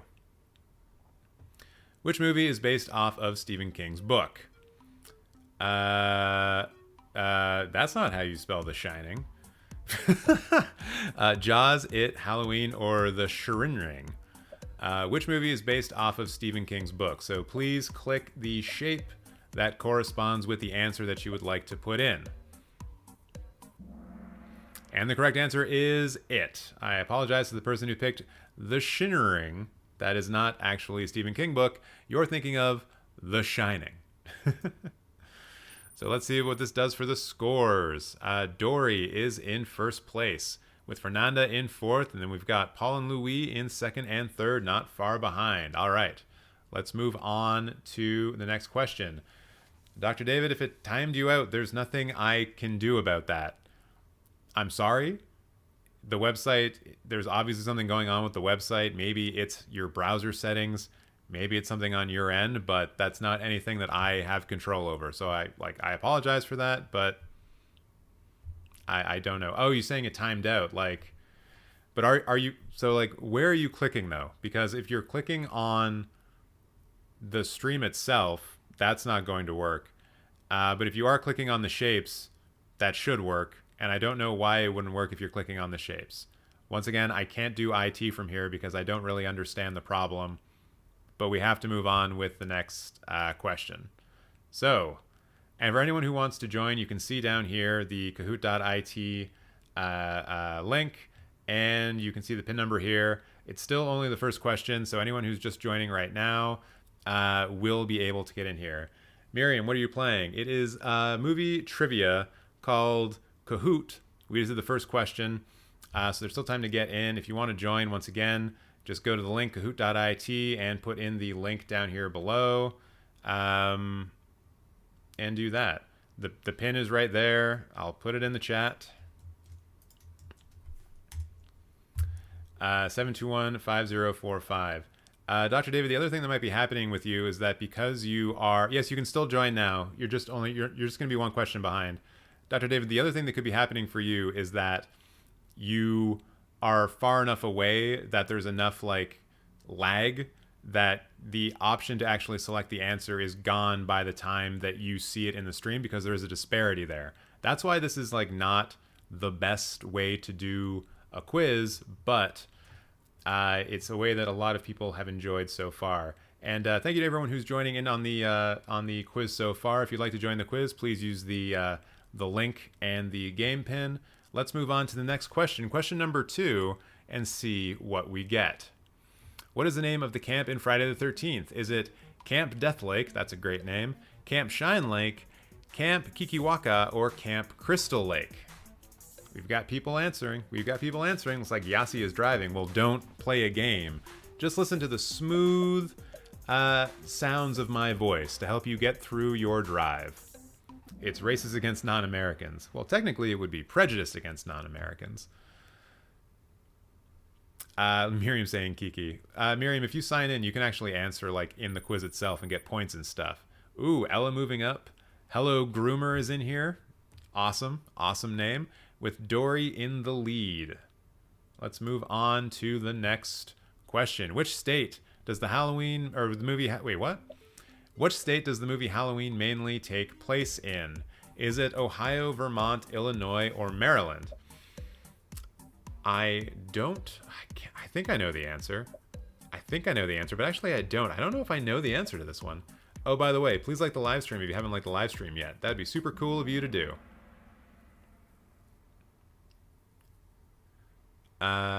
Illinois was the correct answer, and 5 people got it.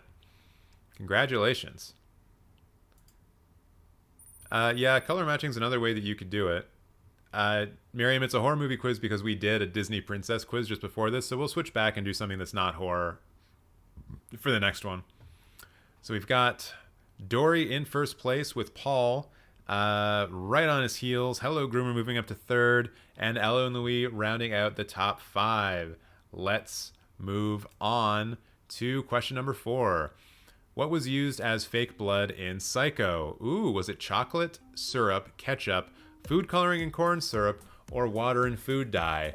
I believe if you're a fan of Scream, the answer is in the original Scream film. So if you can remember that one line from that one movie, then you're good to go. Yeah, so when you see the shapes on the screen, Dr. David, then you just click the one that corresponds with the answer. So the correct answer was chocolate syrup. Never mind. The thing in Scream is actually not a reference to this. It was a reference to something else. I'm a big old dum-dum. Oh, that's Carrie? Gotcha. So Nick Smith, the horror aficionado, finally gets a couple right and moves into 5th place. Ella is in 4th. Hello Groomer in 3rd. And Paul and Dory dueling it out for 1st and 2nd, although Paul is on a hot streak. Let's see if that can continue into the next question. Number 5. What is the number 1 thing not to do on Elm Street? Sleep, shower, have sex, or be alone. A few of these are correct, but there's only one right answer. So why don't you tell me what the right answer is?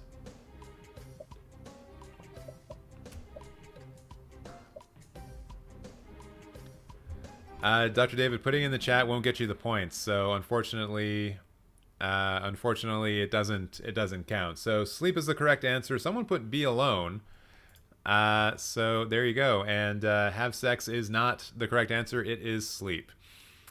So let's move on to the next question. Dory is in 1st place. Paul is in 2nd, still on a hot streak, with Nick, Ella, and Hello Groomer making up 3 through 5. Dr. David, I'm sorry, but there's not really anything we can do about this. I'm going to try and find a better quiz thing, but for right now, this is the best one we have access to. Who was Michael Myers' first victim in the movie Halloween? His mother, his sister, his babysitter, or his neighbor? Interesting options here. Interesting options. Who's it gonna be? Who's it gonna be? Who's it gonna be? Oh, his sister is correct. For a second, I thought it was his babysitter, and that the initial, I think the original title of Halloween was supposed to be the babysitter killer, or the babysitter murder, or something like that, which is why I was thinking his babysitter. But yeah. Oh, Fernanda, now you're in 7th. Oh no. Looks like there has been a lead change. Paul is in 1st place now, and Dory is bringing up the rear. 41-77. My goodness. Nick has also moved up into 4th place. Congratulations. Ella didn't have time. Unfortunately, yeah, that's going to happen. People are going to time out based on where they are in the world. Hopefully that is less of a problem, but unfortunately there's not much I can do about it. I apologize, everybody. So let's move on to the next question, see how we do. What age was Michael when he killed his sister? Was he 6, 8, 13, or 15? Was he 6, 8, 13, or 15? Dr. David, I'm going to hide that comment. I understand that you're frustrated, but there's no need to resort to that. Miriam's got to go. I'll see you later. Talk to you later. Please come to the next live stream. And on Tuesday, 6 p.m. Eastern Standard Time. The correct answer was 6. He was 6 years old. Fernandez happy that they moved up to 6th place. Nice, nice. Dory retaking the lead in 1st place with 5,020 points. Congratulations. Let's now move on to the next question. Which horror movie starred Jennifer Aniston? Oh, even I know this one. Is it Chucky, Friday the 13th, Dead Silence, or Leprechaun?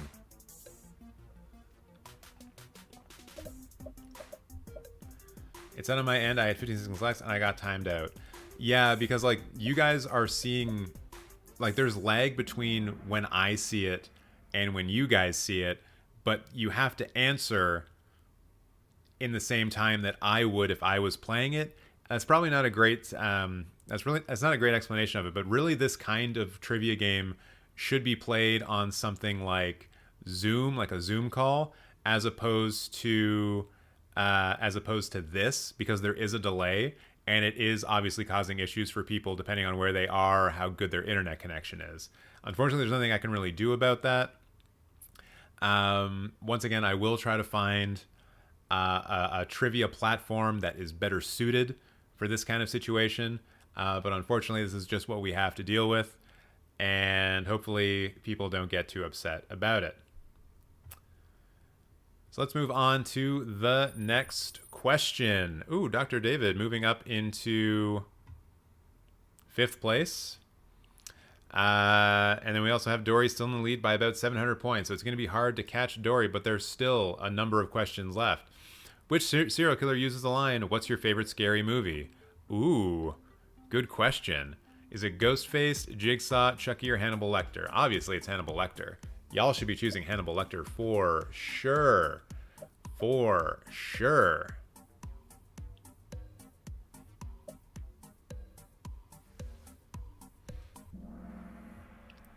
Nice. Everyone picked correctly. Well done. Well done. Yasi said Ghostface. You are correct. Ella moves back into 5th place. Right on. Right on. I know this one. Carter saying it's Leatherface.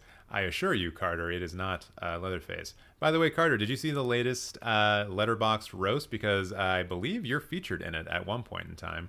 Dory still in 1st place by about 800 points, maybe a little bit less, so still hard to catch. Let's see what happens in the next question. How long do you have to live after watching the video in The Ring? 3 weeks, 1 month, 14 hours, or 7 days? Which one should it be?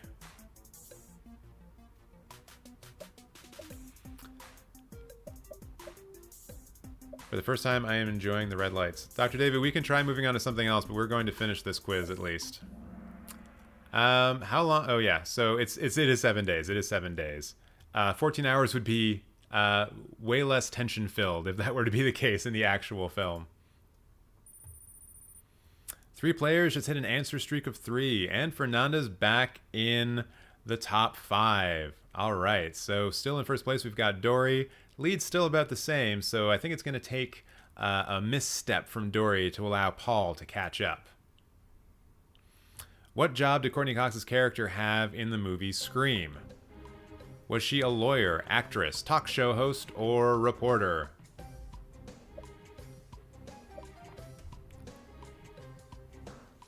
A lawyer, actress, talk show host, or reporter? I think she was an actress because she was a great actress in that film. And most people got it right. One person picked lawyer, which is not the correct answer, but still not a bad one. So we've got no real change in the standings here, with Dory still holding on to his lead of about 700. Let's move on to the next one. How did Jason die in Friday the 13th? Was he drowned, shot, his mother, or suicide? This is an interesting question. You really need to have seen the original Friday the 13th in order to know what the answer is here. It's also kind of a trick question in a way, and maybe I'll explain why afterwards, when the actual answers are up on screen.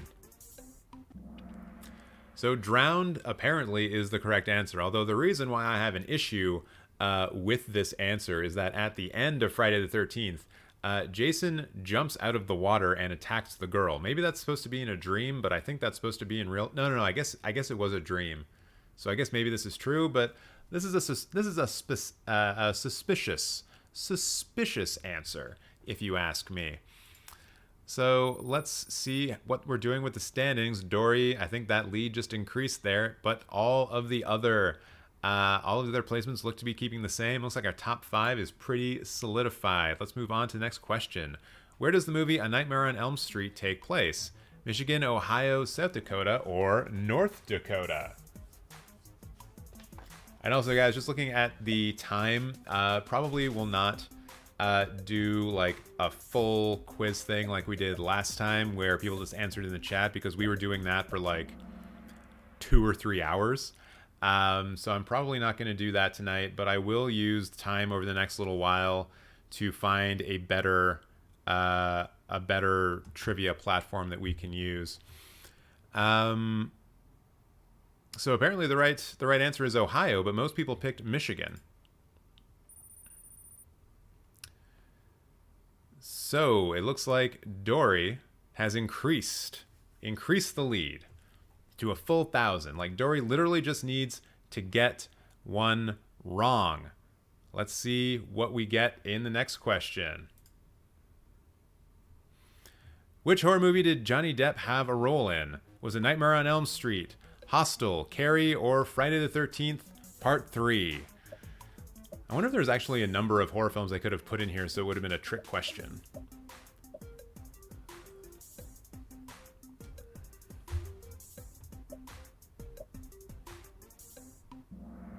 And the correct answer is Nightmare on Elm Street. Looks like someone picked Carrie. What role do you think Johnny Depp would have played in Carrie? I don't know about that.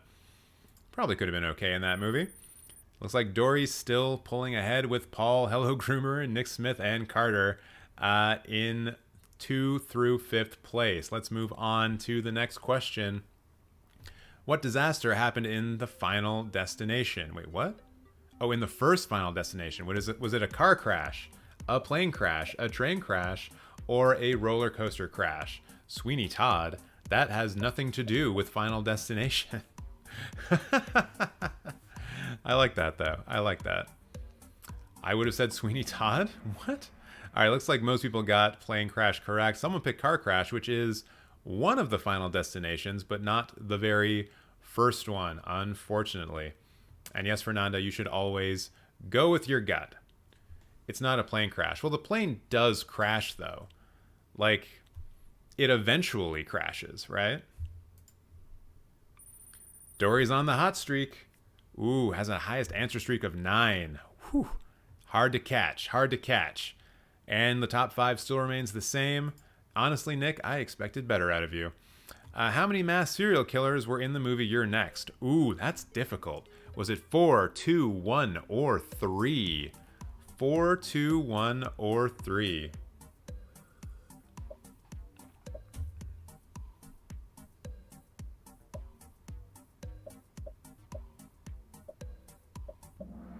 I think he was in a version of Sweeney Todd. Johnny Depp certainly was.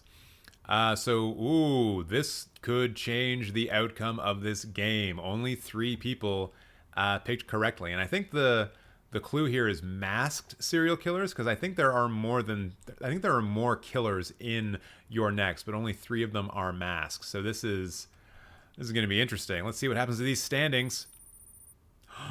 Oh, Dory missed, but Paul didn't get his answer in quick enough in order to overtake him. Oh boy. Oh boy. All right. It's getting close. It's getting close, everybody. What was the name of the woods the three kids documented in the Blair Witch Project? Was it the Maryland State Forest, the Black Mill Forest, just the woods, or the Black Hills Forest? This is interesting. I think I know the answer. Wasn't one of the original working titles of the Blair Witch Project The Woods? I think it might have been. That might be a little bit of trivia. That might be a little trivia that you need to check out. Ooh, Black Hills Forest is the correct answer. Two people picked Maryland State Forest, but oh no, no, no, no.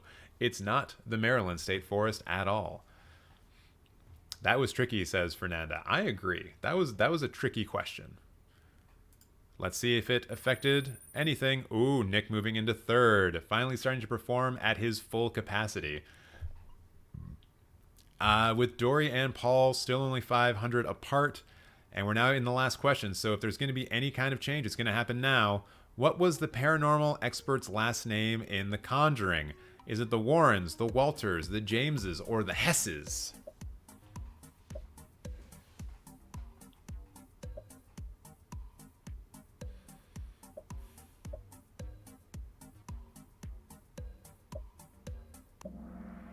And the correct answer is the Warrens. So I have a feeling that maybe the standings didn't change, but now we will see who the winner is.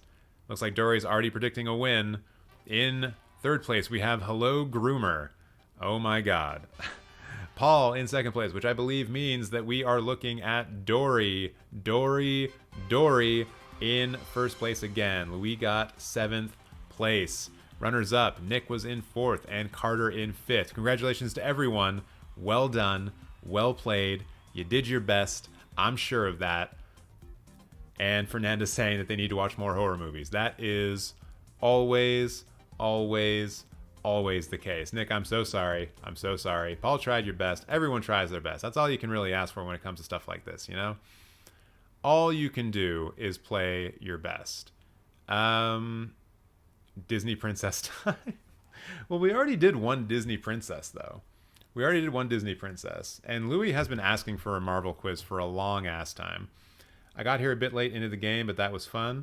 Man, the lagging killed me on this one. I timed out half the time, LOL. Yeah, it's just an unfortunate truth of this particular quiz platform. And it sucks.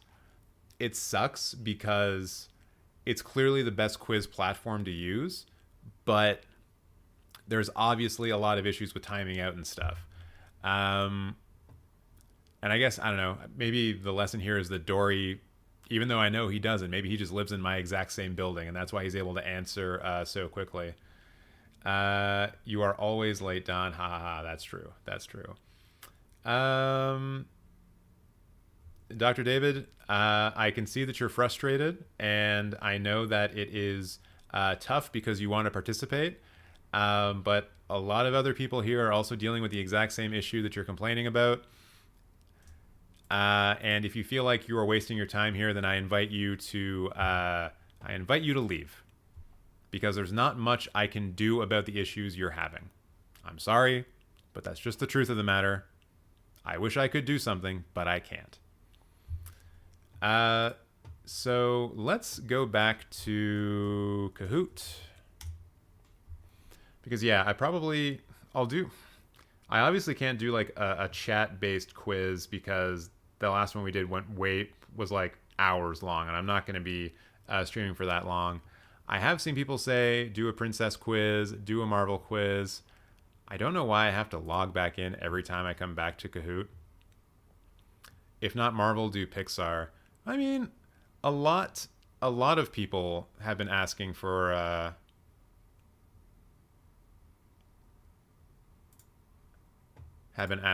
Dr. David, I see you saying that it works. I'm not going to be doing that kind of quiz tonight. It's too time intensive, and we know that from last time we did this. Marvel or Pixar sounds fun. Looks like people are doing Marvel, then Disney princesses. I'm a Pixar expert. Well, we don't want Dory to win again, so let's not do that. I'm fine with doing a Marvel one. It seems like they have a lot of official ones here. And it's, I don't know, like some of these are science questions or like physical science with the Hulk or something like that. So I don't even know like how... I don't even know how Marvel-y these are going to be, or if they're going to try to like learn us something.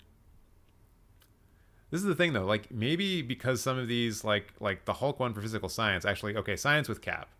Let's try that. That's a short one.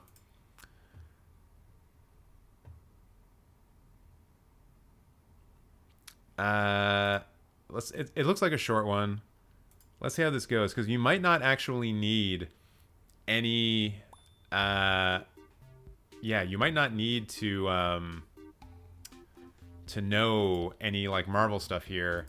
It might just be, there's a link for you.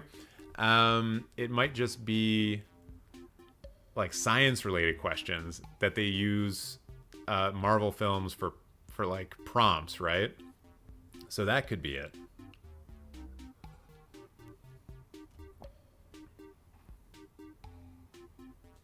I mean, we don't know if it's going to be Marvel movies or not. Apparently, it has something to do with Captain America. So who knows? Who knows at this point? I'll wait for a couple of more seconds for people to log in. Wait, what are we doing? It's science with Captain America? I don't know. I signed in without knowing. Well, now you're in the thick of it. Anyone else? Looks like we got Louis joining in as well. The Don is the Captain America simp. And let's just have some fun. I agree. Everyone do their best.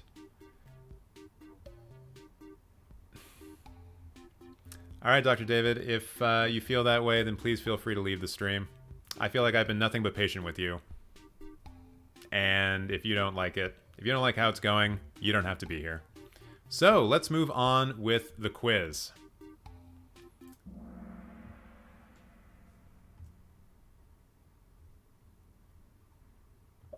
Science with Cap. Here we go. First question. Unlike Captain America, who was frozen in Arctic ice for decades, humans must maintain this internal body temperature. See, I knew it was going to be science. I knew it was just going to be science. 36 degrees, 37 degrees, 37.5 degrees, or 38 degrees, all Celsius. I don't read Fahrenheit because that is a fake temperature number. And it looks like the timer on these ones are a bit longer as well, so people might have more of an opportunity to answer them. So hopefully that is a good sign. The only thing I hate are members of my community who try to make everything about them. Frankly. Okay. Hey, does everyone want to see the very first ban in Cinemateq history?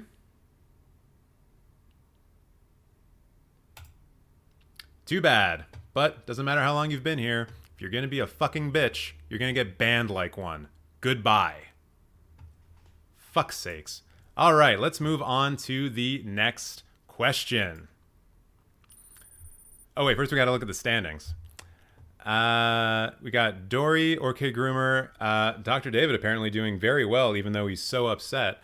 Paul and Carter all in the top 5. Let's move on to the next one. Much like Captain America, there are living creatures on Earth that can survive after being frozen. True or false? True or false? True or false, guys? Real simple. Real simple.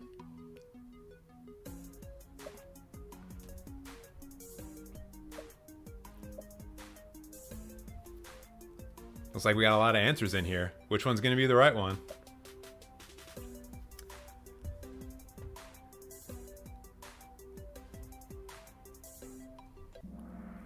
And the answer is true.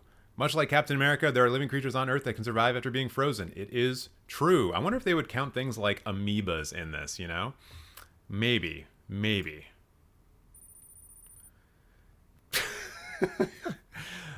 Dory in first place, and in second place, Dr. David moving into second place with OK Groomer there. Carter moving into fourth, and Don moving into fifth. Don, good to see you on the leaderboard for, I think, the first time that I know about. Oh, here's some more information. Several real-life creatures can survive being frozen. Brown tree frogs can withstand sub-freezing temperatures for up to 7 months by producing a natural antifreeze and by forming internal ice crystals in a controlled manner to protect their cells. Well, now you know. Now you know. Oh, another true or false. The super soldier serum given to Steve Rogers is currently used by the military. Like, in real life? The real life military? I hope that's false. If it's true, I'm gonna go join the military. If I can get ripped like Steve Rogers, nice. Oh, come on, Nick. These are all true or false. This is easy. You got a 50-50 shot on a lot of these.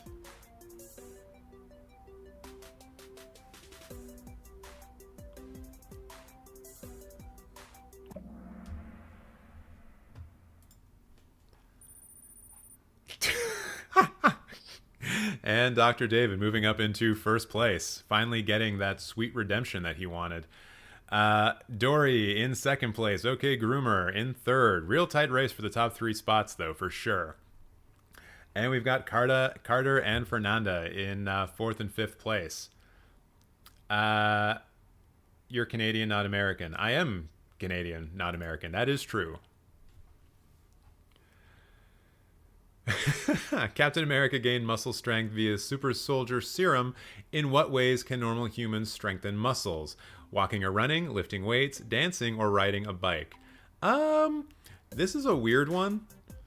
Because just reading those answers, like, you can kind of do any of them, right? You can kind of do any of them? And I will say, everyone, let's just keep... Like, aside from the joke of the person who's playing as Dr. David, let's just not mention it anymore. Wow, we have a lot of people in here playing. What the hell? Oh, because it was multiple. It was multiple choice. And all of the answers are true. I thought so. I thought so. So what does that mean for the standings? All right, Dory moving into first place. Hot on his heels is OK Groomer. And Carter and Fernanda still holding strong in fourth and fifth. Captain America can run 96 to 193 kilometers per hour, but what is the average running speed of a human adult? That guy can run at almost 200k an hour? I've had cars that can't even drive that fast. That's ridiculous. So your answers are 13 kilometers an hour, 16.2, 11.3, or 9 kilometers an hour. What do we got? What do we got? I know that I can run at like 25 kilometers an hour because I actually am a superhuman.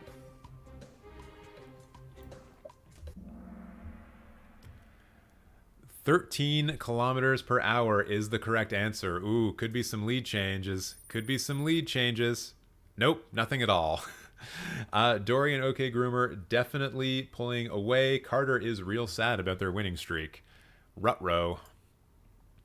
All right, three questions left. Vibranium, the Wakandian substance used in Captain America's shield, is a naturally occurring element on Earth. True or false? I was going to say, where's the question in that? Where is the question? And for everyone who just joined us, please make sure to like the live stream if you like what we're doing, like what's going on.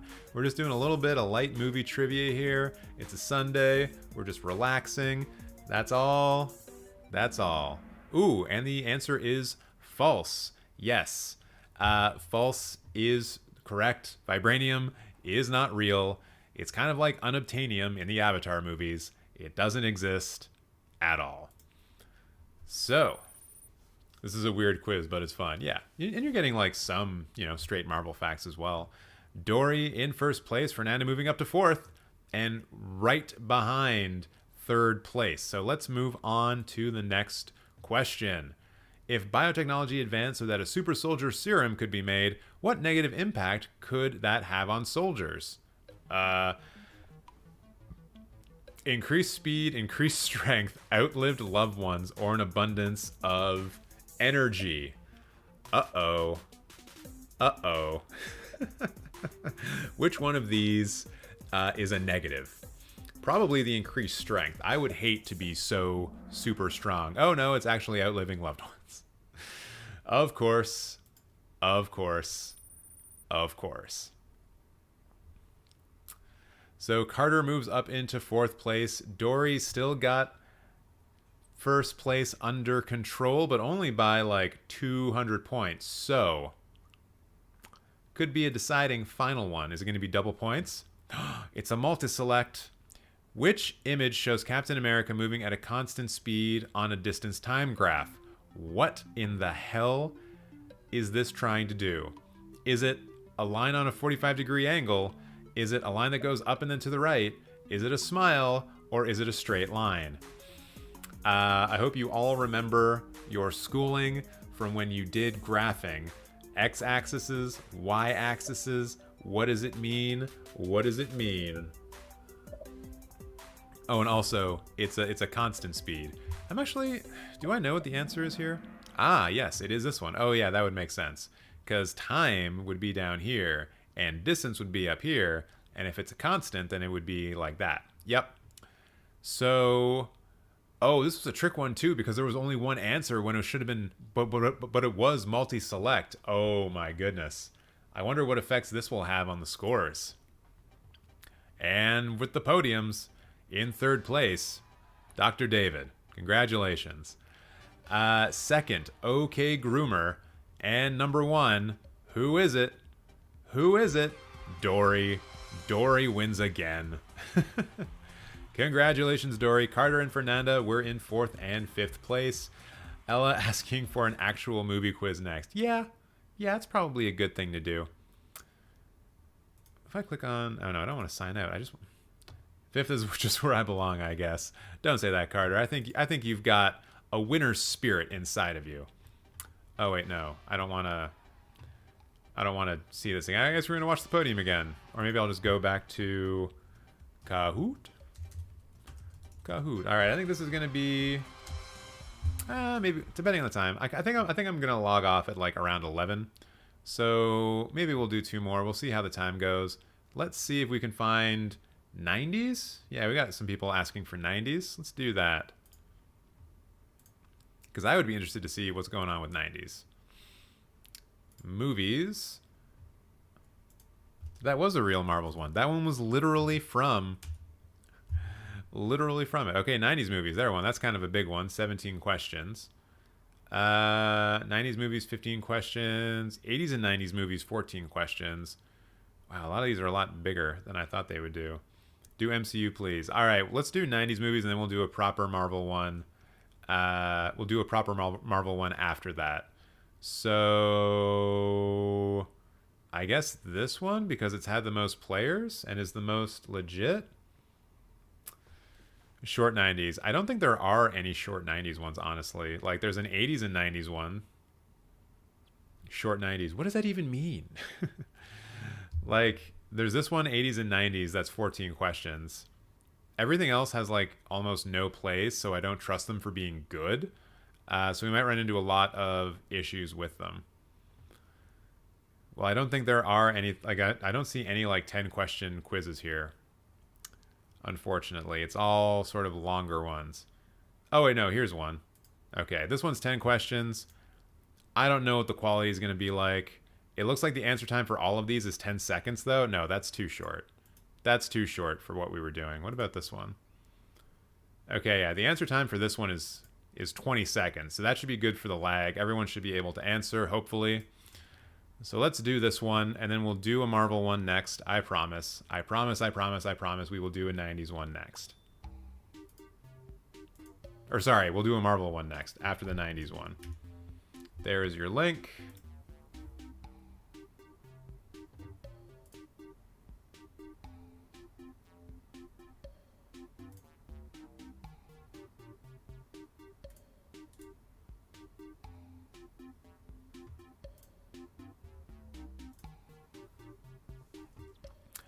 Oh, looks like TJ's playing in this one. Nice. Nice.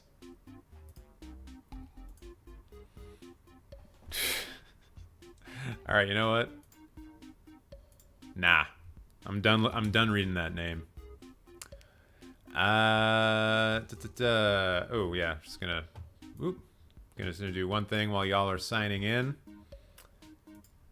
Let's see here. What was I gonna do? Oh, yes. Is everyone in? Is everyone all right?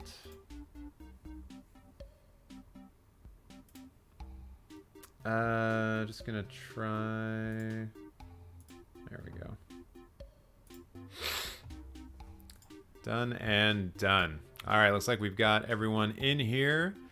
I like how Carter is Carter. That's fun to see. Man, I hope I do really well in this quiz.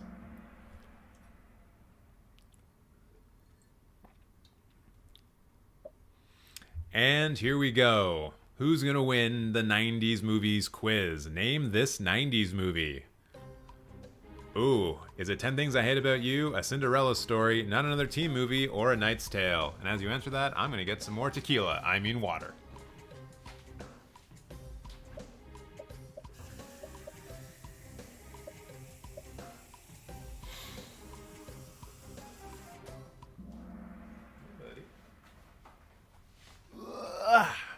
Oh, hello. And the answer was 10 Things I Hate About You, but a lot of people picked A Knight's Tale. So already we're going to have some separation in the standings with Dory in first place. All right, next question is, name this 90s movie. I'm actually all about these. Oh, okay, so is this Aladdin, Cinderella, Beauty and the Beast, or Magic Kingdom?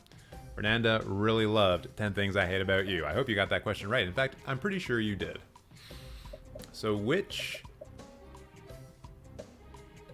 film is this from? Yeah, you all got that right. It's Beauty and the Beast. I wasn't even going to try to psych you guys out on that. Like, everyone knows that one. Hey, I'm in 5th place. Cool. Dory, Nick, Louis, and Fernanda round out 1 through 4. Pretty tight race still. Pretty tight race. Name this 90s movie. Is it Happy Gilmore, Billy Madison, Big Daddy, or Grown Ups? All of these being Adam Sandler films. So which Adam Sandler film is it? That's for you to decide.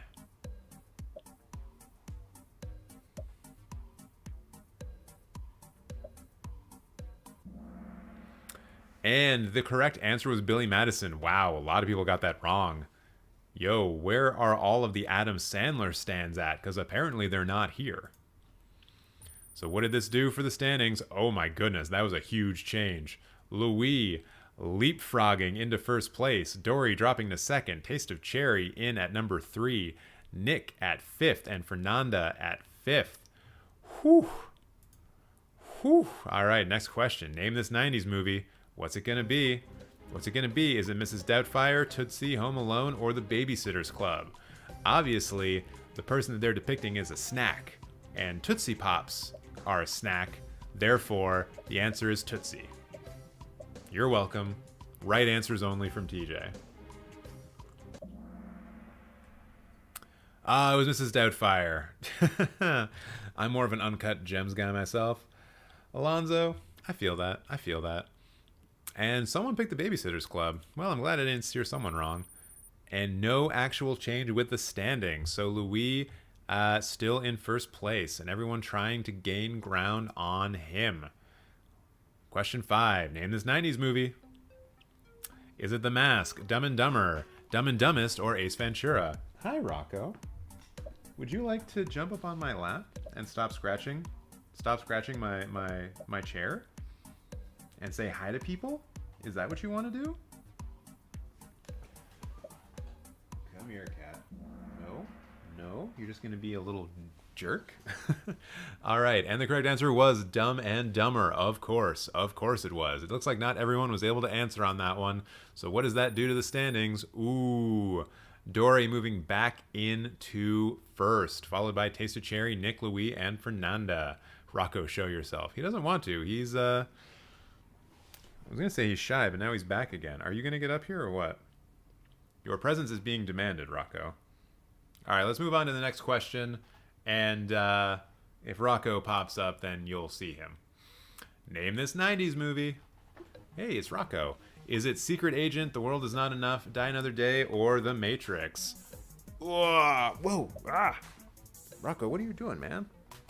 I was picking you up all good and stuff. Hey, look, it's the cat. Yeah, there he is. Oop, nope. It looks like 2 of you got distracted and said the world is not enough. Faster. What can I do faster here? Yes, Rocco. I'll try to get him in a better shot later. So Dory still in first place, Nick moving up, Louis moving up, and Fernanda moving up. See, Rocco, people in the chat like you. Name this 90s movie. Is it Billy Madison, Big Daddy, Happy Gilmore, or Grown Ups? Once again, an Adam Sandler-centric question. What's gonna happen? What's gonna happen? Can you guys hear Rocco purring near the microphone?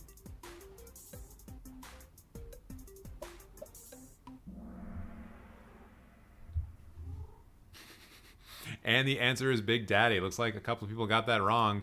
How did it affect the standings? Ooh, Taste of Cherry moving up into third place, dropping Louis and Fernanda back to fourth and fifth. Dory still hanging on to first place with a decent lead. That photo is too small. Yeah, it was pretty bad. Name this 90s movie. Is it Shredder, Power Rangers, Teenage Mutant Ninja Turtles, or Jurassic Park? Couldn't even see it. Well, hopefully you can see this one, even though it's the exact same size. Ruh-roh. Oh, here we go. Here's the tummy of the infinite abyss. Yes. Yes, he is your true leader, not me. I mean, I'm not even a leader. I try to think of this as like a horizontal power structure, you know? Between me and the cat, at least. Literally can't see it. Yeah, it was pretty small. Pretty small. All right. This is somehow worse, but I got it right. Nice.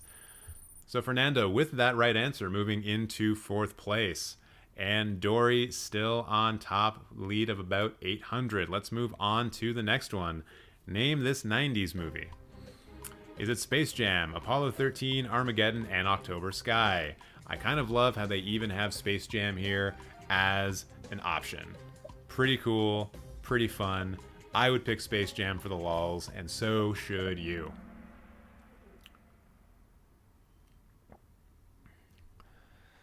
All right, Armageddon, correct answer. And a lot of people got that wrong. Like a majority of the people got that wrong. I am kind of stunned by that, to be perfectly honest. What did that do to the standings? Well, Dory got it right, so first place is still first place. But Nick, ooh, Nick, real close. And then we've got Louis moving into third, pushing Taste of Cherry and Fernanda back. But the race for third place is oh so close. Oh, so close. You know, Ella, I think if you were to ask Rocco, he would say those positions were reversed. Name this 90s movie. Is it I See Dead People, The Fifth Element, Are You Afraid of the Dark, or The Sixth Sense? No, TJ is the jester and Rocco is king. Do not disrespect King Rocco. Yeah, you probably shouldn't disrespect King Rocco. He is very temperamental about that type of stuff. If I get on the next live stream with a giant scar on my face, it's because he has deemed it that I need to be punished for my malfeasance. So the Sixth Sense is the right answer, although bless the person who said, Are You Afraid of the Dark? The Canadian horror anthology television series that ruled my life. Taste of Cherry moves into third place. The battle for third place is still tight. And the battle for first place is still also quite tight, with just a little over 100 points separating people. Name this 90s movie. Is it Batman, Mr. Freeze, Batman and Robin, or The Dark Knight? Who could it be? Who could it be? I am so sorry, Rocco. I bow to you. See that, Rocco? You have a number of wonderful subjects all over the world now. I told you this internet thing was a good idea.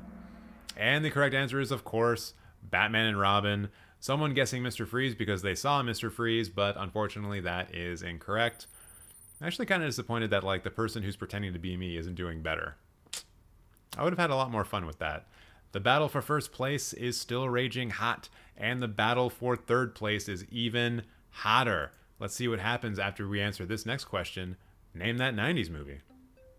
Is it Independence Day, Men in Black, Wild Wild West, or Mars Attacks? Could be any four of these, because there's like destruction happening, and there's destruction in all of these movies. Literally all of these movies have destruction of some kind in them. Of course, it's Independence Day. And we've got Wild Wild West and Mars Attacks also as answers. What does that mean for the score? Dory, Nick, Taste of Cherry, Louis, and Fernanda. Oh my goodness.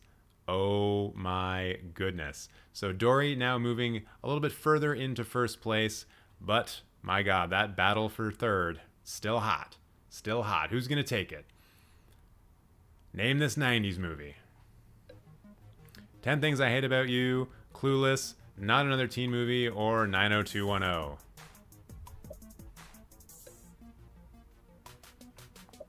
What's it going to be? Is there music playing during this, by the way? Weird. Something's playing desktop audio. I guess it might be this. And everyone guessed Clueless except for someone else who said Not Another Teen Movie.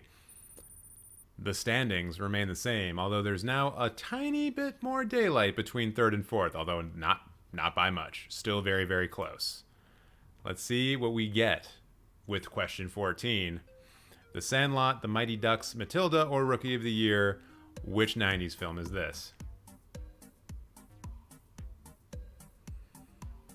I don't intend on doing a lot of traveling, Ella, so I don't know if we'll ever have that opportunity. So is it The Sandlot, The Mighty Ducks, Matilda, or Rookie of the Year? The answer is, of course, The Mighty Ducks. A lot of people didn't answer this one, and a couple people got this wrong, so what does that mean? What does that mean? Fernanda moves up into fourth. Ooh, the race for third. Tighter and tighter still. And Dory and Nick in there at 500 apart. Let's see. Name this 90s movie. Is it Big, The Money Pit, Forrest Gump, or Run, Forrest, Run?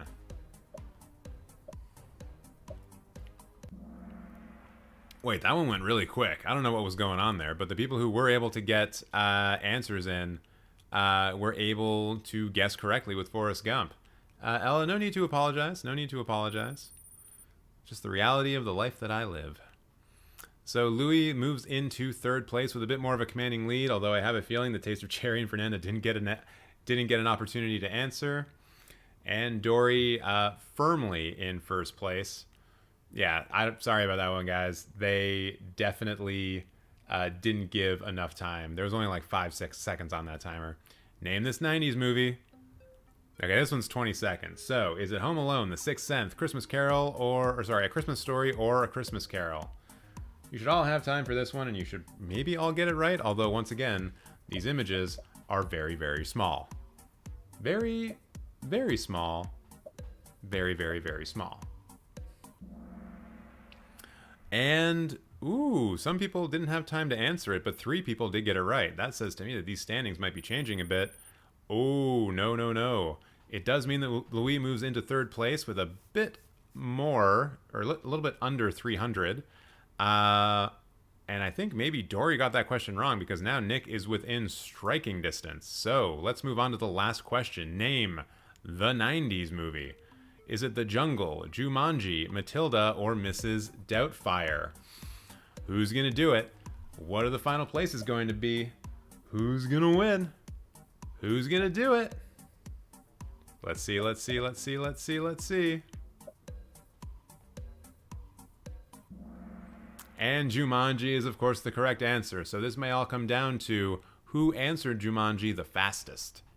And your podium winners are in third place. Louis, congratulations. That was a hot contest for number 3.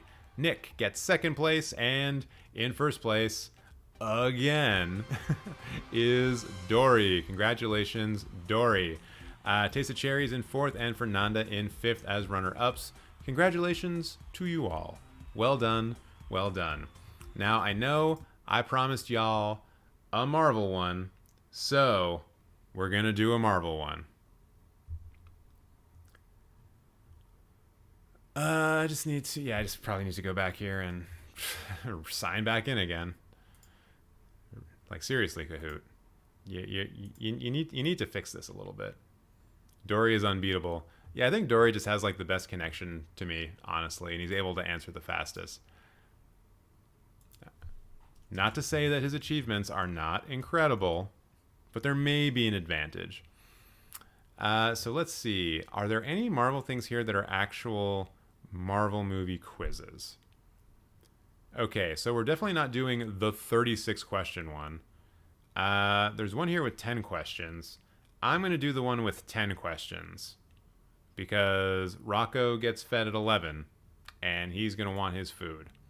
So let's try this one. 20-second timer on all of these.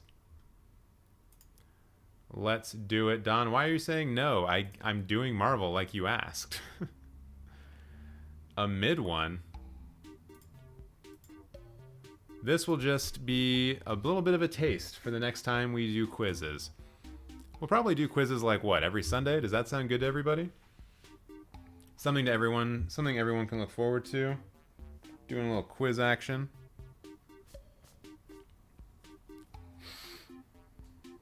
Hey, I'm in this one again. Awesome. Hopefully I do better than last time. That's for sure.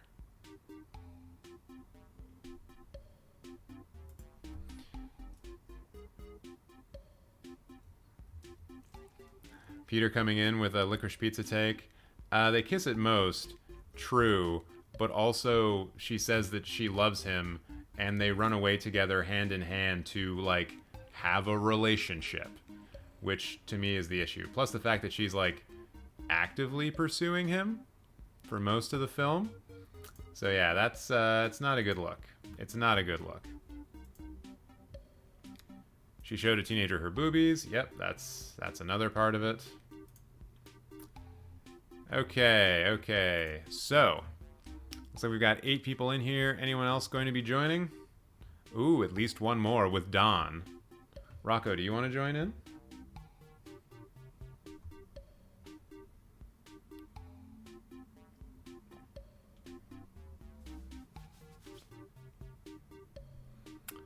I think it's just going to be 9. So let's roll with 9 and see how we do. Let's go.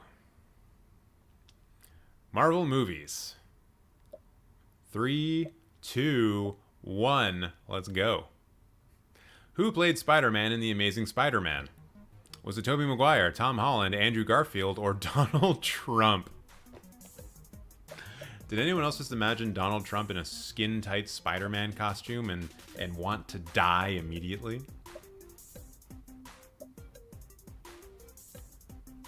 Oh, licorice pizza you're talking about, Ella? For sure. And everyone guessed Andrew Garfield correctly.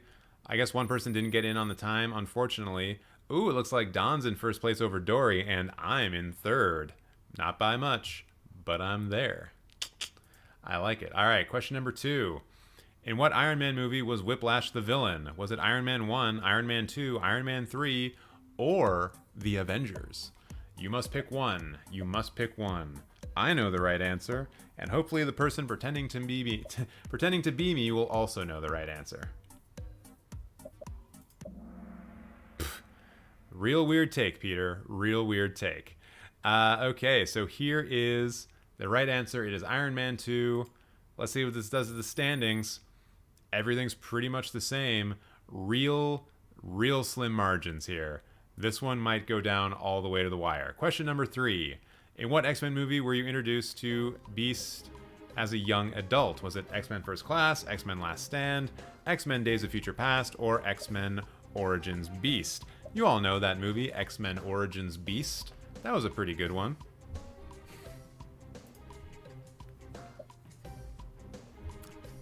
I mean, there's sustenance for young children, yeah. Oh, only about half of you answered correctly with X-Men First Class. So what is this going to do to the standings? Oh, a whole bunch of lead changes. So Dory moves into first. OK Groomer and Louie and Nick also move up. It's still tight. It's still anybody's game. And by anybody, I mean the people who are probably in first through fourth right now. Can Nick pull off an upset? We'll see.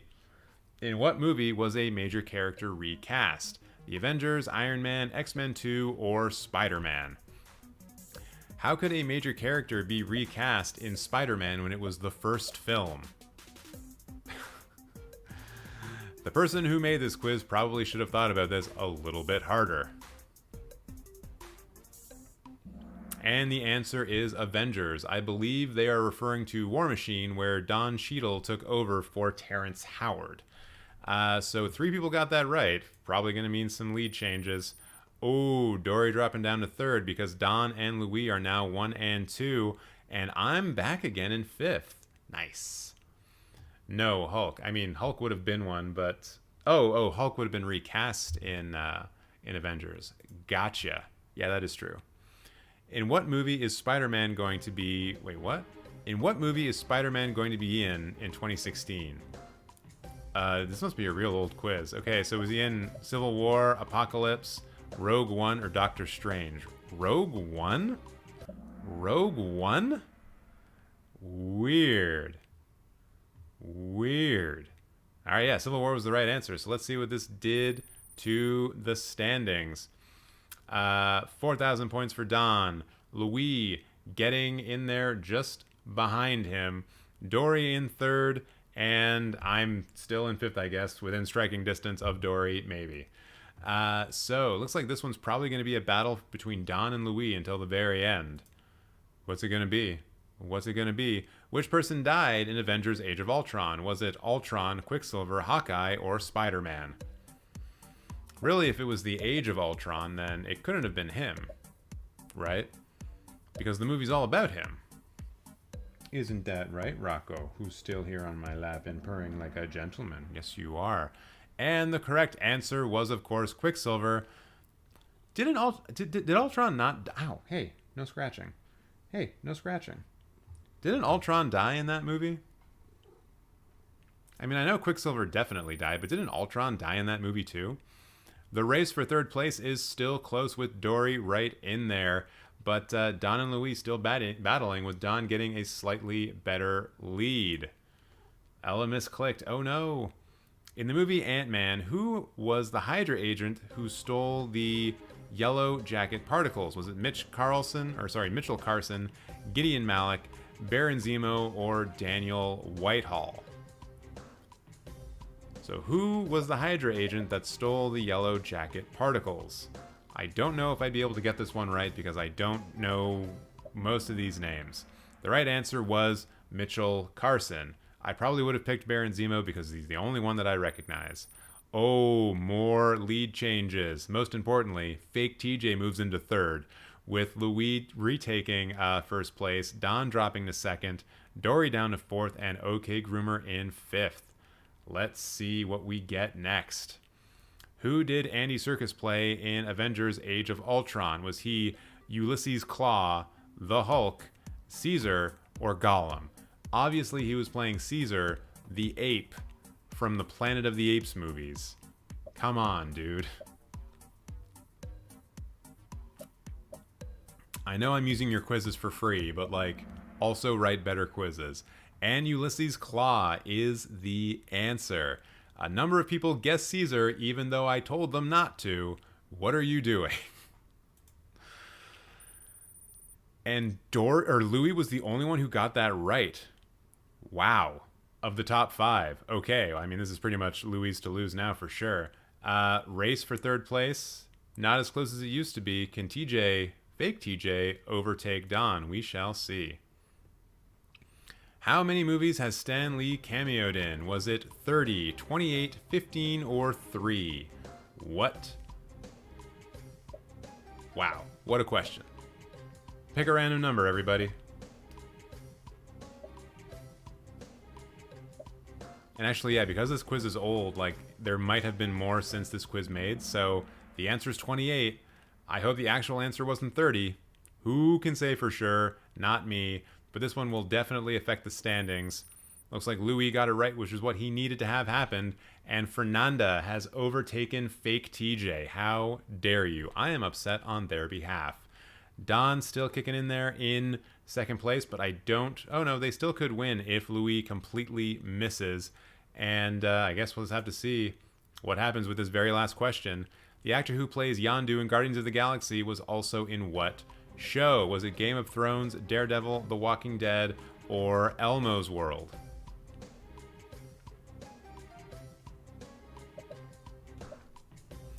Game of Thrones, Daredevil, The Walking Dead, or Elmo's World. This one could be interesting because it's not a Marvel question. Ooh, a lot of people actually got this right.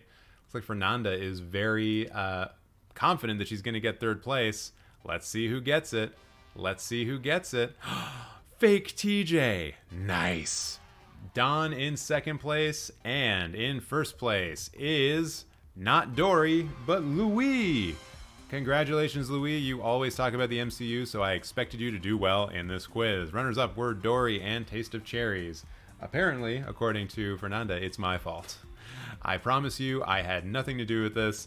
This was not rigged. Don, you still had a very respectable showing. You probably just shouldn't have answered a question wrong, and you would have done a lot better. So, I'm just going to keep scratching this big kitty's cheek, and then I'm going to ask him to leave. Because I have to end the show, Rocco. I'll feed you in just but a moment.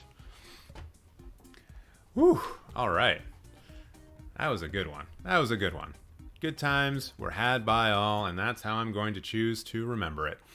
So, thank you so much, everyone, for watching, joining in. As always, I appreciate all of you continuing to come back to these live streams, and please continue to spread the word of this channel as best you can. Please remember to like and comment on and watch all the videos that come out on this channel. Tomorrow, I will be releasing a new framed video based on what we did at the start of this live stream, and then there will probably be a Letterboxd roast and a Criterion Closet video released on both on Wednesday and Friday. And beyond that, just a lot more frame stuff. So I would appreciate it if you all just kept sticking around, kept being awesome, and keep showing up, because that'd be real sick. And bring some friends, bring some people in here. Let's try to build this little community that we've got going on. Sorry, I'm not going to be doing a trailer thing. Oh, Dory asking redo Dr. David Rose. No, I'm just going to omit him from the edit. That's pretty easy. Fernanda saying this was a great stream. Thank you so much. I appreciate that. And yeah, I hope everyone has a good start of their week. I will be streaming once again on Tuesday, 6 p.m. Eastern Standard Time. I will most likely be recording another Criterion Closet and another Letterboxd roast, so come back for that. Don, I will not wait for you to do Wordle. You need to show up at 6 p.m. or just watch the replay. That's just how this all works. Louis, you were only number 1 in one of the quizzes. I said that I was getting offline as soon as that quiz was done. I gotta feed the cat. Louis, you don't want Rocco to not get fed, do you? You don't not like Rocco, do you? I'm kidding.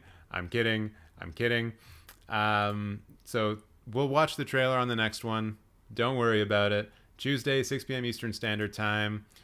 And I guess I will see you all then, hopefully. Until then, have a great evening and have a great start to your week. I hope it's a good one. I'll see you all later. Goodbye. Get off my plane.